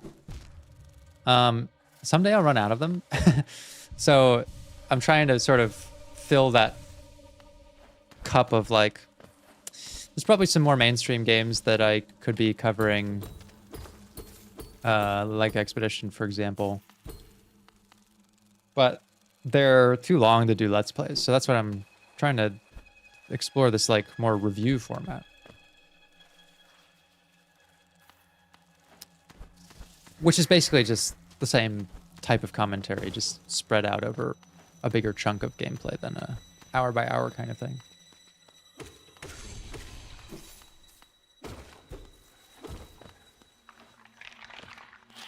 Oh, I don't like that. I don't like that at all.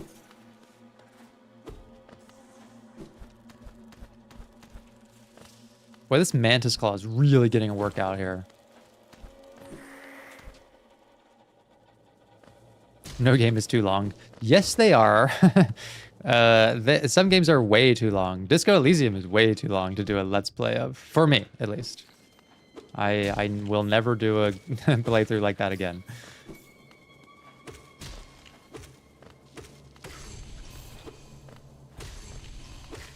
But no game should be too long to cover, though. But that's why I have to do it like as a review series instead of a full Let's Play.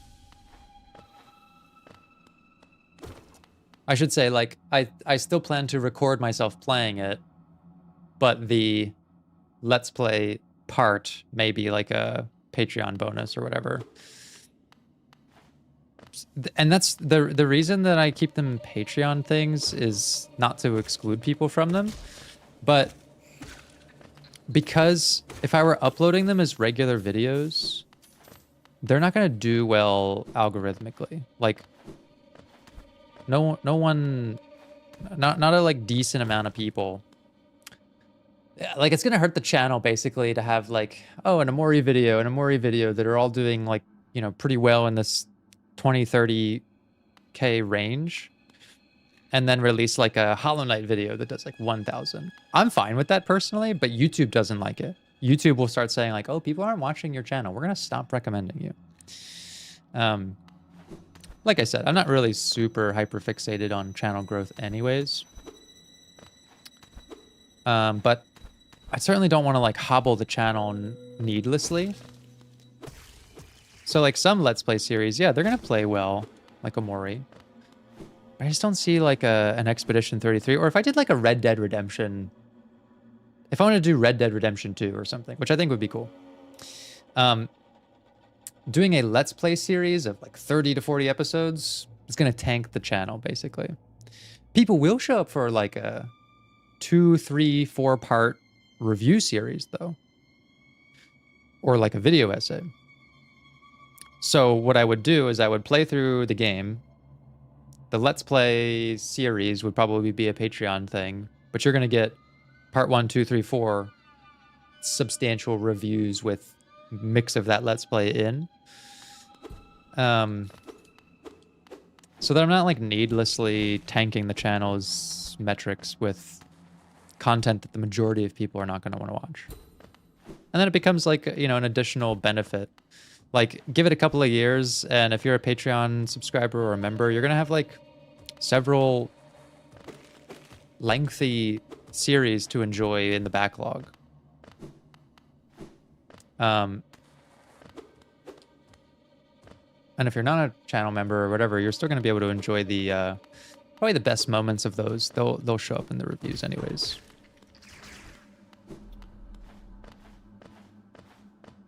Because I also think, like, I watch a lot of reviewers. I really enjoy SkillUp's channel. It's one of my favorite game reviewers. But like, you don't get to see him play the games he reviews. You know, typically that's just not a part of like a review channel. Is also doing Let's Plays, because it's just very different content types. Let's Plays are kind of dead, to be honest. It's like very odd that my channel is as successful as it is based on Let's Plays. So eventually it probably won't look like that. It'll probably be more reviews. What ideas do you have for the Patreon supporters? You've mentioned wanting to increase the price. Yeah, well, that would be part of it. Like, I don't intend to do that right now, but down the line, if I start doing more review type stuff where you're getting like a 4-part review on something, and each of those parts being like an hour, let's say, mix of commentary, mix of gameplay, then Patreon benefits would be like the full Let's Play part that does not have any analysis in it, does not have a lot of commentary, but just kind of like goofing off gameplay. And I would still stream games, and I would still do a Let's Play analysis version for short games. But whenever I get to the point where there's like day one, you sign up as a member or a Patreon, you would have like, let's say 100 hours of extra stuff to watch.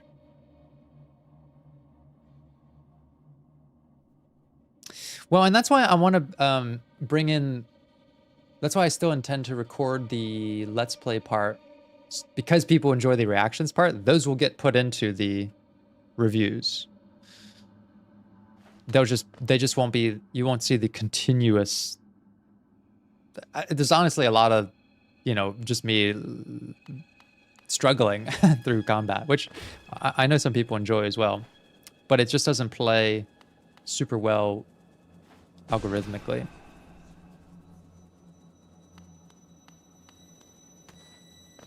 So, you know, it's not a perfect system, but I do want the people who choose to support the channel to have some additional benefits.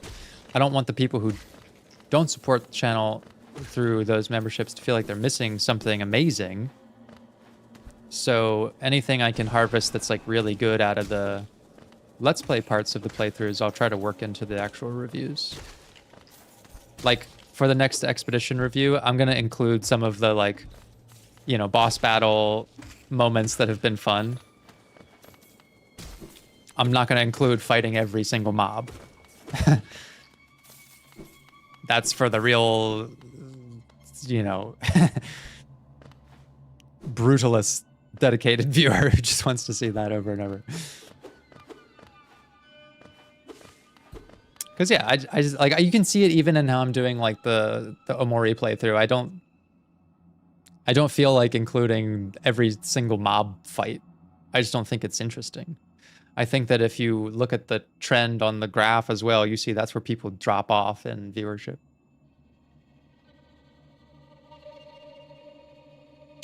what would I say are the best moments? Most good moments are in the vulnerable parts you show. For example, right? Like, I recorded like 13 hours of the first act of Expedition 33. If I released 13 hours of Expedition 33 on the main feed, those videos, they're not going to do super well. A very dedicated viewer would watch them, but they're not going to like reach new audiences the same way. It's just not that kind of game. It's not a Mori that has an hour of chunky analysis every step of the way. Some episodes are just me fighting mobs. I'm going to take the boss battles, the vulnerable moments, any reflections I had at the moment, big reactions to character, you know, victories or deaths, and bring those into a review that covers the first act of the game. You'll see what I'm talking about when I release that video. And that'll be probably how I do things like Silent Hill 2, like a Red Dead Redemption. Things where I feel like I could get away with like 3 to 4 videos, but not like 80 videos.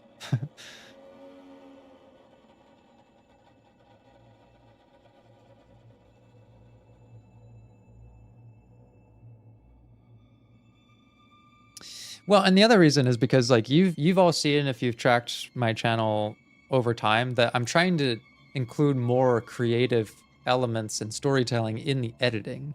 I did a lot of that with the beginner's guide.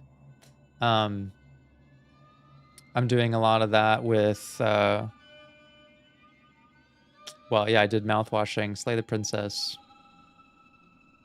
the Stanley Parable. I'm trying to express more creativity, and there's a limit to that with Let's Play stuff. I can kind of do it in like the last episode, let's say. But really, if I want to get even more creative with that, the review format's going to work better for this. The essay format's going to work better for this. Because I can involve more narrative editing, in a sense, like post-production.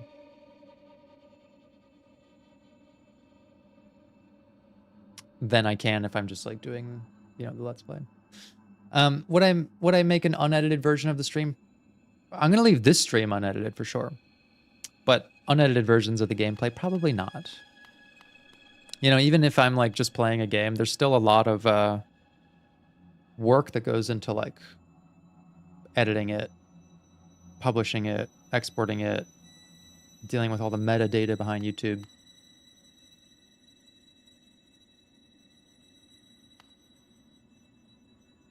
Yeah. So just long term, I don't expect to be like a Let's Play focused channel. I think I'll run out of games where there's like meaty Let's Plays to do. I probably do one every once in a while for a short game, short new indie game or something. But for big focus games, reviews, multi-part reviews, and Let's Play, the tedium of the Let's Play might just be a channel bonus kind of thing, if you really want it. Oh! Tram pass. Okay. Needed that for a long time.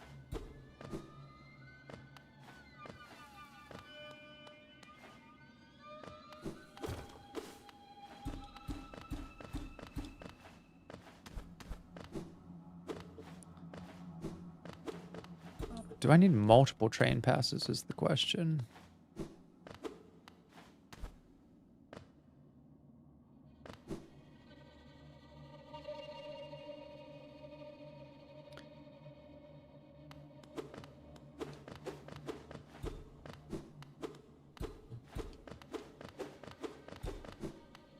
Past streams. I don't know if I'm going to dig into past streams just because it's more to maintain. I'll probably just go forward from where I'm at with unedited streams. Like, I'm just going to leave this stream up unedited.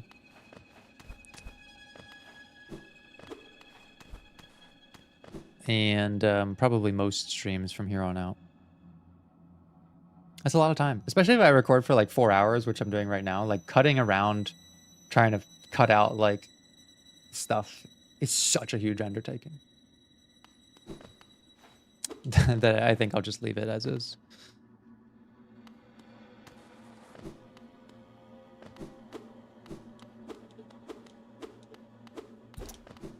Looks like there was a lot of, I don't know. Looks like a crashed train here or something.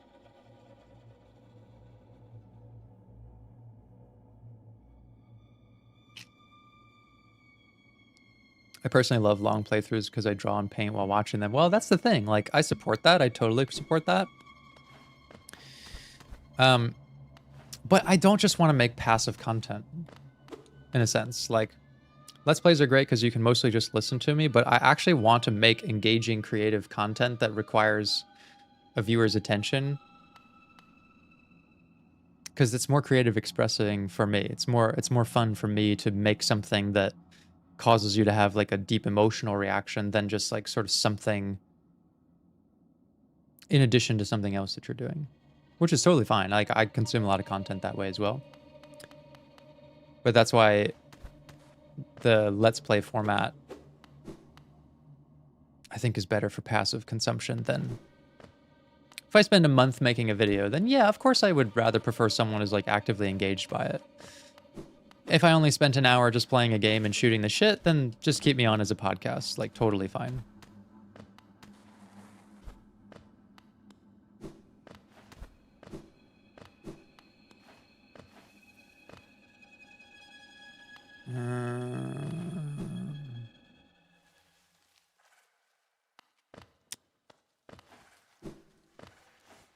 But yeah, I just think not every game is going to be like Omori where there's dense commentary every moment. And even Omori stretches it with some of the headspace moments. It's like kind of hard to always have something of substance to say.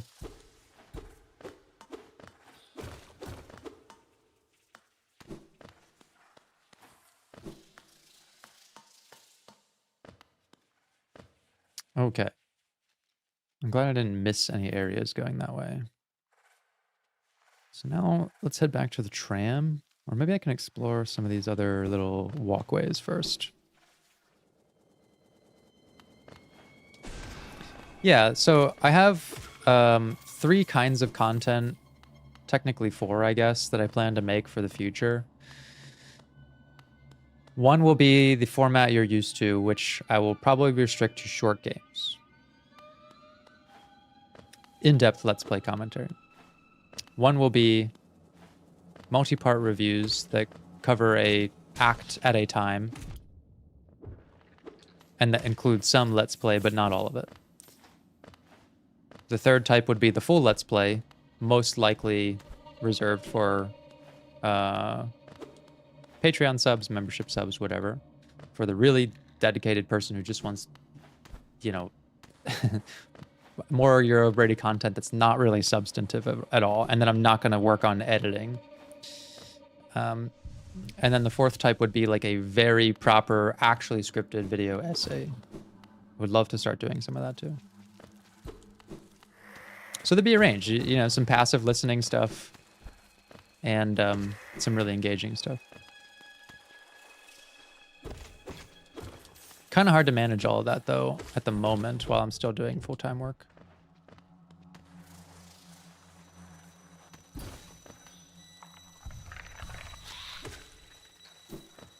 Can I get that? Can I? Fuck. It's lost.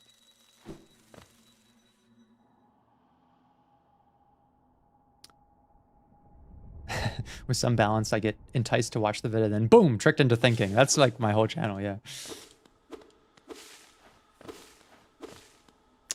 You know, it's like a weird channel because, for example, I know that people who really enjoy the channel like the whiteboard sections. That's really where a lot of the learning happens, right?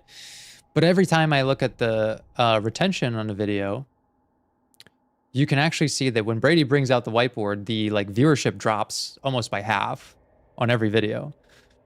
Now, that's people who are not invested in the channel skipping through because they just want to see me play a game.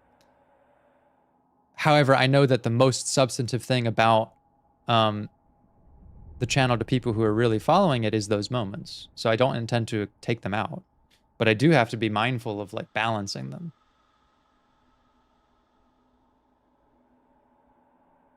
I never thought about how crazy it is that you basically improvise video essay content with a digital whiteboard. It's true. Every episode, it's not sustainable for me to come up with a substantive narrative lesson every single episode for 50 plus episodes. It's kind of crazy that I haven't run out of stuff to say by now.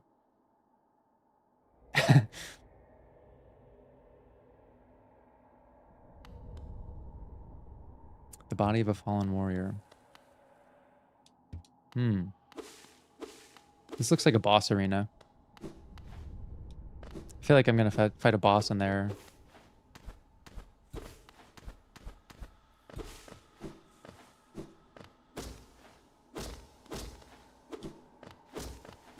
Juice me up. Give me juiced up.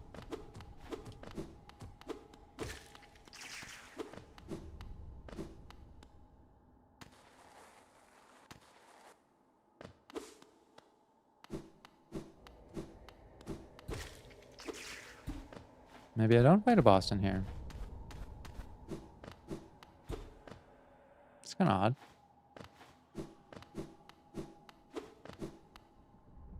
This is such boss arena vibes.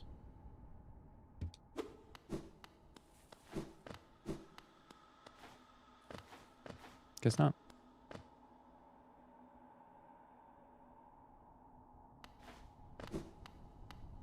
The whiteboard sections are what make the channel unique. Yeah, I like to think so.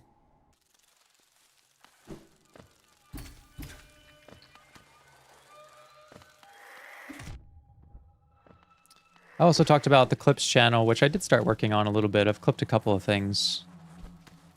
I just haven't launched it yet. Where you'll be able to find some of those lessons just cut out from the video.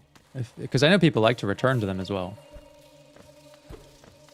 And don't necessarily want to dig around in like a hour-and-a-half video to find 15 minutes of whiteboard stuff.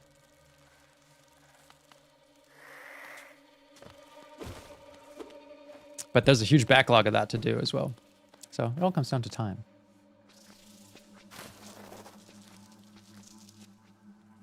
I wonder if you could edit the whiteboard commentary to overlap gameplay so there aren't so many abrupt stops to video action. That's possible, but I feel like if the whiteboard has to be an overlay, right? And it's going to be very busy behind the drawing if there's like action stuff happening. I just think that's going to be very visually distracting. Which I'm not really interested in having the most stimulating content necessarily. I'm okay that it's a little more slow-paced and cerebral. Because that's how therapy is as well.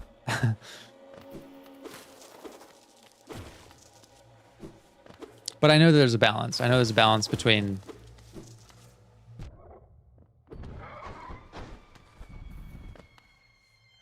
keeping the pace going and commentary. And I'm always looking for that balance. Oh, this guy is kind of tough.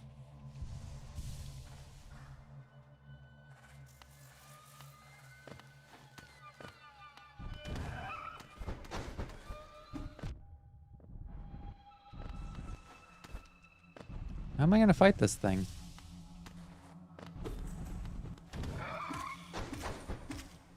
I guess just bounce on him. And then blast him. If you need any help digging for whiteboard stuff, yeah, I mean, if you ever find, like, a good section that I can cut out, just drop a timestamp for it or something, and I can make a clip out of it.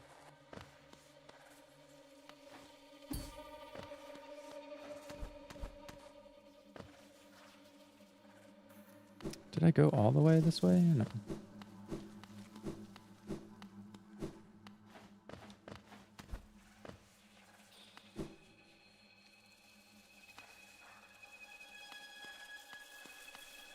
Neurodivergent viewers often take in new information if there's additional stimulation. Yeah, it's impossible to make content that's like palatable for everyone.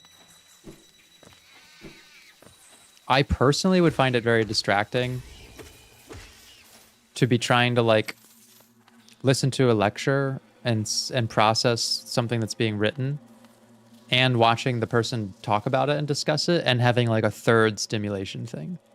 I would have a very hard time with that. And since it's just me editing the thing, you know, it's more likely that I'll make good content if the content is like, something I would be interested in watching myself. Yeah, I did have 1600 geo wandering through Deepnest and just lost it all. Because I was fucking around. Those guys were actually pretty threatening though, I will say.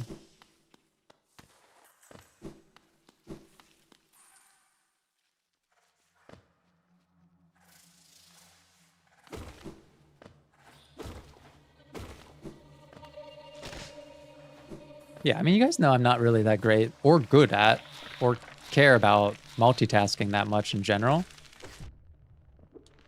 So I don't want to like make content that is designed to be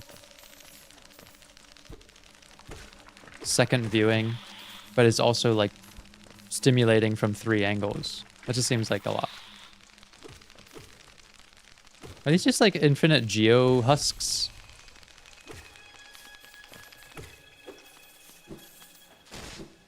I mean, I'll take it.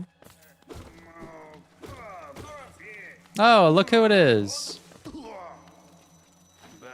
Go ahead, tell me I'm a piece of shit again. What are you doing, you clumsy little oaf, swinging your rusty nail around in the darkness? You almost struck me, and if you had, it would have been the end of you, trust me. I am Zote the Mighty, a knight of great renown. My weapon, Life Ender, has struck down hundreds of foes. Whatever you want, man. Are you lost in these dark tunnels? I don't care. No, I won't lead you out. I know the way, due to my powerful memory. But I only travel alone. Begone. Fucking cynical narcissist.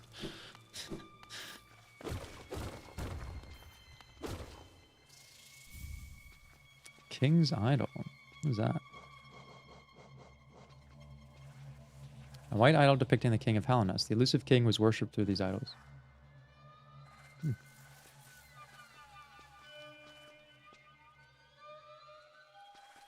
Yeah, he still doesn't remember me. Yeah, this guy sucks. I'll just be straight up. I'm really not interested in helping him. I do enjoy his dialogue because it's amusing, but he kind of sucks.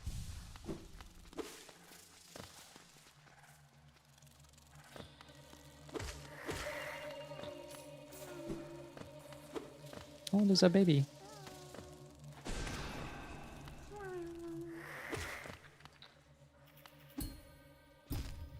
Okay, I remember this area.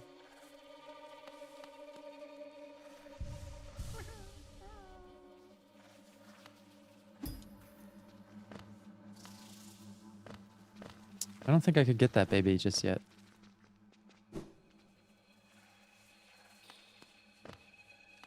No, I don't think Zote's a boomer. I think he's probably just miserable, and that tends to age people.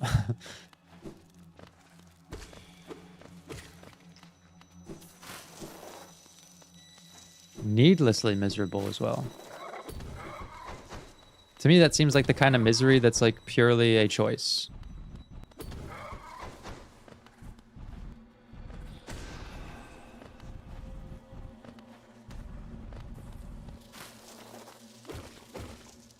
Which not all misery is, but that dude for sure.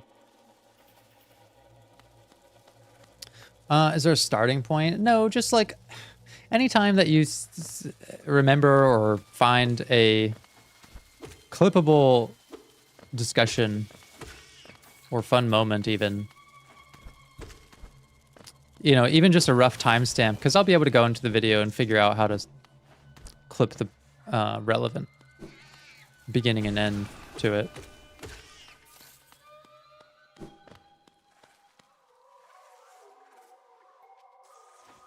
I know my little ghost is around here. Where is he at? Where are they at? What the heck? Why was it 3? Why was it 3 hits?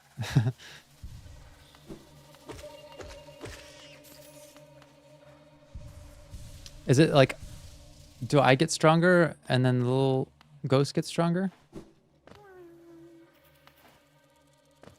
That'd be kind of interesting.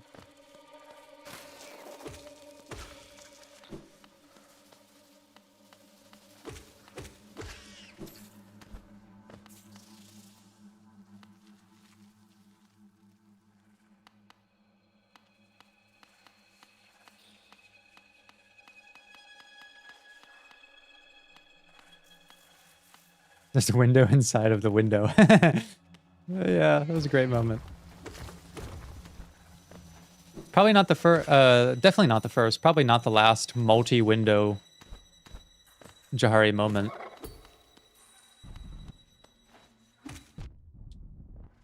Okay, this is the first area giving me a little bit of trouble.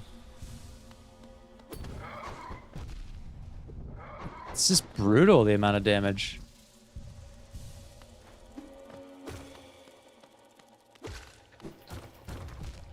Ah, and the traps as well.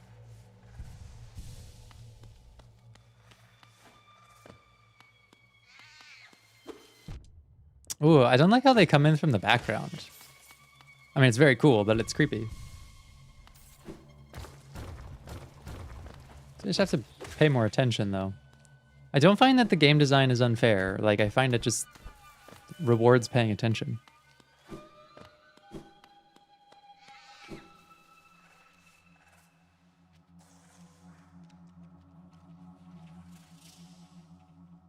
Long-form content with psychological insights scattered is refreshing when compared to typically therapy sessions, which are 50 minutes at best and feel rushed. Yeah, that's true. Not that my content's like substitute for therapy, but I do think that making it entertaining is a big help. Edutainment. Oh my god. It's gonna get me. It's gonna get me. Why do I have so much geo on me? This is foolish. It's foolish to be here.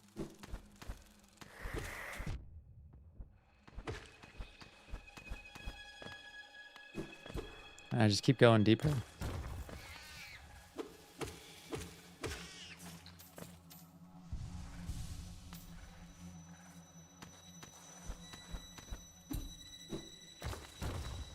I need another save spot. That's what I need.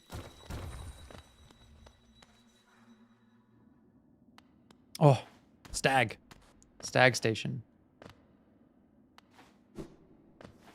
That means there's a bench nearby.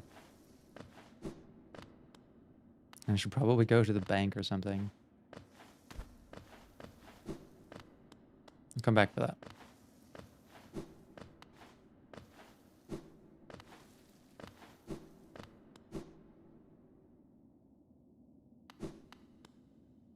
What?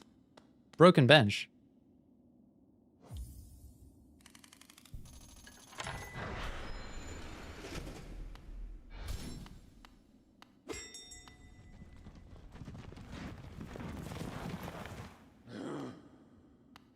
Tell me about this place.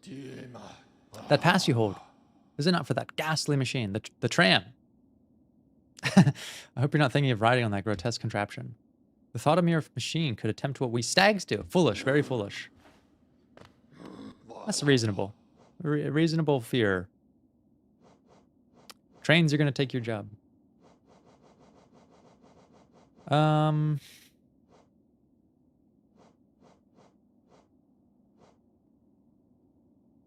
guess I gotta repair my fucking geo thing again.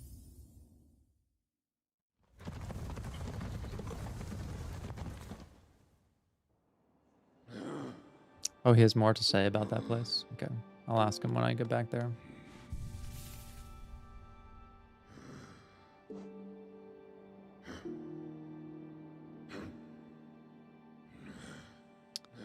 So, Geo, Leg Eater. Back to Leg Eater.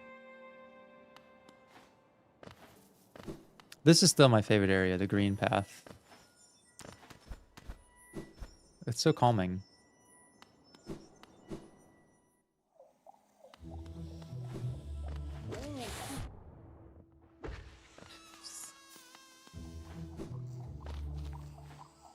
Return of the Impatient Brady.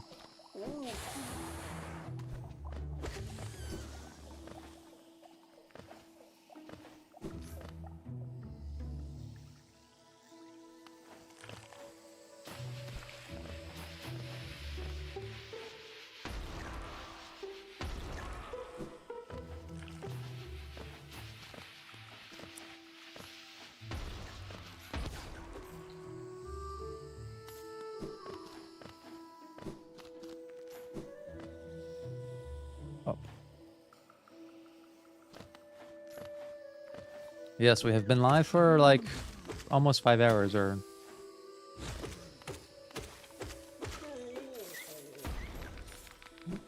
Four and a half. I should probably end the stream at some point. I think eating an actual lunch has allowed me to have a surplus of energy that I normally don't have at this point in the stream.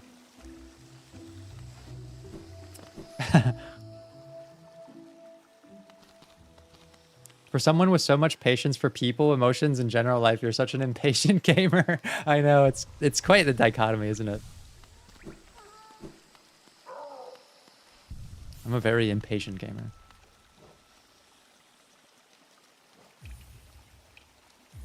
This dude is cleaning me out for my geo.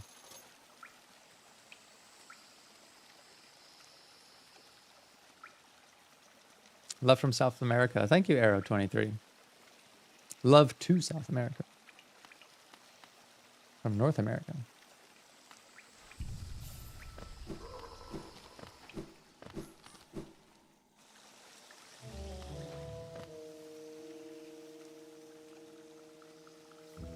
Voice acting for all the dialogue.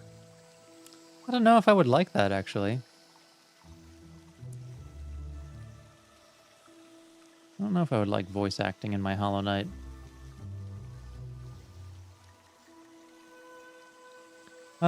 Let's go up and check out the tram pass, because then I might be able to get around even easier with that. Let's see.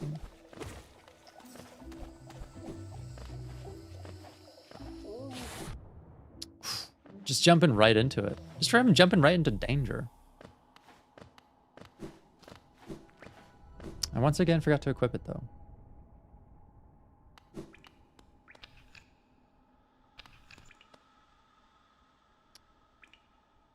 Is there a way to... I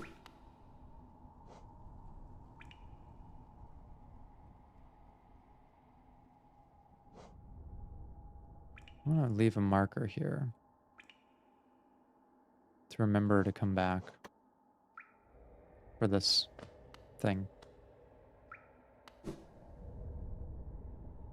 Betraying the stag? Yeah, unfortunately. Bro's got to get around. Got to stimulate some competition here with the old stag.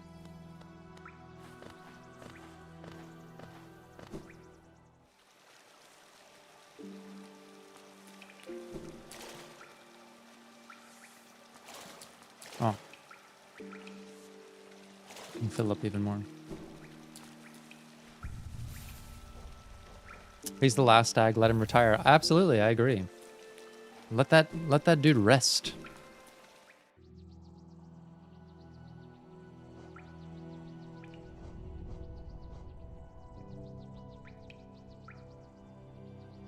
Okay. All right. Hey, thank you, Treescub, for subscribing on Twitch. Make sure you connect your Twitch with Discord to see all the benefactor chats and like early access and stuff.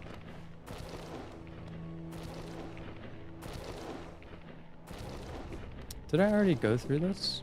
I think I did.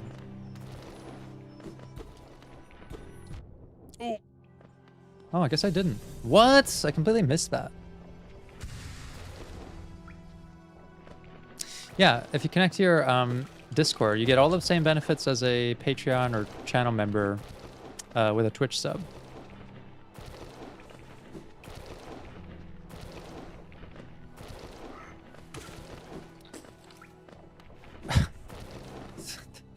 The fact that they always fart and they die, it's goofy as hell.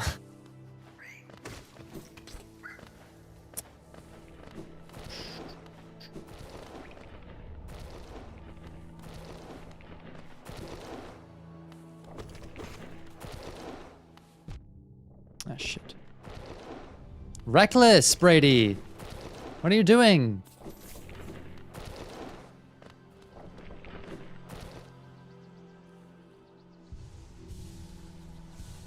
Stag could use my retirement book. Exactly. Hope you're doing well. Do you know when you'll upload some more Expedition 33 content? Yes. I will have my next proper video up soon, hopefully this week. And as for the playthrough episodes, I'll probably have several of those up this week. Because I'm trying to revisit and finish that series. I know I took some big breaks from it, but with the proper review video coming out, I will focus on it quite a bit more. So stay tuned for this week. I'll have some more Expedition stuff. Then everything I'm saying about the content model should make sense. Because it's I don't know if I'm describing it that well without you showing what I'm talking about. I mean, if you watch the first Expedition 33 video, the one I did on the prologue, it's kind of like that. The commentary is not during the gameplay necessarily. Some of it is, but it's a mix of both.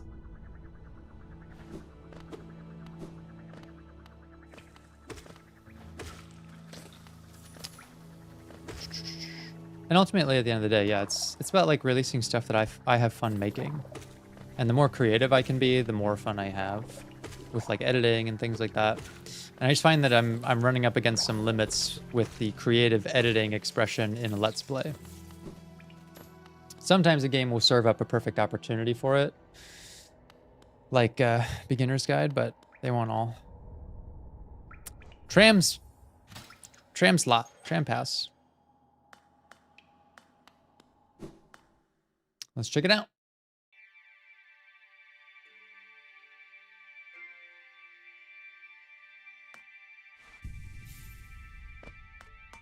All right, where is this taking us? Press the glowing button. Yes.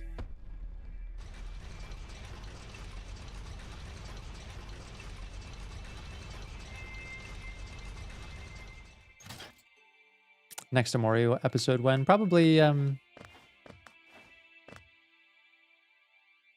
yeah, within the next day or so as well. I think I'll be able to record some this afternoon.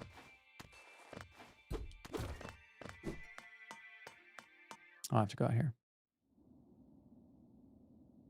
So this took me, I think this took me to an entirely new area. I don't think we've been here. There's just corpses in the train, I know. I shouldn't be walking around with so much geo. Am I playing Silk Song after this? Yeah, probably. I don't see why not. Unless people are like, bro, I've been hating these Hollow Knight streams, play something else, then yeah, I could see us playing the Silk Song after. Oh, there's 2 tramways. Okay. Cursed are those who turn against the king. I think the king went mad and started shutting off access to the rest of the world, thinking that all they needed was Hallownest, maybe. And maybe cause some kind of infection to make people subservient. It's just like greed and power lust kind of vibe. I do have access to the bank. I just kind of hate giving her my cash. What is this? To protect the vessel, the dreamers lay sleeping. Manamon the teacher. In her archive, surrounded by fog and mist, Lurian the watcher, and his spire looking over the city. Hera the beast, in her den, amidst the deep darkness beyond the kingdom. Through their devotion, Hallownest lasts eternal. To protect the vessel, these are the dreamers. Okay.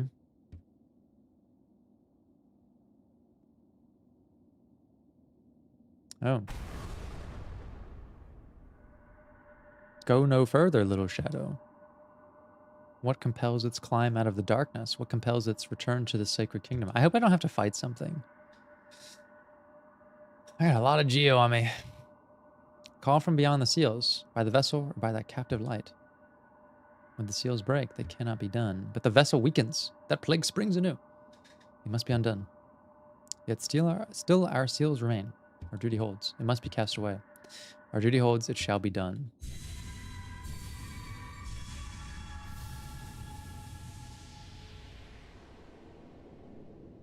Okay. Fade away, little shadow. Fade away, and let us sleep in peace. So they do not want us to disturb them. What are they protecting?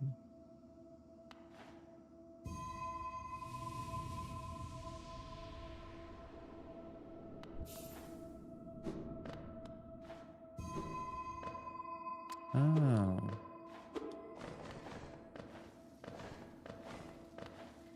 This is like a dream world.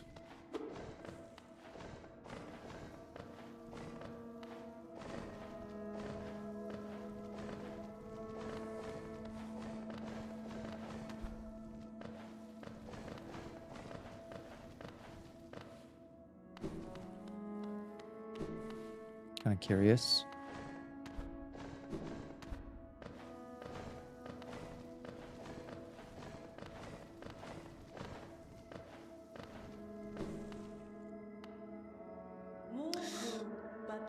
What a terrible fate they've visited upon you. Oh, this thing like saved me or something. To cast you away into the space between body and soul. Will you accept their judgment and fade slowly away? Or will you take the weapon before you and cut your way out of the sad, forgotten dream? I mean, if you say I'm gonna cut some stuff up with it, then of course I'll take it.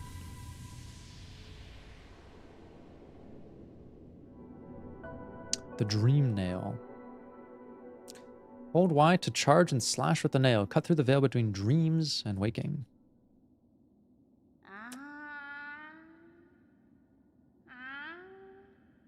What? The Seer.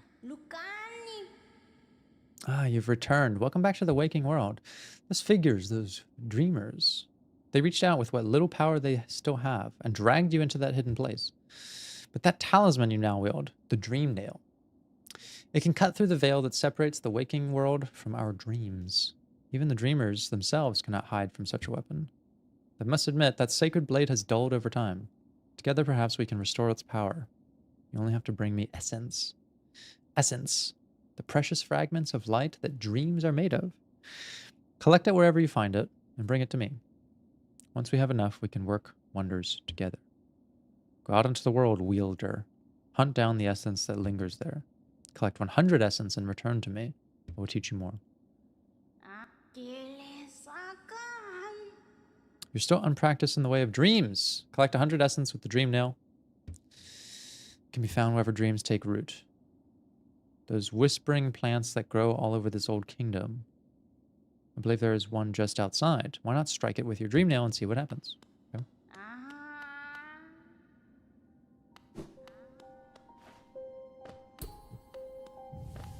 Oh, these things. Okay.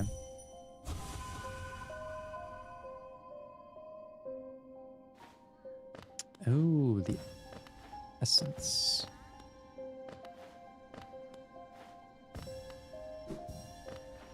Whenever I hear essence, I think of gasoline.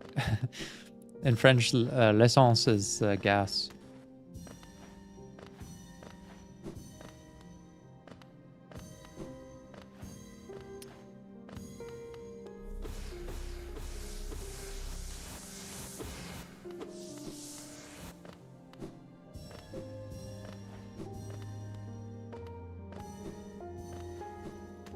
The soundtrack is so good. Dream gasoline, yeah.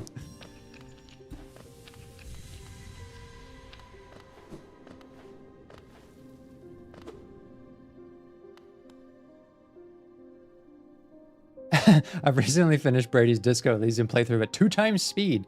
Now he sounds quite tired and bored at normal speed. That's real.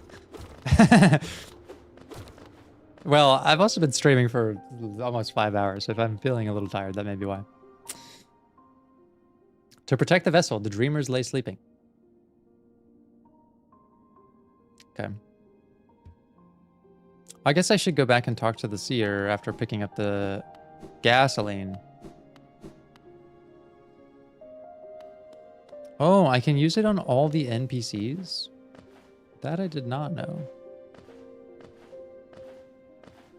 I'm gonna be whacking them with my dream nail.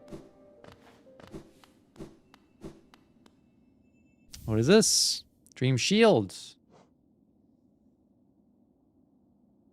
Conjures a shield that follows the bearer and attempts to protect them. That's pretty cool.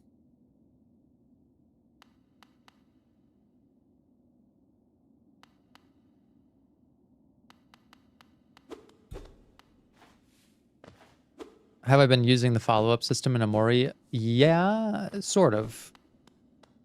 I've been interacting with it kind of minimally. Most of these mob battles, I find that you can just kind of steamroll it without using the emotion system, though. You've returned. Let me have a look at the dream nail. Sometimes they take the shape of people who've passed away. They're bountiful resources of essence. You should search carefully in your graves and other monuments. I believe I saw an interesting gravestone here in the resting grounds. If you do decide to disturb those dreams, though, be prepared for a fight. What are you doing, poking about in a dusty old mind like mine? Nothing of worth is hidden inside, believe me. But keep probing the world around you with your dream nail. Hidden things will reveal themselves. Okay, she's too smart.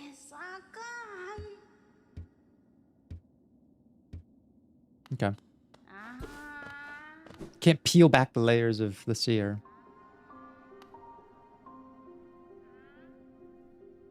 Oh, you can hit alive and dead stuff. That's cool. Can I hit this? Guess not. Alright, I think I will find a bench and then I will end the stream. I think it's time. We've made quite a bit of progress though, which is good. I also want to... Where am I? Oh, I don't have a map for this. I wanted to put a pin on the map.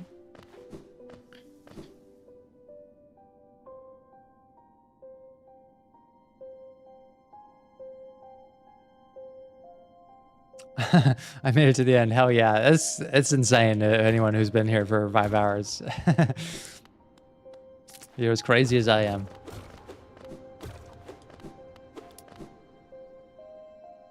And thank you. I appreciate you hanging around.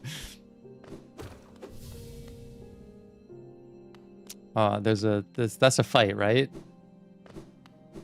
Is there a bench? Can I get a bench and then I'll fight him?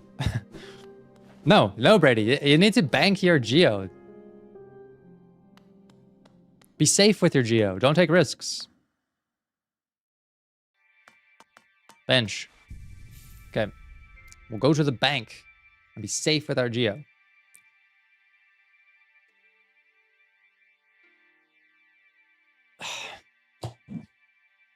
Okay.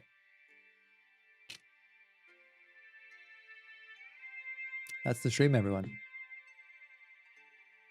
Thank you for coming. Thank you for watching. Thank you for everyone who supports the channel in any way, shape, or form. They're feeling it. They're both napping. I think it's time for... I don't know. I might take a nap as well. Naps are great.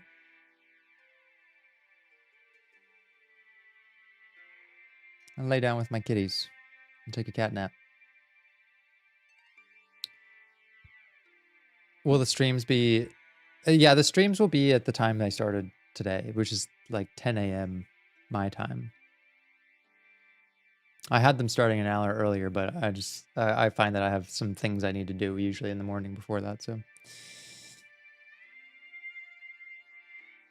Wish me a good night. Good night. I hope you have a wonderful evening. And good sleep. Make sure you get lots of sleep.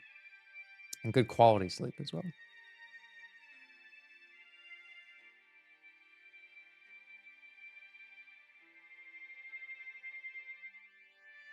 Learn from the kiddies, exactly.